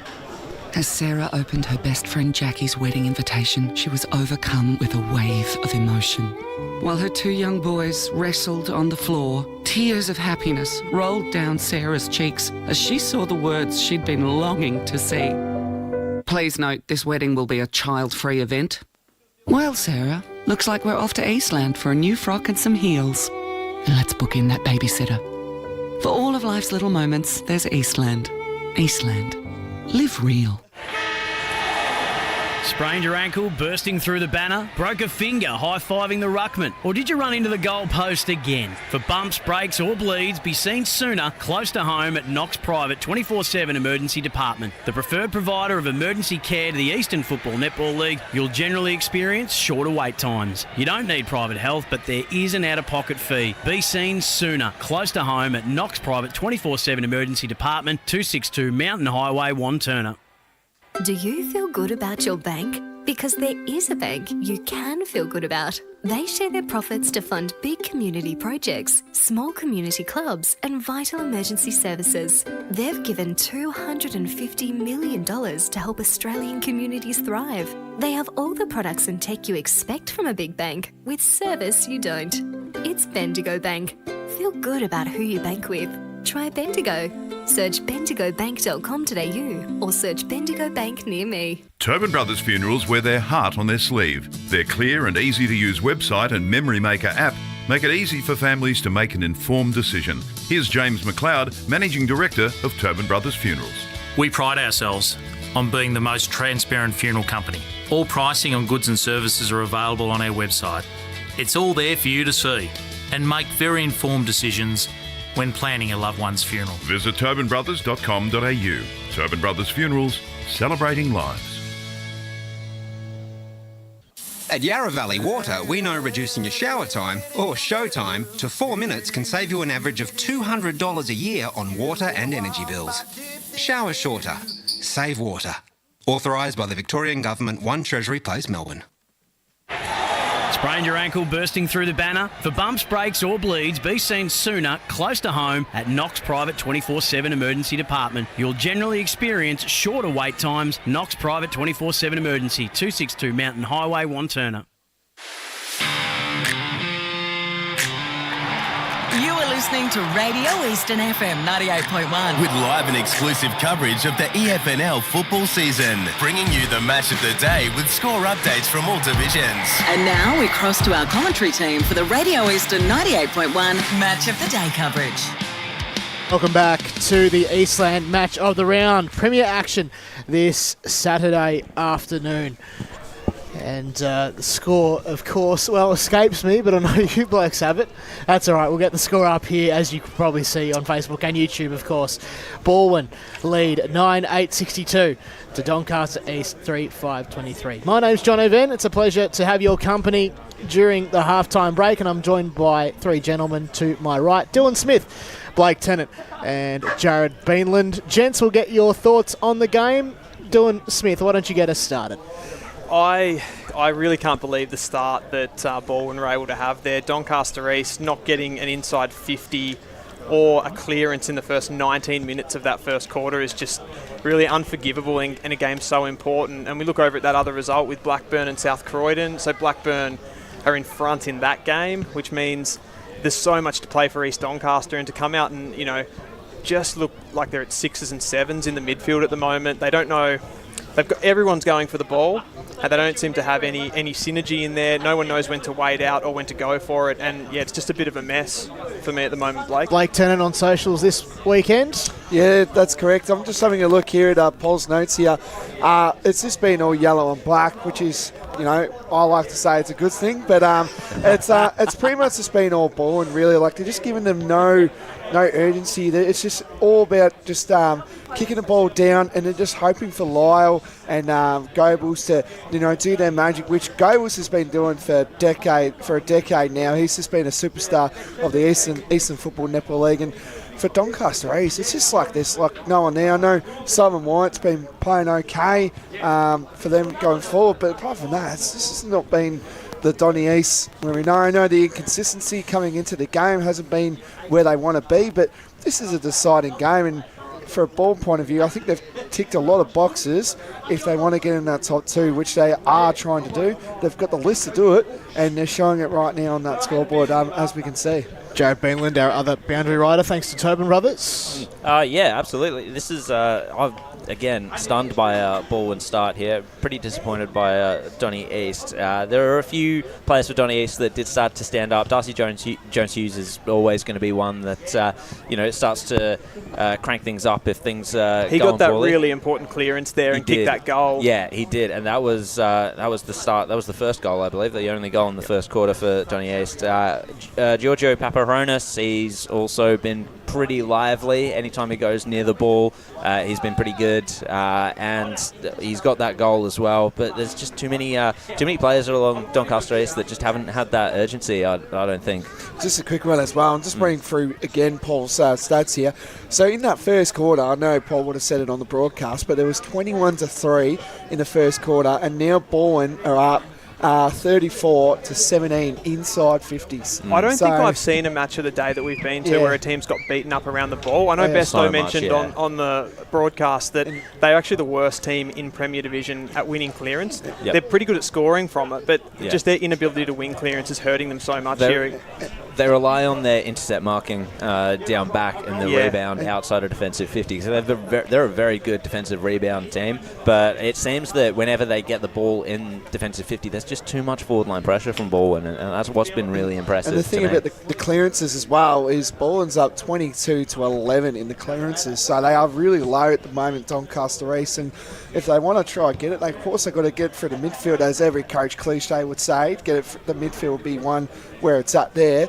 But I need some of their stars to start lifting for them. You know, like Appleby as well, which is what James said there, is what Ryan James said in the pre-game. Like some of these blokes that are stars for Doncaster East just aren't doing what they're supposed to be doing. Do you think there's something that they can do positionally to throw the magnets around and put someone closer to the ball or anything like that? Well, Jordan Walker he's like a equivalent as well as that. Like he can go forward and back, where Appleby, he can probably do the same maybe as well, but it's just going to be very... I just can't see him getting back into this game. I'm really unfortunate about that. So. I think we're looking at someone like Phelan to step up here because he's a bigger body. But I'm looking at Jono here, and he might have some scores for us currently around the grounds. Thanks very much. Well, you know what? We've got a handful, of course. They're updating periodically throughout the day, as we well know, but we've got one from Norwood and Doncaster. Norwood 6-7-43 to Doncaster 1-4-10. Blackburn and South Croydon, you mentioned, I believe, Dylan. That one there is 4-2-26 to 2-1-13 at the moment. Of course, there's plenty more development still to come. Division but, 1. gents, let's go around the table briefly. And like you said, Division 1, Blake, we know that you're very close to Montrose, but I'm not entirely sure about... the score from that one, as it still remains, as we mentioned in the second term, 5-3-33, the Blues lead the Demons 2-1-13. Gents, we'll go around the table just briefly. Any particular score that's caught your eye? I think Ferntree Gully Donvale, if you can get that up, Jono, I think that's the top of the ladder there. I think Donvale were over the top of Ferntree Gully early. Yeah, indeed. They were just, well too good. And they have scored a goal, though, Ferntree Gully. But I'll tell you what, Donvale, full steam ahead, 9-3-57, leading Ferntree Gully 1 straight 6. And of course, that's a big one. Let's go to all the way to Division 4. Surrey Park, not very good, 8-8-56. Yes. The Churnside Park Panthers lead the other Panthers 3-4-22. So whilst Surrey Park have brought themselves back into the game, they've reached those double figures, they're still well in arrears as Josh Ward gets the spotlight put on him. And he still manages to smile. And I tell you what, you're going to hear his voice a lot later. But I tell you what, gents, thanks very much for joining us here on the halftime show. Blake, hopefully you enjoy the sun out there. It's pretty good. I think it's just letting us know that spring's on its way and it's in a great time. So these two guys have got the best seats in the house, I reckon. Yeah, pretty happy with it today as opposed to previous week sometimes. And indeed, of course, Dill and Jared. Jared, fingers crossed when you actually take that mic that things will all be well. I don't know what's going on, mate. I feel a little technophobic today. I don't know why this mic's not enjoying my company, but, we'll see. Well, gents, one more question and one word answer. Can Donny East claw their way back into this one? No. No. Well, that's as succinct as you'll get. I'll just say why. Yeah. I know you said one word, but I just don't think they've just got the capitaliser the Balwyn has at the moment. Yeah, and to add on to that, just very quickly, I think it takes Balwyn to slack off rather than for Donny East to actually pick their game up, because I think Balwyn just counters them at the moment. Thank you very much. And the siren sounds. You know what that means? It's time for an ad break. After the break, the second half of the Eastland match of the round between Balwyn and Doncaster East. Back after this. Today at Eastland, Lucy's trying on jeans for a momentous occasion. Coffee with the ex. She needs jeans she can move in because she's definitely moved on. Jeans that get a second look, but don't give any second chances. Jeans that say, why yes, I have spent the last 8 months in a post-breakup juice cleansing, kickboxing, personal training frenzy. And it looks as though she's just found the perfect pair. Yeah, that's great. Bravo, Lucy. For all of life's little moments, there's Eastland. Eastland. Live real. Sprained your ankle bursting through the banner? For bumps, breaks or bleeds, be seen sooner, close to home, at Knox Private 24/7 Emergency Department. You'll generally experience shorter wait times. Knox Private 24/7 Emergency, 262 Mountain Highway, Wanturna. Do you feel good about your bank? Because there is a bank you can feel good about. They share their profits to fund big community projects, small community clubs and vital emergency services. They've given $250 million to help Australian communities thrive. They have all the products and tech you expect from a big bank, with service you don't. It's Bendigo Bank. Feel good about who you bank with. Try Bendigo. Search bendigobank.com.au or search Bendigo Bank near me.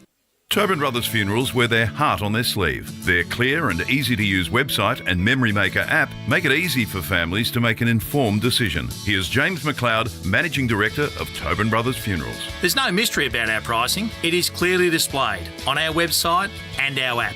We have staff standing by 24 hours a day, every day of the year to assist you in your absolute time of need. Visit tobinbrothers.com.au. Tobin Brothers Funerals, celebrating lives. There are only 3 things that should be flushed down your toilet: pee, poo and paper. Some wet wipes and antibacterial wipes say that you can flush them, but you can't. They clog up the toilet and pipes, causing expensive blockages. Save yourself a truckload of trouble. Put your wet wipes in the bin. To learn more, head to the Yarra Valley Water website, yvw.com.au/wet-wipes. Hi, Dylan Dow from the Baroni Football Netball Club here. When I need to grab a quick coffee or a bite to eat, I'm popping into Eastland. Eastland's more than a shopping centre. They support a range of community organisations and have been a major partner of the EFNL since 2018. Cheers, Eastland.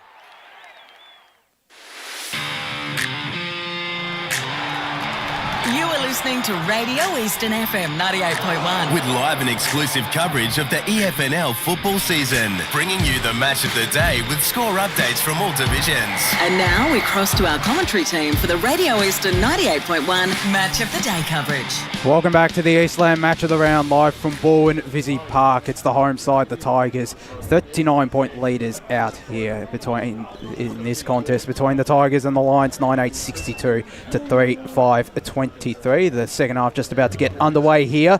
Wayne Brasher, Ray Baird, what do Doncaster East need to do here in this second half to get back into the contest? Well, for starters, I think they've got to try and win more ball out of the midfield, and they're going to try and be a little bit more decisive with their delivery into their forward 50. And they've got to try and find a way to not turn over the ball when they have advantage, Ray. And to add to that, Brash, they've got to look at a way to stop the big man, down there. Lyle, because he's marking everything that's coming down there. And but no, look, it's all I would say. Heads down, work your backside off.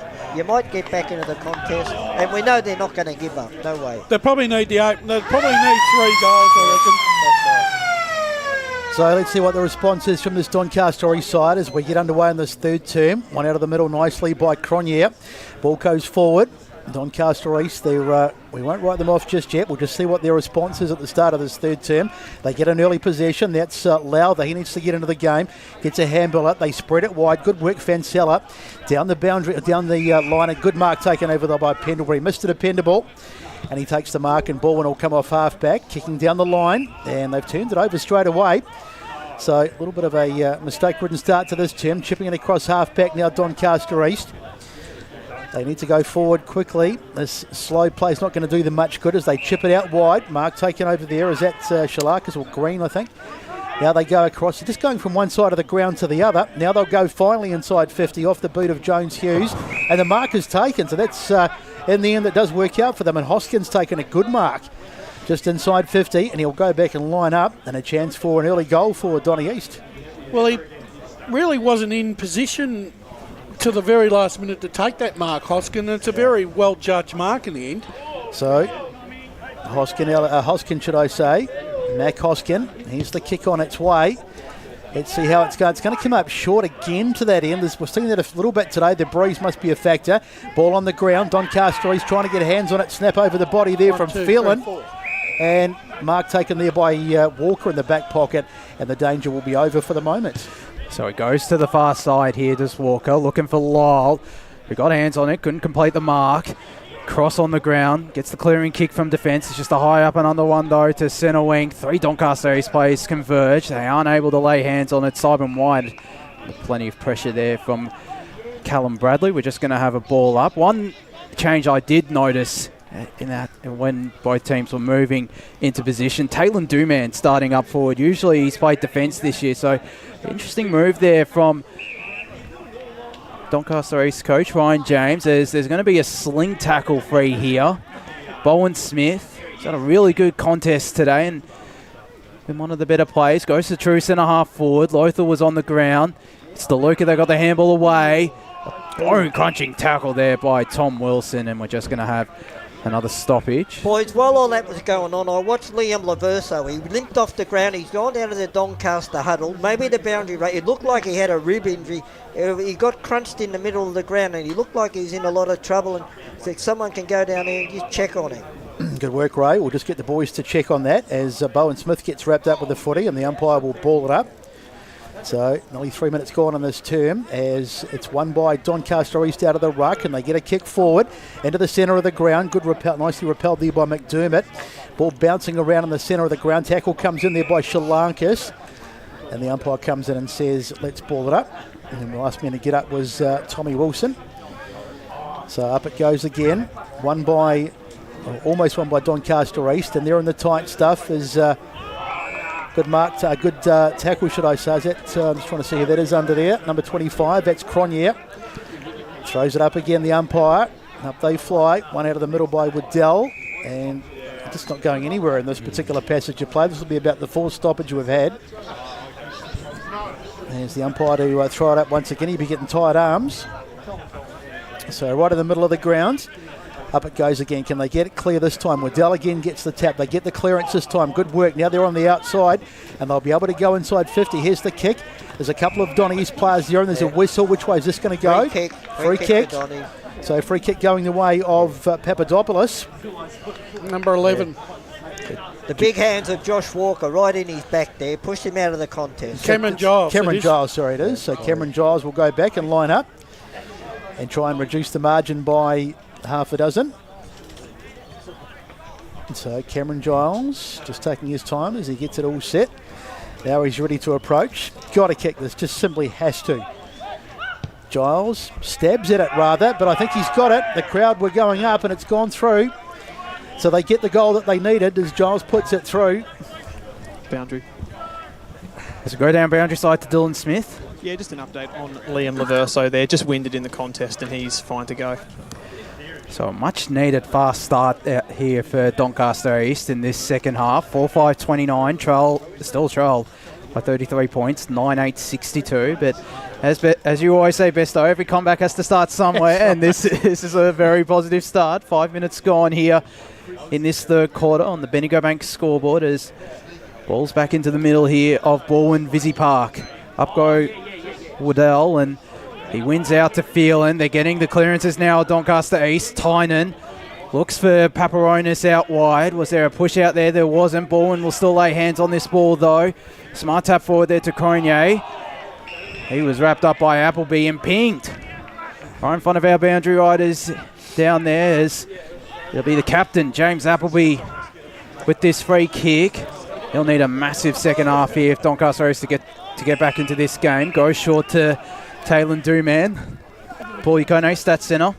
Doncaster East are winning the clearances in this third quarter, 4-0.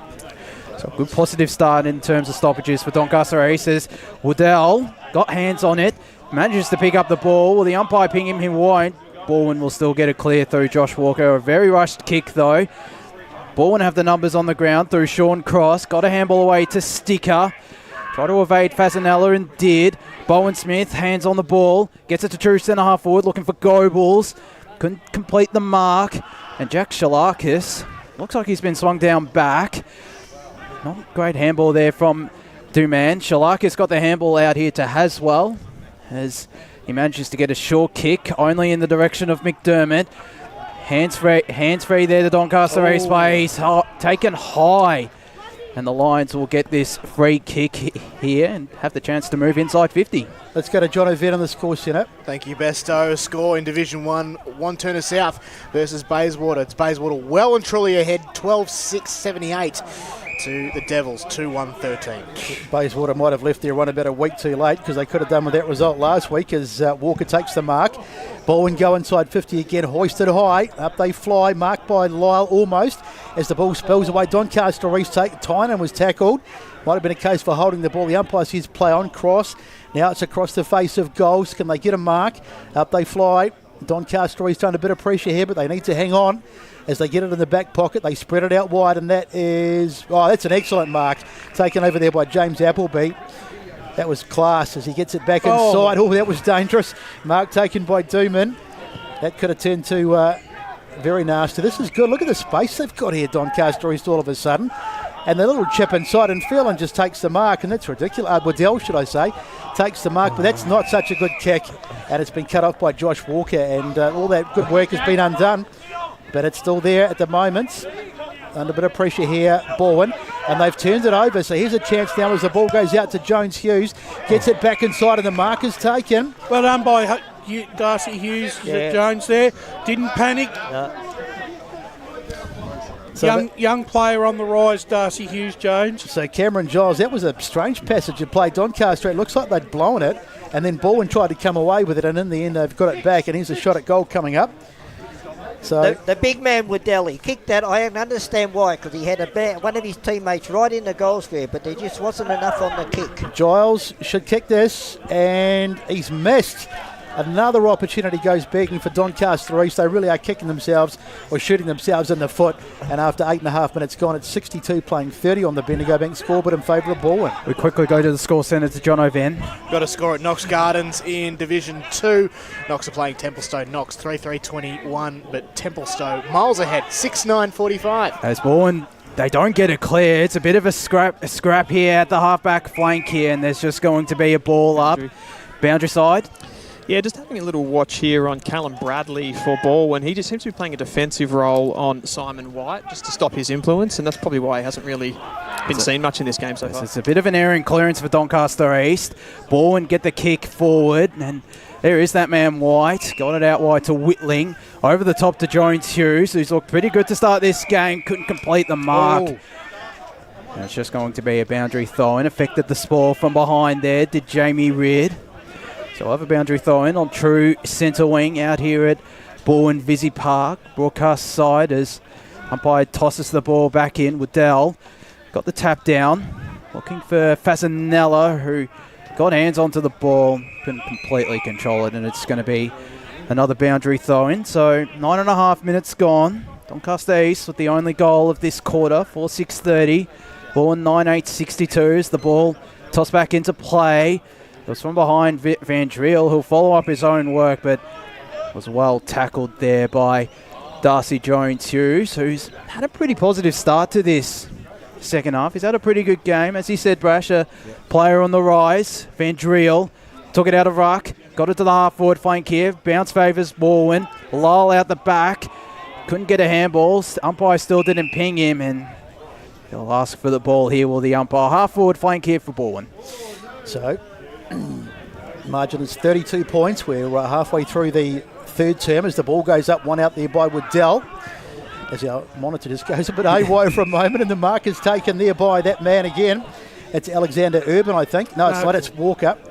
No, in fact, it's neither of those. But anyway, now it's in the hands of Giles. Third time lucky. Giles spreads it, equates it. What is he doing? He's given it away, and this is going to be an opportunity for... But then they've turned it over again. It's a ball a bit untidy, bouncing awkwardly there, picked up by Pendlebury. He's in a bit of trouble, but he gets a kick out wide. and they'll get out of it. They were a bit lucky there. Britton out wide. Britton sets sail down that far side, gets a kick forward. Up they fly, plenty of Doncaster East defenders, but it's got out the back. Will it sit for Goebbels? It won't. But look at all the defenders back there. Good tackle by Lowther. And in the end, they managed to hang on. Doncaster East, that could have turned to custard for them, but they managed to hang on. That was really poor decision-making then by Jake Wickling. I don't understand why he wouldn't have had a shot for goal. I was the same. I was getting ready to call it. It was strange. So up it goes. Ball bouncing around. And it's going to be another stoppage, I think, as Lowther makes the tackle. So 32-point margin. We've had 11.5 gone in this third term. Boundary. As we go down boundary side. We saw James Appleby go down there. He's up and about, waved away the trainers. There was a big concern there, but it's good to see the captain up as they'll get a clearance here. Doncaster East, the Luca, only finds the hands of young Liam McDermott. What a season he's put together. I believe the 19s captain last year for Balwyn. Gets the kick inside 50, and Simon White able to read it well.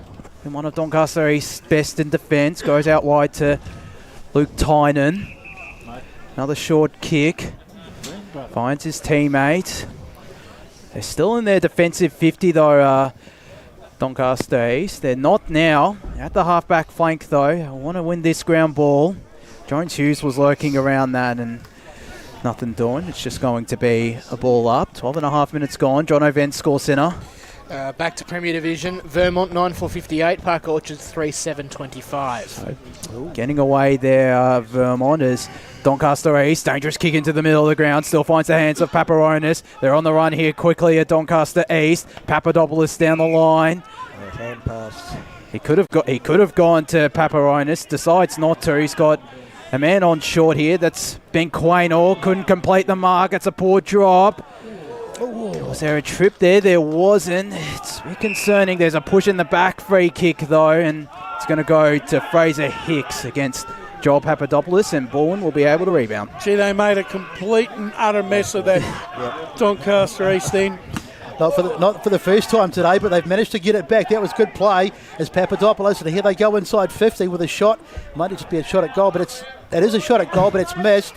So they did well to get the turnover, but they've missed with the shot, and an opportunity goes begging. Margin, though, is reduced by 1. It's 62-31 on the Bendigo Bank scoreboard. 13 minutes gone. I'll give him his due. He's trying real hard, Laverso. He's trying to create some run for Doncaster East through that midfield and trying to get players into the game. So Pendlebury gets the kick out. Good mark taken there by the big man Walker. They go down the line. Can they get a mark? Not at the moment. Close to the boundary line, and in fact it's over.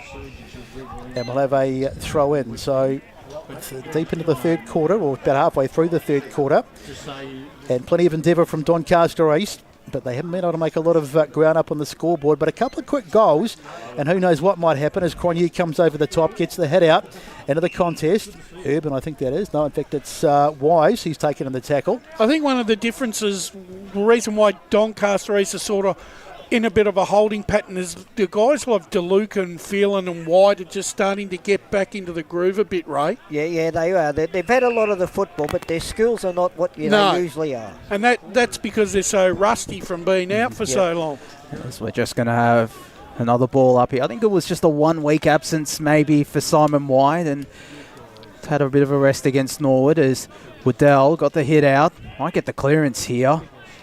He does. Green got Phelan as a handball option, uses him, goes down the line to the half-forward flank. He'll just stay in. Quaynor couldn't lay hands on it out the back. Aaron Britton. That's a very dangerous kick, and Appleby will be able to cut off and immediately go on the run. Out the back is Mac Hostin. Oh, good mark. That's a brilliant mark. Actually, I reckon we've got to put that down as a contender for Mark of the Day. Boys, we don't have Mark of the Day. That was. I wish we did. Maybe we could have Mark of the Day. Because that was a very, very difficult mark. Let's just make one up. You got any prizes, Ryan? That was a great mark, but look, Appleby's kick was 100% right on spot. As Hoskin comes in and converts. Doncaster East are getting back into this contest slowly. 5-7-37, 9-8-62. 15.5 minutes gone here in this third quarter on the Bendigo Bank scoreboard. Down to the boundary with Dylan Smith. Yeah, just in that last play, you're starting to see East Doncaster's swift ball movement really come to the fore, and it's actually quite good to watch. It's just disappointing that we've only seen it from the third quarter. Paul Yucati in the stats centre. The inside 50 marks in this third term are 4-0 in favour of Doncaster East, and the inside 50s are 8-2 in favour of Doncaster East. And really quickly to Jono in the score centre, if he's ready. No, he's not quite ready, so we'll get play continuing on. Lowther went without it. Ball on the ground, trying to pick it up over there. Well, good work under there was Shalakis. Good tough stuff, and he's burst away. I thought the whistle had gone, but the umpires used play on as they go inside 50, and that's a great play. And the mark is taken by Hoskin again, so he'll have a chance to go back and line up for his second. He's got to have a go. Have a shot, young man. They seem a bit reluctant to go for home. It's not, I think there's a bit of breeze down there because we've seen a few kids come up short, but he's got to have a ping from here, surely. Worst that can happen is they might get in fact, he's given it off. And there's the kick. It's not going to get the distance, I don't think. Underneath it, they're trying to fly high, was one of the Doncaster East players, and they've turned it over, so Balwyn get it out. They've just got to have a crack. I don't understand the reluctance to have a shot at goal as they go back inside the 50 mark again. Getting under it was Quaynor, couldn't quite get there. Falzo for Laverso. Caught in possession over there, but they managed to get a handball back, and they'll go inside 50 again. But that's a terrible kick, and it's been marked back there by Walker. And they'll be able to get out of this ball. Another wasted opportunity, or is that Urban on the line? Doesn't matter. It's Balwyn in possession. It's Walker, as Taylor Duman is slow to get up on the ground. Will go down to the boundary soon as Balwyn clear the defensive lines. Lyle went from behind, couldn't take the mark. Green was wrapped up by Wise. We go down to the boundary now with Jared Beanland. Yeah, as you observed, Josh, Taylor Duman coming off there. He's hopping on his right foot. Looks like it might be a potential ankle injury. Unfortunate there for Taylor. That's a massive blow given the quality and a great season he's put together. There's a tripping free kick going to Doncaster East. Phelan over the top to Jackson Green. Go back and kick a goal. Put it right on the goal line. Just have a ping, for goodness sake. It's going to be a very hard shot, though. But there's nobody back on the goal line for Doncaster East. That's total inexperience there. Just on the 50-metre arc or 45-metre arc out of here. Goes short, doesn't. It'll be cut off here by Sean Cross. Goes down the line. Doncaster East have the numbers. Lyle got hands on it. He gets the kick. And it goes straight into the Doncaster East bench out of bounds on the full. John O'Van quickly in the score centre. We've got, thanks gents, we've got a score from Fair Park and Oakley. I'll just get that up. At halftime it was Fair Park 6-6-42, Oakley 4-4-28. Okay. Look, I know they're trying to play the percentages, but if I was Ryan James at three-quarter time, I'd be saying to the guys, look, if you get in position, have a go, for goodness sake. So, ball on the ground, and the umpire says we'll have a ball up. So they were lucky then that they didn't get burnt on that turnover.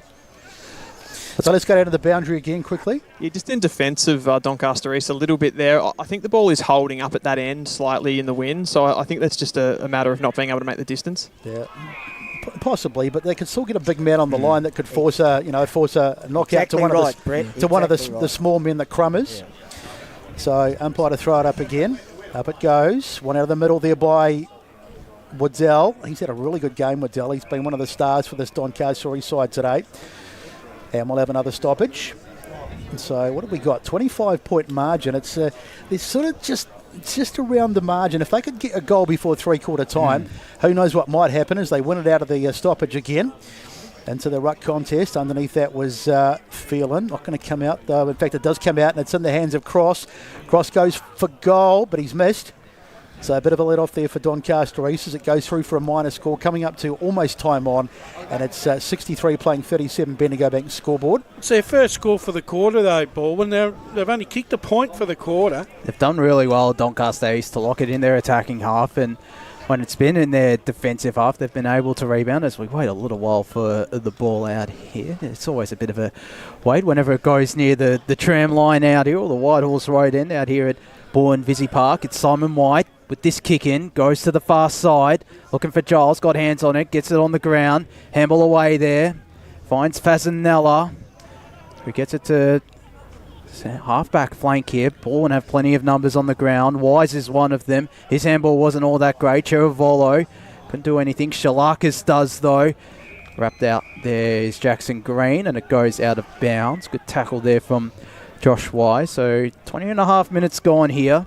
Just ticked into time on in this third quarter on the Bendigo Bank scoreboard. Balwyn 63, Doncaster East 37. They've had their chances, the Lions, but just haven't kicked straight or haven't taken advantage of their shots on goal as Quinn gets the kick inside 50.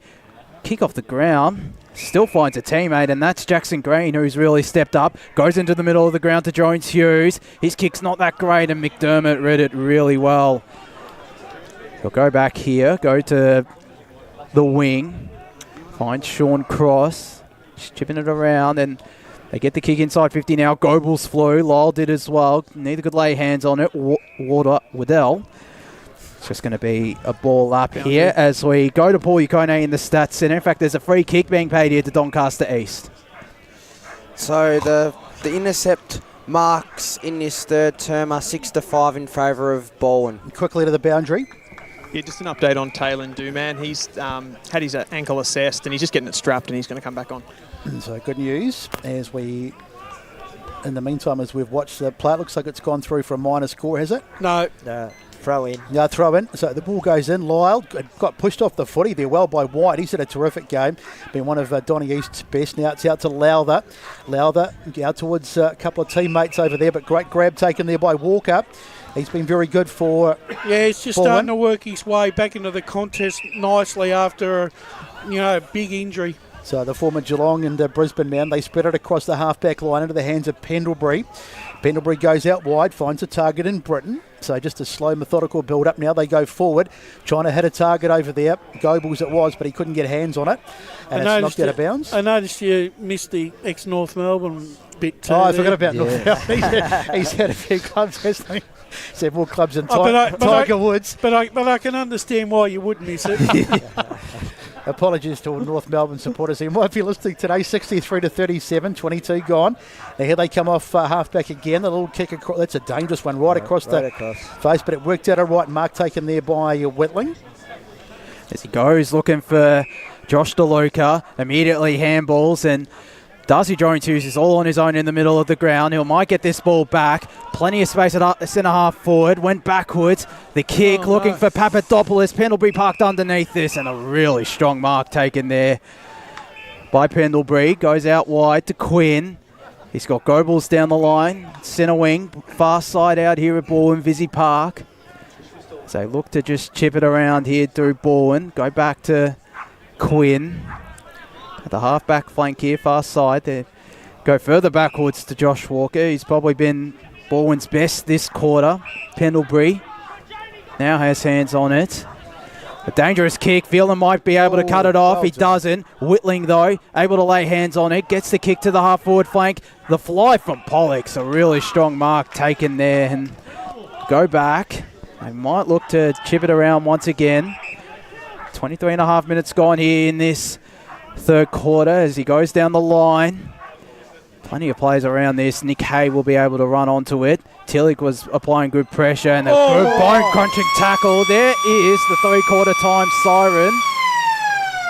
And it's a 26-point margin here between Balwyn and Doncaster East. 9-9-63 the Tigers. Doncaster East 5-7-37 after a 24-minute quarter here. Brett Beston with the major goal kickers. So Goebbels has a couple for Balwyn, and of course Jared Lyle with 3. But it has been a pretty good comeback by Donny East, but they still trail on the scoreboard. But everything to play for in this final term. It's 9-9-63 to 5-7-37. Three-quarter time here at Balwyn. As Sarah opened her best friend Jackie's wedding invitation, she was overcome with a wave of emotion. While her 2 young boys wrestled on the floor, tears of happiness rolled down Sarah's cheeks as she saw the words she'd been longing to see. Please note, this wedding will be a child-free event. Well, Sarah, looks like we're off to Eastland for a new frock and some heels. And let's book in that babysitter. For all of life's little moments, there's Eastland. Eastland. Live real. At Yarra Valley Water, we know reducing your shower time, or show time, to 4 minutes can save you an average of $200 a year on water and energy bills. Shower shorter. Save water. Authorised by the Victorian Government, 1 Treasury Place, Melbourne. Sprained your ankle, bursting through the banner? Broke a finger, high-fiving the ruckman? Or did you run into the goal post again? For bumps, breaks or bleeds, be seen sooner, close to home at Knox Private 24/7 Emergency Department. The preferred provider of emergency care to the Eastern Football Netball League, you'll generally experience shorter wait times. You don't need private health, but there is an out-of-pocket fee. Be seen sooner, close to home at Knox Private 24/7 Emergency Department, 262 Mountain Highway, Wanturna. Do you feel good about your bank? Because there is a bank you can feel good about. They share their profits to fund big community projects, small community clubs, and vital emergency services. They've given $250 million to help Australian communities thrive. They have all the products and tech you expect from a big bank, with service you don't. It's Bendigo Bank. Feel good about who you bank with. Try Bendigo. Search bendigobank.com.au or search Bendigo Bank near me. The first time I met the team at Tobin Brothers Funerals, I felt like I'd known them for years. They're so caring, honest and passionate. James McLeod, Managing Director of Tobin Brothers Funerals, sums it up best when he says, Every day our people get out of bed to assist client families in their absolute time of need. Our people love what they do, and you will not find a more highly trained group of people than those at Tobin Brothers. Visit tobinbrothers.com.au. Tobin Brothers Funerals, celebrating lives. Hi, I'm Ben Desson from Montrose Football Netball Club, and when I need a new kit for a night out, I head over to Eastland. But Eastland is more than a shopping centre. They support a range of community organisations and have been major partners of the Eastern Football Netball League since 2018. Thanks, Eastland.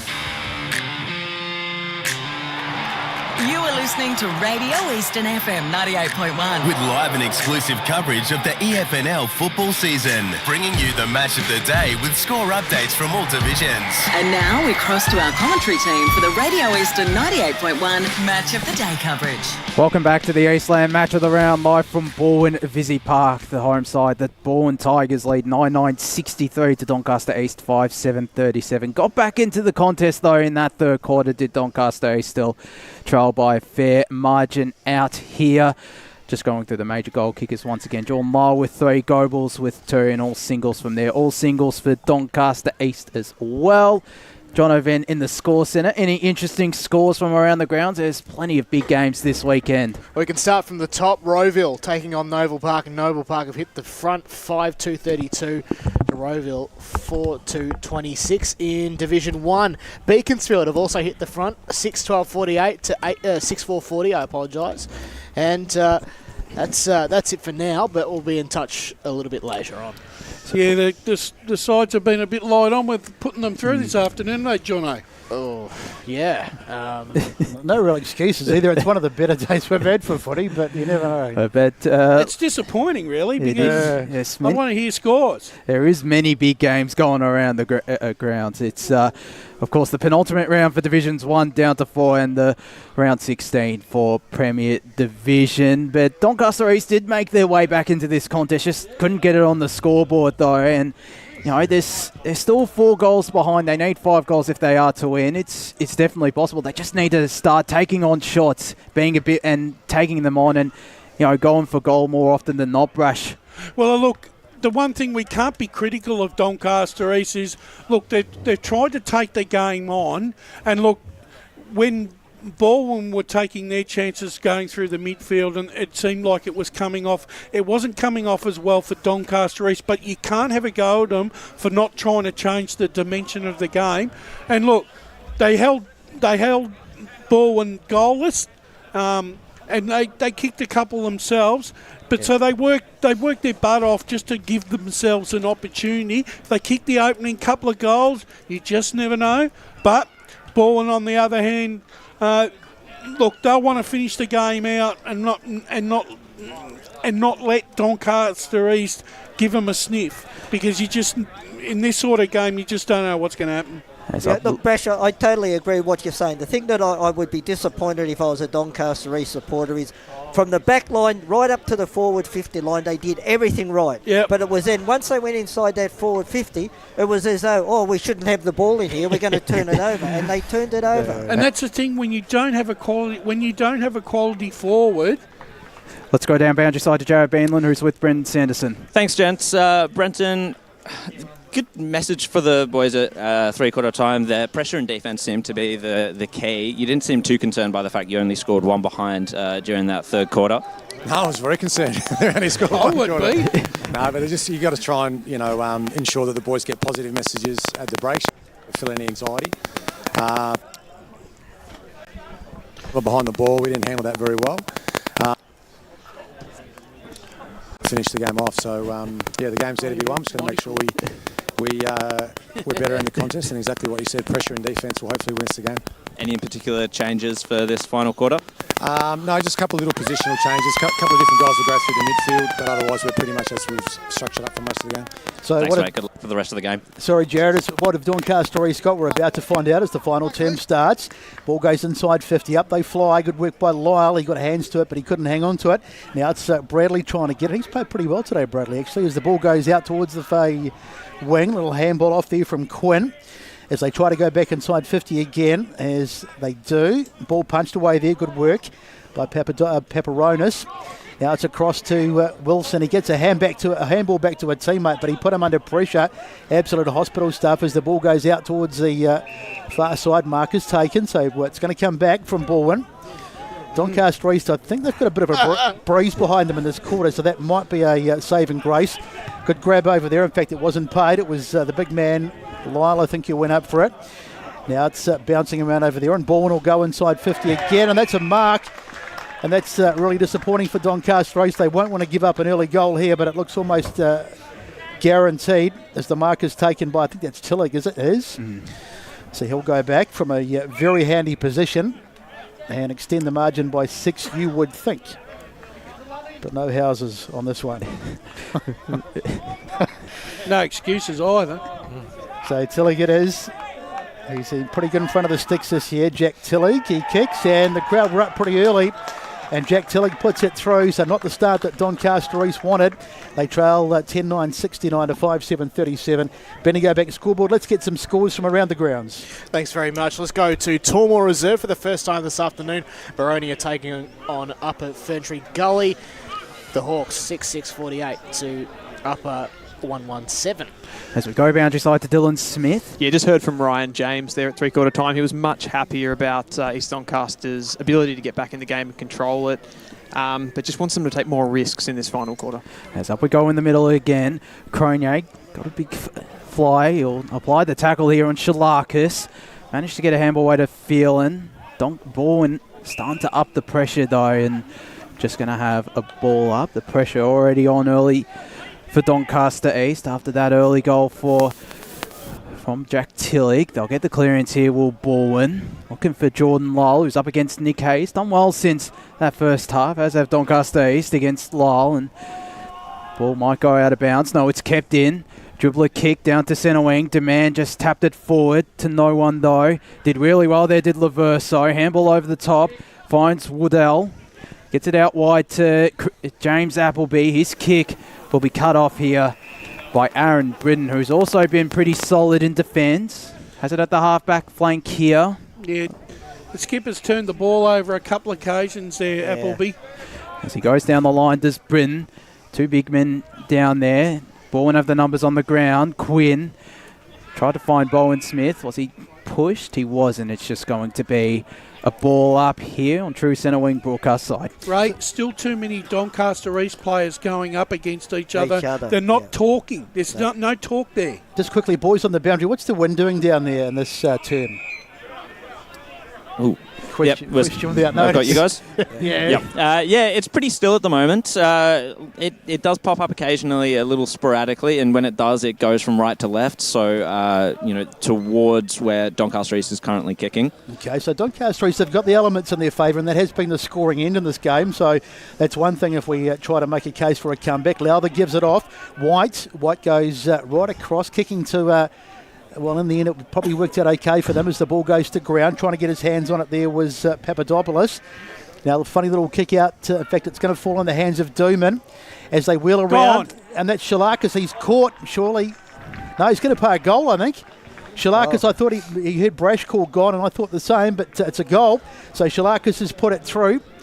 And that's another one back for Donny East as they reduce the margin to 26. Actually, I thought it might have been number 38. Papadopoulos with the goal there. That's a Tobin Brothers goal of the day contender there as we go to John O'Ven in the score centre. I don't think it was Shalaka's. No. Division 3 out at Warrandyte Reserve. The aforementioned side taking on Sylvan. 7-5-47. Warrandyte to Sylvan. 11-6-72. Okay, so Papadopoulos it was. I saw the 8. I thought it was 28. Don't give me a hard time, boys. My eyes not that good. I'll back you up, Brett. Oh, thanks, mate. Geez, everyone ganging up on me here. 69-43, and we've had nearly 5 gone in this last term. So a much-needed response there from Doncaster East. We're back in the middle here. Waddell looking for Jones Hughes with that hit out. It's Balwyn. They're trying to move it forward, but can't. We're going to get a secondary ball up in the middle of Balwyn Vizzy Park. For clarity, Shalaka's is on the wing over here. It looks like he's pushed up the ground as Shalakas in this second half as Phelan, I think, was trying to find Shalakas, but in fact it was Tequainor. He might get hands on this ball, Shalakas. It's in fact Balwyn that does. Shalakas applied the tackle. Papadopoulos ducked his head, still got high. And a chance here for the Lions to go inside 50 through their last goal kicker. Fasanella has a handball option behind, ignores him. We'll go back here, got a couple of leads. Just goes inside 50 now, and Josh Walker cuts it off. John O'Ven quickly in the score centre. The game between East Burwood and Ringwood, there's only 1 point in it. The Rams 6-11-47 to Ringwood 7-6-48. So massive lead there for Ringwood as the ball goes out of bounds here. Centre wing, broadcast side. Played 6 minutes here in this final quarter on the Bendigo Bank scoreboard as the ball will be tossed back into play. Up go Waddell and Cronier. It's Doncaster East that'll win out of the clearance. DeLuca shrugged off his opponent, got the tap forward, and will be given the free kick here. So the former Carlton man, and of course the former Fremantle Docker as well, will look for options inside 50. Couple of leads he's got, including, looks like Cameron Giles will fly, and it's Dooman with the mark. Giles with the fly. Dooman was out the back, and a Team of the Year defender last year in the VFL for Frankston. He'll go back here and potentially get his 4th goal of the season and make it a 20-point margin. 7 minutes played here in this final quarter. Would have kicked 2 goals to 1 here as they need to kick this goal. They do, as in comes Dooman from a bit of an angle, about 30 metres out, and he has got it! The comeback is potentially on for Doncaster East. 7-7-49 the Lions. Balwyn 10-9-69. 7 minutes gone here in this final quarter on the Bendigo Bank scoreboard as we go to John O'Ven in the score centre. For those who might have missed it, at 3-quarter time between Heathmont and Mulgrave, the score there is 8-6-54. Heathmont to Mulgrave 9-8-62. So Doncaster East, they're not going away, and they've got it down to 20 points, which is as close as they've been for a while. And if they get the next one, well, then you could probably mount a serious case for them. 7.5 minutes gone in this last term, so there's heaps of time to go. As we're just waiting for the umpire to bring the ball back. So sun streaming across Vizzy Park. Not the biggest crowd you've ever seen, but a good game of footy as the ball is won out of the middle by Waddell. That's a sling tackle, surely. What does the umpire say? No, he's going to just ball it up, I think. So the player that was thrown to the ground there, it was Phelan. He looks a bit worse for wear too. A little bit slow to get up. Up it goes. It's won again there by the big man Waddell. Now it's taken away there by Wise for Balwyn. They go inside 50. Can they hit a target? They sure can. And the mark is taken by Goebbels, who came across and took it in front of another Balwyn attacker, who basically just laid the shepherd. So Goebbels will go back and try and kick his 3rd of the day. So this will be a bit of a killer blow as Doncaster East have just got that last goal to get it back to 20. So this will extend it back out, but hasn't kicked it yet. He doesn't miss too many, this man, Jeff Goebbels. On his way in, here's the kick. He didn't strike it terribly well, and in fact he hasn't got the distance. He seemed to get right underneath it, almost like a lob wedge in golf as the ball goes out of bounds. And we'll have a throw it in the right forward pocket. Boundary side to Jared Beanland. Yeah, that kick just held up in the breeze. It popped up once again, which was just ill timing there for Jeff Goebbels. You're definitely right there, Jared, as Simon White, ruck duties, took it out of ruck under pressure from Jordan Lyle there, alongside Daniel Quinn, as ball will be tossed back up. Plenty of players dispersing from this stoppage as Lyle just shrugged White out. Will Stevenson, was he taken high? Umpire will ping him. Sure. So Simon White with the free kick. A couple of cries there. There wasn't a free kick there from the Balwyn faithful underneath us. As White, not a great kick, and it'll be cut off here. They go inside 50 looking for Tillich. White will try to cut it off. Got the spoil in. Got it to Fasanella, over the top to Ceravolo. That's a poor effort there from Ceravolo. Couldn't completely control it, and it's another forward half stoppage for Balwyn. Gee, that could have cost them, and that's cost them an inside 50 there, Doncaster East. It has, and it's potentially given Balwyn an inside 50 as well, as up go Van Driel and Waddell. It's the latter that wins out, but Balwyn do get it inside 50. Nick Hay can't run onto it. Lyle got hands to it, couldn't control it though. Ball will trickle out of bounds for boundary thrown as Simon White looks worse for wear, and Balwyn will get another forward 50 stoppage as they look to orbit seal this game. Just watching Jordan Lyle, he's like a one-man wrecking machine. He's just crashing into bodies all over the place, just taking people out off the ball.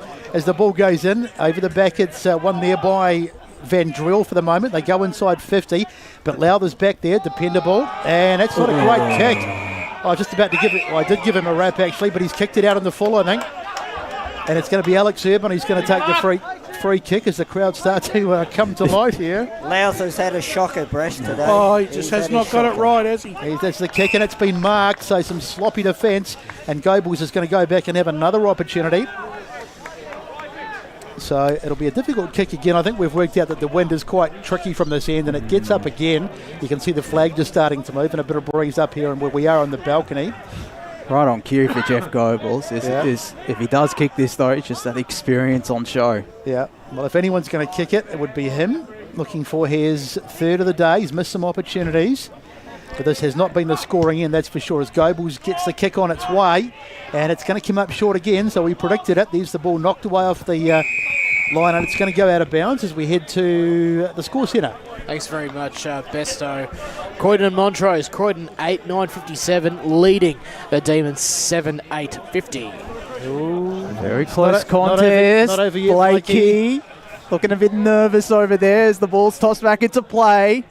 Van Driel took it out of ruck. Urban was wrapped up by James Appleby, and another stoppage inside forward 50 for Balwyn. Two of the stars of the Premier Division going head-to-head as White got it to Chris Phelan. Goes a very dangerous kick, and Aaron Britton will be able to cut it off. Got Bowen Smith on short, ignores him. Instead goes a very dangerous kick out wide, and this one will also be cut off here by Jake Whitling.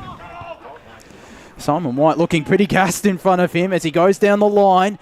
Phelan on ground level. Nice backwards handball, only to Josh Walker though. All that experience at the AFL level on show there. Goes down the line. Not the greatest kick. It'll still work out for Balwyn. Van Driel goes into the middle. Able to cut it off there was Fasanella. Balwyn have the numbers here though. Van Driel is out. Tynan will be able to run onto it. He can't, and the ball will trickle out of bounds. About 60 metres out from Balwyn's goal, so dangerous territory here for the Lions. I'll tell you what, Simon White has tried his backside off today. He really has. His last 10 minutes, I was just watching him. He's given everything. Yeah, he certainly is. Yeah, all that experience, but he's almost trying to win it on his own. But he needs a few soldiers to go with him as Waddell wins it from the ruck contest. Ball bouncing around, and there's a whistle here, and it's going to be a free kick going the way of Donny East. So they're starting to get the rub of the green as the kick goes out wide. It's not a great one. Red's over there. Little handball over the top, finds a teammate and Sticker under a fair bit of pressure. Now it's still there. Sticker goes and gets a second bite of the cherry. Still on the ground as Donny East. It's all over the place over there. Just have a stoppage and settle it down. Well done by the Doncaster. Those two young men there. They worked extremely hard. They didn't get the result, but at least they got They were under extreme pressure. Bresh. Yep, good work. So the ball won by Balwyn out of the stoppage. There's the kick inside, and it's fallen to the hands there of Bradley gets his kick smothered. Don East under enormous pressure. Can they get it out? Trying to get his hands on it was Housewally's on the ground, and they wrap it up again. Next best thing, if you can't get out, is to at least get a stoppage and just get yourself a chance to reset, which they've done. So it's going to be a stoppage just inside 50. Up it goes. One by Waddell coming over the top. As the ball in the hands of Goebbels, gets a handball back as they go inside 50 again. And this time the mark is taken. And I think that is, can't quite see it, it's Giles, I think. No, it's number 11. Giles.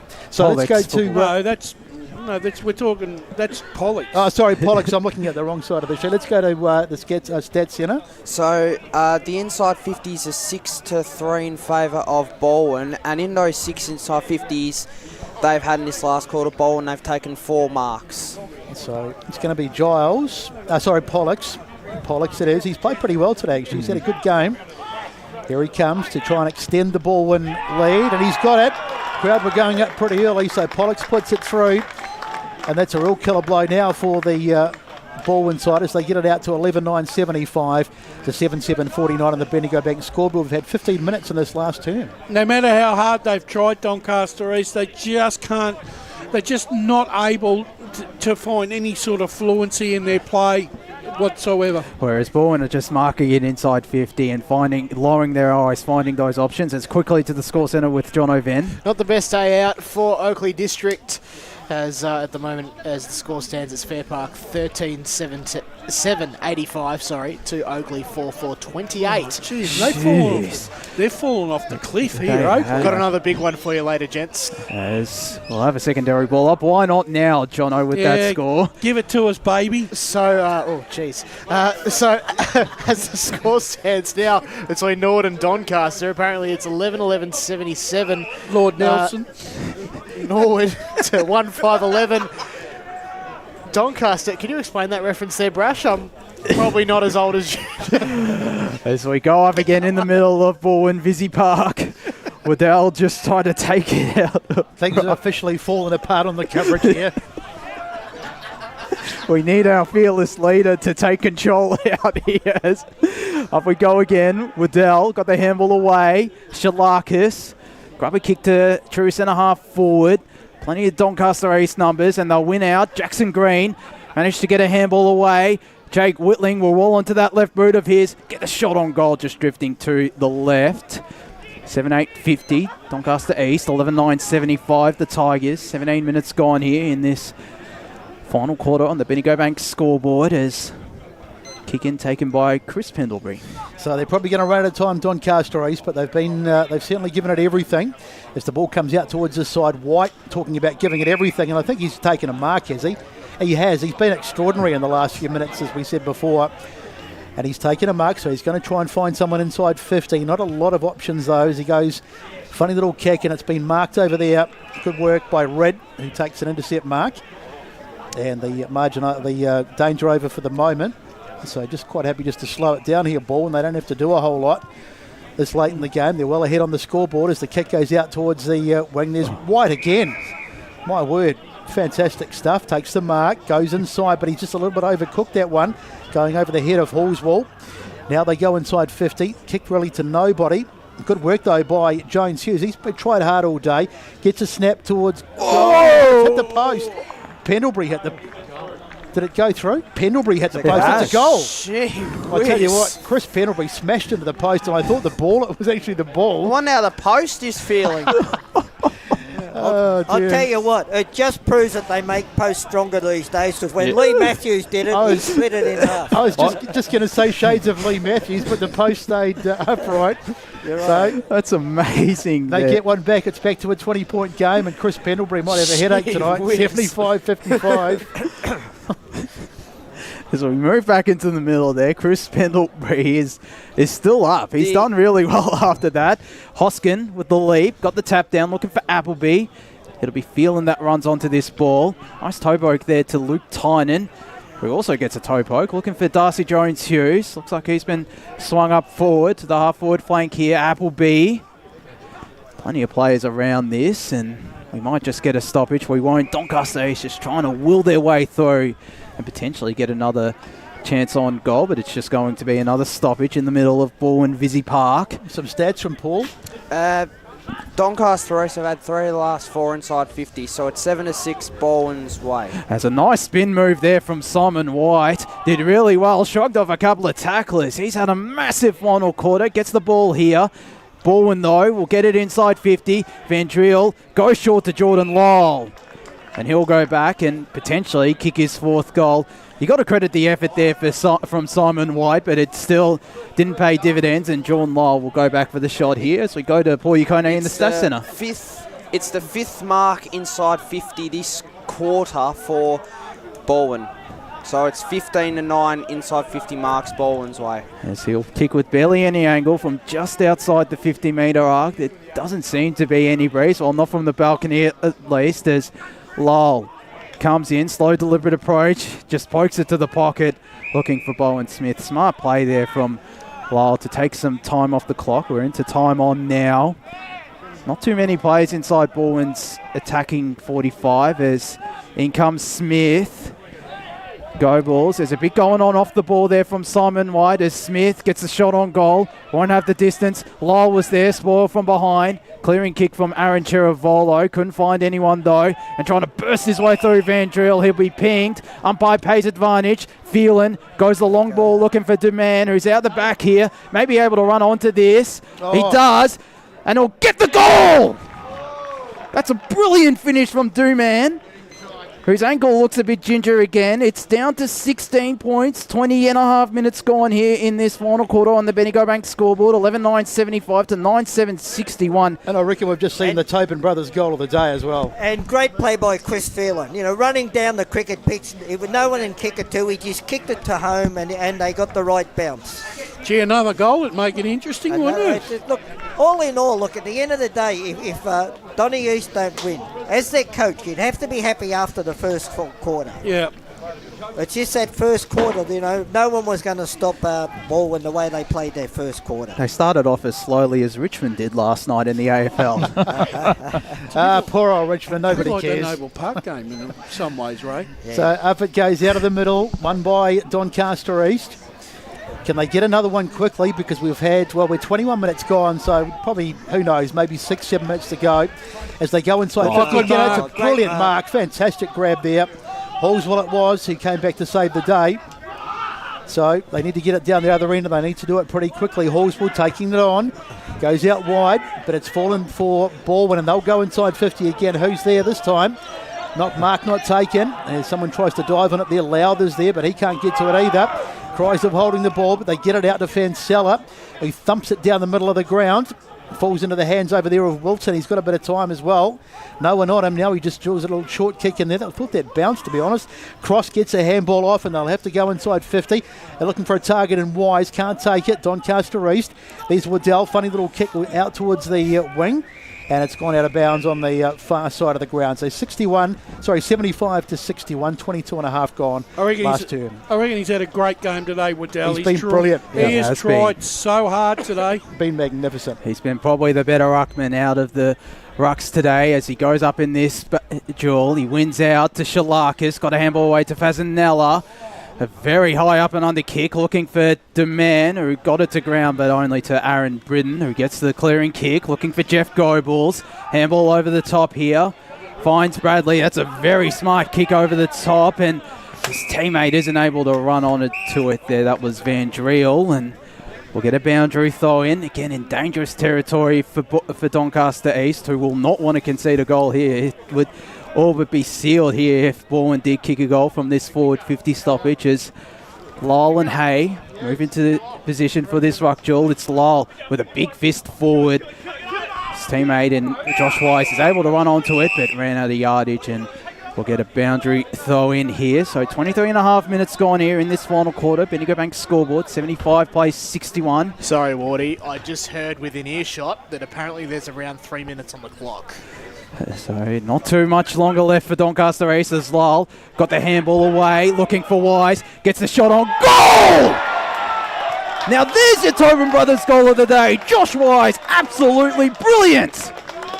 12-9-81 Balwyn, Doncaster East 9-7-61, 24 minutes gone here in this final quarter. I still like the Demon goal personally, but anyway. Sometimes it just takes a moment of brilliance to seal a game, Ray. I think the game's just been done and dusted. But look, but all the credit goes to the goal kicker. You've got to give Lyle his credit with that hand pass out of the ruck contest. That was a very well underground hand pass. But it was a very well thought out piece of play. Yeah. The player who receives it's got to finish it off, but also credit to the guy who. That's exactly where we're going with that, Ray. So unfortunately, Doncaster East's brave effort looks to have fallen short. They've been good though. They've fought their way back after that disastrous first term, but that goal probably puts the icing on the cake with a couple of minutes left. Socket off the ground out towards the far side. Taken over there, in fact, dropped to the ground by one of the Balwyn players. Trying to get his hands on it was Jones Hughes, and that might be a free kick. Yeah. It is. Probably tried to do just a little too much there, Waddell. So free kick it's going to be. Going the way of Balwyn. So maybe a chance for a late goal. They chip it down the line. Mark taken over there by Red. He's been called to play on. He gets it back. Now they go inside 50, the kick. Can they get up and take a mark? Lyle is there, and I think, no, he's been beaten to it that time. And who else but Waddell, who's been absolutely sensational for Doncaster East. He's been easily their best player, a lottery along with Simon White. As Hoskin try to get hands on it, but they're going to get it again. Now it's Urban, who was very good in the early stages, has gone out of it a little bit, and a good spoil coming in there from Whitling, knocking it out of bounds. So the final siren imminent, nearly 25 and a half minutes gone. 81-61 on the Bendigo Bank scoreboard. There's two rucks. Jordan Lyle in position here. He's been really strong. He'll go up against Simon White. Got the hit out, did Lyle to Cross, who might have been held. Umpire didn't pay. Phelan gets the clearing kick and reading that really well there, Josh Walker. Potentially a contender with the second half of the Sportsco Eastland best on ground. And solid in defence as he goes inside 50 looking for Lyle. Can get hands on the mark. Callum Bradley with ball in hand gets the kick inside 50. Lothar was able to juggle the mark. Was a bit iffy there. Gets the handball away to Simon White. Looking for Darcy Jones-Hughes out the back. Balwyn have the numbers and Daniel Quinn is able to take the mark at the half-forward flank here. Got an option on short in Tillig against three. Doncaster East players. The snap on goal just falls short, and Nick Hay on the goal line there will take the mark and go back. There's a couple of Doncaster East players that are sore. He's unleashed the He's torp. gone the torp. Bring back the torp as Pollux gets it inside 50. Bradley, spoil from behind there from Lothar. Wise is able to pick up the ball though. And it's not going too far. We're just going to have a ball up. A true centre half forward. 27 minutes gone here in this final quarter. Balwyn 81-61 Doncaster East. And so Balwyn continuing on their winning way. They've been good in recent weeks and they're a real threat coming into the final series as they snap forward. And it's been dropped over there. Here's an opportunity now. Lyle, he lost sight of the ball. He didn't know where it had gone. And in the end coming through was Quinn, and he's happy just to see it out of bounds. I know they're going to win this game, Balwyn, but do you think Brendan Sanderson would be happy with this performance? No. Overall, no, I don't think he would be. So he would have been happy in the first term, but probably not so much for the rest of the game as the ball is won out of the ruck by Doncaster East. Handball out towards the boundary, and it's gone out of bounds. So we're told about 20 seconds to go, so the world's largest siren's about to deafen me as we prepare. I might put some earmuffs on or something. Just put your fingers in your ear, Brett. Umpire to throw it in. There's the ball went out of the ruck by Lyle on the grounds as they dive on it, and the umpire says we'll have another stoppage. It's about to go. Stand by. That old air raid siren, it's a thing of beauty out here at Balwyn Visy Park. 81-61 as the umpire to throw it up again. There it is. Thankfully, it's a short siren. It doesn't go on for too long. Yeah, they did you a favour, didn't they? But that's the game. Balwyn have repelled the Doncaster East challenge in this final term, and indeed in the second half, and they've come away with the chocolates. 12-9-81 to 9-7-61. Wardy, tell us about the goal kickers. So it was Jordan Lyle with the 3, Jeff Goebbels with 2, and Josh Wise also with 2, including a potential contender for Tobin Brothers' goal of the day. Singles to Alex Urban, Jack Tillig, Daniel Quinn, and Callum Bradley, whilst for Doncaster East. Darcy Jones-Hughes, their only multiple goal kicker with 2 singles to Paparonis, Duman, Papadopoulos, Jack Shalakis, Cameron Giles and Mac Hoskin. But it was a good comeback from Doncaster East after what was a really slow start, but just too little too late from the Lions. And it's a good victory for Balwyn. They keep in touch with the top 2. We'll keep a close eye on that Roval Noble Park score, see if they can potentially jump into the top 2. Jono, do you have a score from there? So a score at this stage, according to what I see here at CBEC, is Roval leading by 20 points, 10-2, 62 to Noble Park, 6-6, 42. It's over. It's going to be hard if that's where that game is. I don't think Noble are playing well enough to kick 4 goals. Yeah, and they don't have enough scoring power either, unfortunately, So but nonetheless. So it'll hurt. It'll hurt Balwyn, who got the big victory here. Do you have any more as we go boundary side? Jared Beanland has got the coach, Brendan Sanderson, alongside him. Josh, Brenton, are you happy with that performance? Since after quarter time, it was a little bit, they broke even a little bit there, didn't they, the Lions? It was a great game. I mean, both sides were really desperate, and obviously our first quarter set us up. Pressure was great, tackling pressure was awesome, but really good, even contribution from our 22 today. So this time of year, you just want to get the wins and not get any injuries. So I think we ticked that box today. It was good. Yeah, it was a pretty good clean bill of health there on the injury front, which is always good to see. Any players that stood up today that you thought were vital in their contributions and made sure that Donny East couldn't get the advantages that they needed? Yeah, I thought our backs. It's just cut out there, Jared. He's just cut out there. Josh Wise, Tommy Wilson, I've already said him. And who was the other one I really liked? Balwyn Smith I thought was fantastic too. So yeah, I thought our mids probably just had the edge today. Thanks very much, Brenton. Enjoy the win, mate. Thank you to Jared Beanland down on the boundary with Brenton Sanderson, who's done a terrific job in his first year out here at Balwyn. I think we've got time for another break here. Yes, we do. We're going to go to a break here. When we return, we'll dissect we'll take a look around the grounds as well as give our votes for Sportsco Eastland Best On Ground and Tobin Brothers Scholar of the Day. Thank you. It's Balwyn. The winners out here in the Eastland Match of the round, 12-9-81 to Doncaster East, 9-7-61. As Sarah opened her best friend Jackie's wedding invitation, she was overcome with a wave of emotion. While her 2 young boys wrestled on the floor, tears of happiness rolled down Sarah's cheeks as she saw the words she'd been longing to see. Please note, this wedding will be a child-free event. Well, Sarah, looks like we're off to Eastland for a new frock and some heels. And let's book in that babysitter. For all of life's little moments, there's Eastland. Eastland. Live real. Sprained your ankle, bursting through the banner? Broke a finger, high-fiving the ruckman? Or did you run into the goal post again? For bumps, breaks or bleeds, be seen sooner, close to home at Knox Private 24/7 Emergency Department. The preferred provider of emergency care to the Eastern Football Netball League, you'll generally experience shorter wait times. You don't need private health, but there is an out-of-pocket fee. Be seen sooner, close to home at Knox Private 24/7 Emergency Department, 262 Mountain Highway, Wanturna. Do you feel good about your bank? Because there is a bank you can feel good about. They share their profits to fund big community projects, small community clubs, and vital emergency services. They've given $250 million to help Australian communities thrive. They have all the products and tech you expect from a big bank, with service you don't. It's Bendigo Bank. Feel good about who you bank with. Try Bendigo. Search bendigobank.com.au or search Bendigo Bank near me. Tobin Brothers Funerals wear their heart on their sleeve. Their clear and easy to use website and Memory Maker app make it easy for families to make an informed decision. Here's James McLeod, Managing Director of Tobin Brothers Funerals. We pride ourselves on being the most transparent funeral company. All pricing on goods and services are available on our website.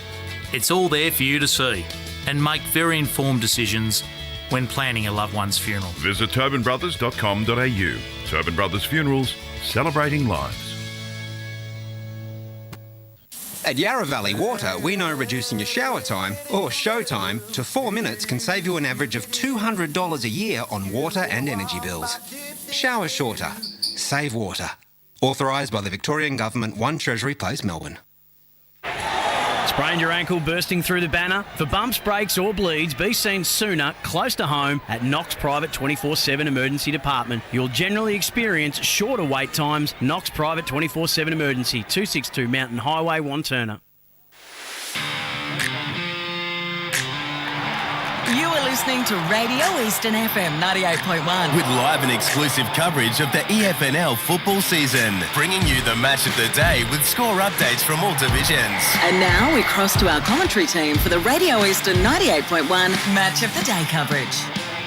And match of the round, Balwyn winners out here at Balwyn Visy Park, 12-9-81 to 9-7-67, keeping their top two chances and double chance hopes alive in Premier Division. Going through the major goal kickers once again, Jordan Lyle with 3, Jeff Goebbels with 2, and Darcy Jones-Hughes with 2. Also, Josh Wise. Let's go to let's go with the Tobin Brothers goal of the day first up. Taylor Dewman's goal in the final quarter was good, but you can't go past Josh Wise. The dagger and a really impressive run out on the boundary. I think he probably gets the Tobin Brothers goal of the day, fellas. You probably won me over. I was pretty keen on the Dewman goal, but fair enough. No, I'd go with you guys. We'll go with him. Yeah. So congratulations to Josh Wise for the Tobin Brothers goal of the day. Let's go with our Sportsco Eastland Best On Ground votes. I'll go with you first, Besto. Who do you have? Well, I went with the big man. I know it's unusual to give someone on a losing side the best on ground, but I thought Waddell was absolutely colossal. He just tried his absolute backside off all day, and I thought he was absolutely magnificent. The others, I kind of chopped and changed. I thought Urban, I gave him 2, and I thought Simon White. So we're basically given 2 of the blokes on the Doncaster East side votes, which is the anomaly of the game. But that was just the way it was. I just thought Urban was probably the best for Balwyn, but it was more of a team performance, and there was no real standouts for them, other standouts. Brash, Ray? Well, yeah. I'm similar to what you gave as well. Look, one vote I gave to Urban. I just thought his first half in particular, he had a lot of the football and he used it well.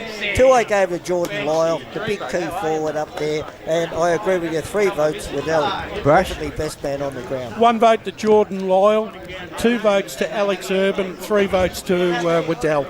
I've got Waddell for 3 as well, Alex Urban with 2, and the 1 vote for Simon White. So again, doing what you did best, I'm going with the 2 Doncaster East players, but I think that means Lachlan Waddell gets the Sportsco Eastland Best On Grounder. Superb job in ruck as Dylan Smith is down on the boundary with Josh Walker, I believe. Dylan, take us away. Yeah, that is correct. I'm down here with Josh Walker at ground level. Josh, that was a pretty awesome performance, especially in the first quarter. What was the message to you guys at the start of the game? Yeah, I think, look, they got the better of us pretty easily last time, so there was a bit to play for, and they're a proud team who will be looking to do some damage in the finals. So we knew to be on from the start, and then we sort of gearing up ready for those first sort of 10-15 minutes, and then guys, especially around the ball, I felt in the middle were really effective. Yeah, absolutely. And yourself, you've played a bit forward, you've played a bit back this year. Is that sort of a week-to-week proposition, or is it something you decide? No, well, I actually did my knee earlier in the year, so I missed about 8 weeks, and I'm sort of just coming back. So back's a little bit easier. I don't need to put the knee into as many packs down back, so we're just looking after that at the moment. Yeah, nice. And how's your time been at Balwyn, your first season there? A little bit different to the AFL, obviously, but how's it been? Yeah, it's a few wins has been nice. A couple of tough years there at North. We're sort of under the pump. So I've enjoyed winning, but it's a great club, and it's really well run and a great group of players, and obviously a very proud club as well, who want to make finals, want to do well. So I've really enjoyed that. Obviously I think I missed 7 or 8 games with the knee, so that wasn't ideal, but I suppose back down for the right time of year. I'll hand it over to you guys up there, Josh. I'll go first. Yes, Josh. Congratulations on the victory. How has the move been down back, playing alongside the likes of young up and comers in Aaron Britton and Josh Pollux? Yeah, it's good. It's good. I've obviously I've played a lot down back throughout my career, so it's a place I feel pretty comfortable. And yeah, we do have some experience down there that's nice to have around. They know what they're doing, but also the guys like Polly and As Britton, and it's fun to sort of teach them and help them, and you know, the backline's a bit of a unit. It's only effective when we all work together, so I've enjoyed that aspect of it. And how much are you enjoying being under Brendan Sanderson, of course? Was an Adelaide coach, and you would have gone up against him during your time, I think, with possibly Geelong or Brisbane, so you must be enjoying being underneath him. Well, actually, he was an assistant coach at the Cats when I was playing there, that's so right. I knew Sando. Go the Cats. I knew Sando from beforehand, so yeah, it's been nice. He's a bit more casual now. Actually, he's relaxed a bit. It was I reckon I would have been 18, 19, and he used to ride me most weeks at Geelong for not defending or watching the ball or something like that. So it's been nice. Josh, I just want to have a quick word. You've been out injured for quite a bit of the season. It would have been nice to come back and play behind the ball, just get your hands on the ball again and able to kick the ball around to position. Yeah, that's it. I mean, the last 3 years I've pretty much only played down back, right? So it's certainly somewhere I'm pretty comfortable, and it is just a bit easier. It's sort of my right knee, and it's a bit easier not having to crash packs with that and on the returning from that. So it's feeling pretty good now. So going forward, I'm not sure what we'll do, but yeah, certainly today was nice down back. So do you think that Brenton still might use you down in the forward line if need be during the finals? Yeah, I think so. Absolutely. I think we'll just take it week by week and. I suppose see who else is available and what we've got playing. So maybe who we're up against as well. So I suppose it's good for me and good for Sando that we can sort of just take it week by week and do what we think's best each week. Ray Baird here, Josh. Look, to us up here, there seemed to be a problem kicking goals at this end up here. The ball was falling short. Was the wind a problem? No, the wind wasn't too bad. This is just the uphill end. No one can ever. I reckon there's a fair slope, and no one can get them from the 45 arc. No wonder no one ever wins out here. Yeah. So it's certainly far easier at the other end. I was about to say there was a bloke that just kicked it from outside 50 that just fell short there as well. But a great victory, and top two closing in, depending on obviously Roeville and Noble's result. Just how much would it mean to be in that top two position come the end of the season? Yeah, that's obviously ideal. But we can't control what happens in the other games. So we just got to keep winning ours. So we'll try and get the job done in our games, and what happens elsewhere happens elsewhere. So it was a tick today. Just quickly, the run home as well. Obviously, you've got Park Orchards and then Noble Park away. How are you feeling about those two contests? Of course, Park Orchards, they've started to improve, and Noble did defeat you guys earlier in the season on King's birthday. So, two pretty interesting contests there. Yeah, I think it's good to have a few tests before finals. You sort of don't want to walk in the park right before you go into the main stuff. So, yeah, hopefully they're really good games, and we get a lot out of it. And just on the Premier Division in general as well, what have you made of it, and how even the competition is, particularly that top six? I've noticed that. You see the results, and sort of anyone can upset anyone on their day. So, yeah, as we were sort of saying, it means that every game you've got to respect and do your best each week. Well, Josh, we really appreciate you jumping on, and congratulations on the victory as well. Go and celebrate, mate. Good luck for the rest of the season and finals as well. Thanks, guys. Thank you to Josh Walker down there. He really came into the game in the second half, obviously, as Doncaster East got on top, did Walker, and just that experience in defence. It's, if he does play in defence come finals time, and even if he does play forward, just that experience is going to be so crucial for some of the younger players in that forward line and down the defence, Besto. But how good is it to have a guy who can just, effectively a swingman, so you can, depending on the state of the game, you can throw him forward, you can put him back, and with all his experience, I mean, just a massive player. I'll tell you what, the Doncaster East side will be very, very interested in the scores today, because there's a couple of crucial games, the Noble Park game and the Blackburn game. If they've both lost, and it looks like Doncaster, I know Noble were training for a while, that will certainly help Doncaster East out. John, have you got scores from those games? Yeah, so it's looking like, based on this, depending on whether they've updated or not, but Roeville still in front, 62-42 in the case of that one. Blackburn well ahead, 9-7-61 to South Croydon 6-5-41. Whether that's final or not, I'm not sure. But East Ringwood and Berwick have got off to an early start, it would seem. East Ringwood brutally 8-3-51 leading Berwick 2 straight 12. Yeah, I think Donny East off the top of my head have got Berwick next week, and then I think they've got Vermont in the last round. So they've got a bit to do to hang on to that last final spot, certainly over the last couple of weeks. I definitely think they can. They'll need to be on their A game, particularly against Vermont. And for Berwick, they'll still need to be on their A game as well, because they have definitely improved. They got close to Balwyn last week out at Edwin Flack Reserve. I'm not too sure of where that game between Berwick and Doncaster East would be. Possibly the Zerbies Reserve, but yeah, they need to hit some form heading into finals, and if they are to keep their Edwin final Flack spot, there, Wardy. yeah, so that's going to be a bit of a test. Bit of a danger game. Yeah, that's a real danger game. In fact, I reckon for Doncaster East, I believe is there any other scores from across the divisions, Jono? So we can go to Division 1 briefly, and Beaconsfield. It's unbelievable. They have scored a lot of behinds, but they've managed to potentially even win this one. Beaconsfield 9-16-70 lead North Ringwood 9-7-61. So a comeback that was not particularly seen. And of course, like clockwork, as you might be able to see on camera, Blake Tennant has handed me his phone. Has informed me that the final score from the Montrose and Croydon game is Croydon 10-9-69, defeated by the Montrose Demons 12-9-81. Thank you very much for Blake. Stop clapping. Thank you very much. Thanks, Blake.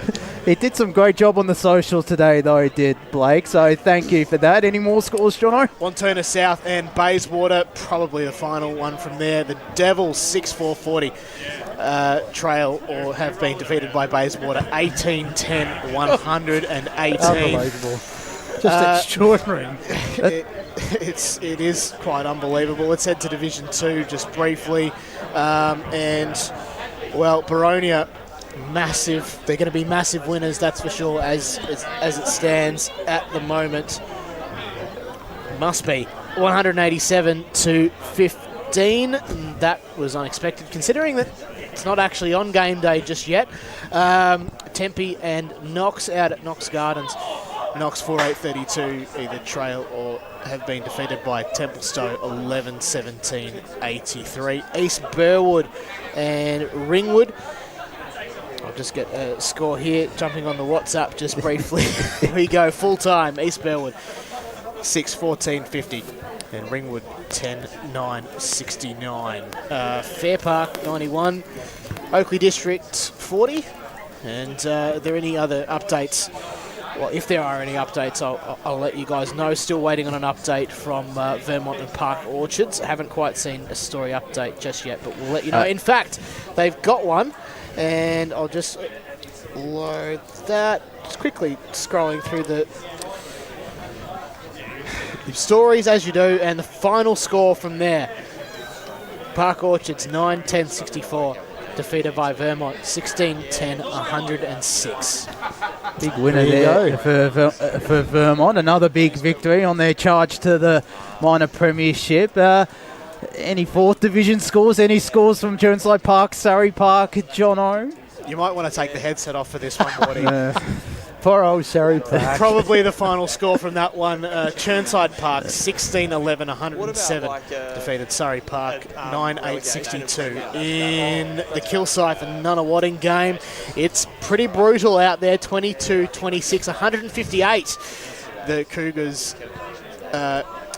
probably beat Nunawading for 2-26. And finally, Scoresby and Forest Hill, a little bit more conservative in terms of what's happening on the scoreboard. Scoresby 12-9-81. Lead Forest Hill 5-0-30. That's scores as they stand, and they're probably final ones too, wouldn't we say? Yeah, well, for one positive for Forest Hill, at least they took advantage of their chances. Five chances. 5 scoring shots. Yeah, they've fallen a bit off the wagon, have the Zebras. It wasn't that long ago that they were real contenders, the Zebras, but boy, the last few years have been they've been tough. I'll just head back to Division 3, a couple of scores that I missed. Coldstream 8-11-59, probably beat the Whitehorse Pioneers 8-5-53, only one goal in that one. Ferntree Gully and Donvale, Ferntree Gully 11-11-77, the perfect football score, mind you. Donvale 14-8-92, and Warrandyte 10-11-71 to Sylvan 15-8-98. Convincing winners there. That Donvale result was a bit closer than probably a few people expected, because they've been thrashing everybody. Ferntree Gully, I mean, credit to them, based on what I've seen throughout the afternoon, because they were languishing on the globe. They were struggling for the majority of the opening stages, first and second quarter. But I tell you what, they did pretty well to get where they were. They had the lead at one stage, then lost it. Donvale just too good in the end. Yeah, they are, and firming. Quite literally firming as the Division 3 contenders, Besto. Oh, 100%. I mean, they still, they've had a little bit of a slip up today, but maybe they took the foot off the accelerator. Who knows? But they still look the side to beat on that division, and I think they'll, they're going to take some topping, that's for sure. It's still a good effort against an almost full-strength Ferntree Gully lineup. I think no Lockie Kennedy for them. Obviously, Luke McComb came back, but it's still a really good effort, Jono. In Division 2, Mulgrave, big winners over Heathmont at H.E. Parker. 14-9-93, defeating Heathmont 9-8-62. And that's a big one. So does that all but lock up the top 5 for Division 2? I think that does now, given Eastfield did go down to Ringwood. So Mulgrave will be playing finals this year, which is just great, and that's huge. It's massive. And a couple of weeks ago, before they had their bye, we'd written off Mulgrave, but now they're playing finals. It'll most likely be an elimination final against the side that they have knocked over in Heathmont. So it's incredible, isn't it? Because I think at the start of the year we were all going, okay, how are they going to be like? They've re-signed the coach, they've brought in all this new talent, but I tell you what, they've just peaked just at the right time, and I think it's great. I don't think any of us, I remember back to the previews we did at the start of the season, and I don't think too many of us gave Mulgrave a shot, but good luck to them. It's great to see. I think I might have actually put them in final, so that's one prediction I got right out of not too many. I'm never quite often right when it comes down to predictions, but yeah, it's a great achievement, and I reckon it locks up the double chance for Waverley Blues and Templestowe, Jono. Okay, so going back to Premier just briefly, the final score out of Norwood and Doncaster, 19-18, 132 to 4-3-27, a big scoreline out there. And it looks like the final score from Rowville and Noble Park, Rowville 12-7-79, defeated Noble Park 7-6-48. So Rowville, I think they were percentage clear of Balwyn in second spot, they were percentage clear, so they'll still stick in second. But it's and you'd think with their run home, Ray, they'd probably get that top 2 chance. Ray, I can't see Balwyn taking second spot off Rowville. Rowville's got Blackburn at Seabeck next week, and then they finish off with Doncaster in the last round. Yeah. They're going to get a percentage out of that, and they've already got a better percentage than Balwyn. And as I mentioned before, Park Orchards, they face Balwyn and they face Noble Park away from home as well. So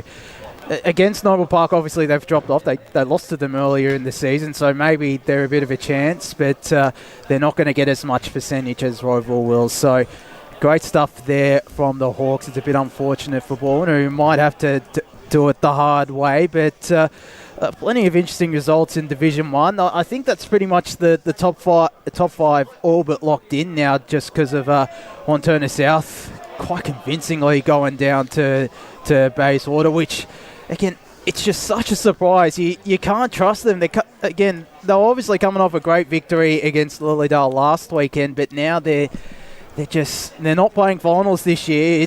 It looks like it's going to be Beaconsfield and North Ringwood, which is great for both sides, particularly North Ringwood coming down into Division 1. Particularly Beaconsfield have only been in the league for a short period of time. So and obviously, when you look at both Beaconsfield and North Ringwood, there's probably a few players still to come back into that North Ringwood side too. Loco hasn't played. Aaron Fenton's just come back. They'll be strengthened a little bit, North Ringwood. Obviously, with Ocker not playing for Beaconsfield, a lot's going to rest on Johnson if they and they'll be hoping like Hades that he's available for their first final. I do recall as well last week, Robbie Nahas just saying that he's incredibly proud of his troops, how they've managed to follow the process and peak at the right time. So, look, a lot of good things to come for North Ringwood, that's for sure. Yeah, they're definitely on the up. Still plenty of young talent out there, and it's I think obviously they went down, but it was a really competitive effort against a very strong Beaconsfield lineup. And if there's no Matt Johnson, I think Mitch Sisbowski came back from VFL level from Frankston, and he's a key player for them when he's around. If they don't have those players alongside Ocker, then North Ringwood probably head into that game as favourites. Obviously, they got Jake Gasper back, and he won't be able to play finals. So, yeah, I think North Ringwood, well, given the form that they've been in, and obviously they went down here, they might go into a final against Beaconsfield as favourites. But yeah, that is definitely the top 5 locked up for both Division 1 and Division 2. So anything from Mitcham Mooroolbark, Jono? I'll just get you that one. Because that was an important game too for Mooroolbark. It is so, and you know what? They have treated it as such. At the moment, the score says Mooroolbark 14-14-98 to Mitcham 10-13-73. Apologise, I haven't been able to get that one throughout the afternoon. But that's a crucial win now for Mooroolbark, because such a tough side to get a read on, haven't they? They've been up and down all season. But that win basically assures them of Division 1 football now. Yeah. Croydon, I think, are done. Yeah, I think, because Mooroolbark and Bayswater will move to 7 wins each now. Croydon, with their loss, they're going down next year, Croydon, which is, in the preseason as well. I think some of us predicted them to be playing finals, but it just hasn't gone their way for the Blues, Brash. No, it hasn't, and it just shows you you have one bad year, and that can derail, with injury and poor form, and all of a sudden you find yourself in that drop. And look, I think it's not a funny thing, but normally 6 or 7 wins, you don't get relegated in any division. But because of the double drop, it's just unfortunate for Croydon. And I gather did Lilydale kick more than 20 points today? So. Anything from there? Remarkably, it stayed on the same score pretty much from. As I've been looking at it all afternoon, just let me. It's all right. We'll keep talking find amongst that briefly. ourselves. I'll get that to you in a sec. No, it's fine. I'm a bit concerned, given there's been no scores from out there. Could have potentially gone a bit ugly, but let's talk about. Sometimes it might be best not to know. So there you go. So at the moment, I mean, this cannot be right. I wouldn't suggest that it would remain on the same score for a couple of quarters, but last time the score was updated, it appears to be 7-4-46 South Belgrave to only the solitary behind Lilydale, which doesn't appear to be. Well, it has happened. They've kicked 6 points. I apologise. 5 points in a game this year, Lilydale. Even if it's not updated, though, a 45-point margin. Yeah. No, that is crap. It's the other way. So I don't think that. I don't think that's right. On Facebook, just because I've seen it on Facebook too. It says, it says completely the opposite. It says Lilydale 14-13-97, South Belgrave 2-5-17, but at halftime it said South Belgrave 10-9-69 to Lilydale 1-3-9. So let's just assume it was South Belgrave that got the job done. But yeah, I'd be fairly safe in confirming that. It's just a matter of by how much. Yeah. Not too sure. It'll be interesting to see, Ray. Bro, I want to put something to Wayne Brescia. He's been around the league a long time. Now, I'm worried about Doncaster, okay? If Doncaster were to go to the league, or should the league be talking to Doncaster, do you think there could be a possibility that whoever wins Division 2 could get promoted, whoever wins Division 1 could get promoted, and Doncaster drop down to Division 2? Because I think that with their results they've got this year... That's a big drop. I know it's a big drop, but I think that sometimes the league have got to have a talk to some of these clubs just to find out where they're at, because if they continue in Premier next year and get belted by 100, 150 points, that's not good for the competition. Well, put it this way, I jokingly, I did say that throughout the season, and that if the league may have had a chance to maybe rethink their strategy, I probably would have thought that they'd have to call an extraordinary meeting now to allow South to change the rules to say that that South Belgrave could go up and Doncaster. But I agree. I think Brash, they've done it with other sides who have gone up, so they can call these meetings. They've done it with other sides that have been promoted without winning premierships. I put it this way. I would put it this way. I'd say never and not take anything off the table. But I think in hindsight, in what you're saying, it has merit. It definitely has merit, because just because Doncaster, as we know, they're going to go down. But the thing is, how far is the fall going to be? Yeah, like you're losing by 105 points to a side that's, I think, sitting 8th in Norwood. That's still... And sort of feels like death by 1,000 cuts, doesn't it? And I think the biggest problem you have there, you've got to have a look at the Doncaster structure that they've had in recent years. They've struggled to fill a reserve grade, and that's been well known. They've had no under 19s for quite a while. So without the depth, of course, you're going to struggle. Yeah. So and the thing is, what you have to worry about losing your Premier Division status is you're relying on your the true heart of the club to stick around to see you through. And well, you've got to think long term, don't you? And I mean, if it means a couple more years of pain, but they've got to do so. I feel really sorry for Chris Anarkis too, because was such a fabulous player. I don't know if he's been playing much this year, the player coach, but he's done it really tough. And but hopefully, he gets another shot.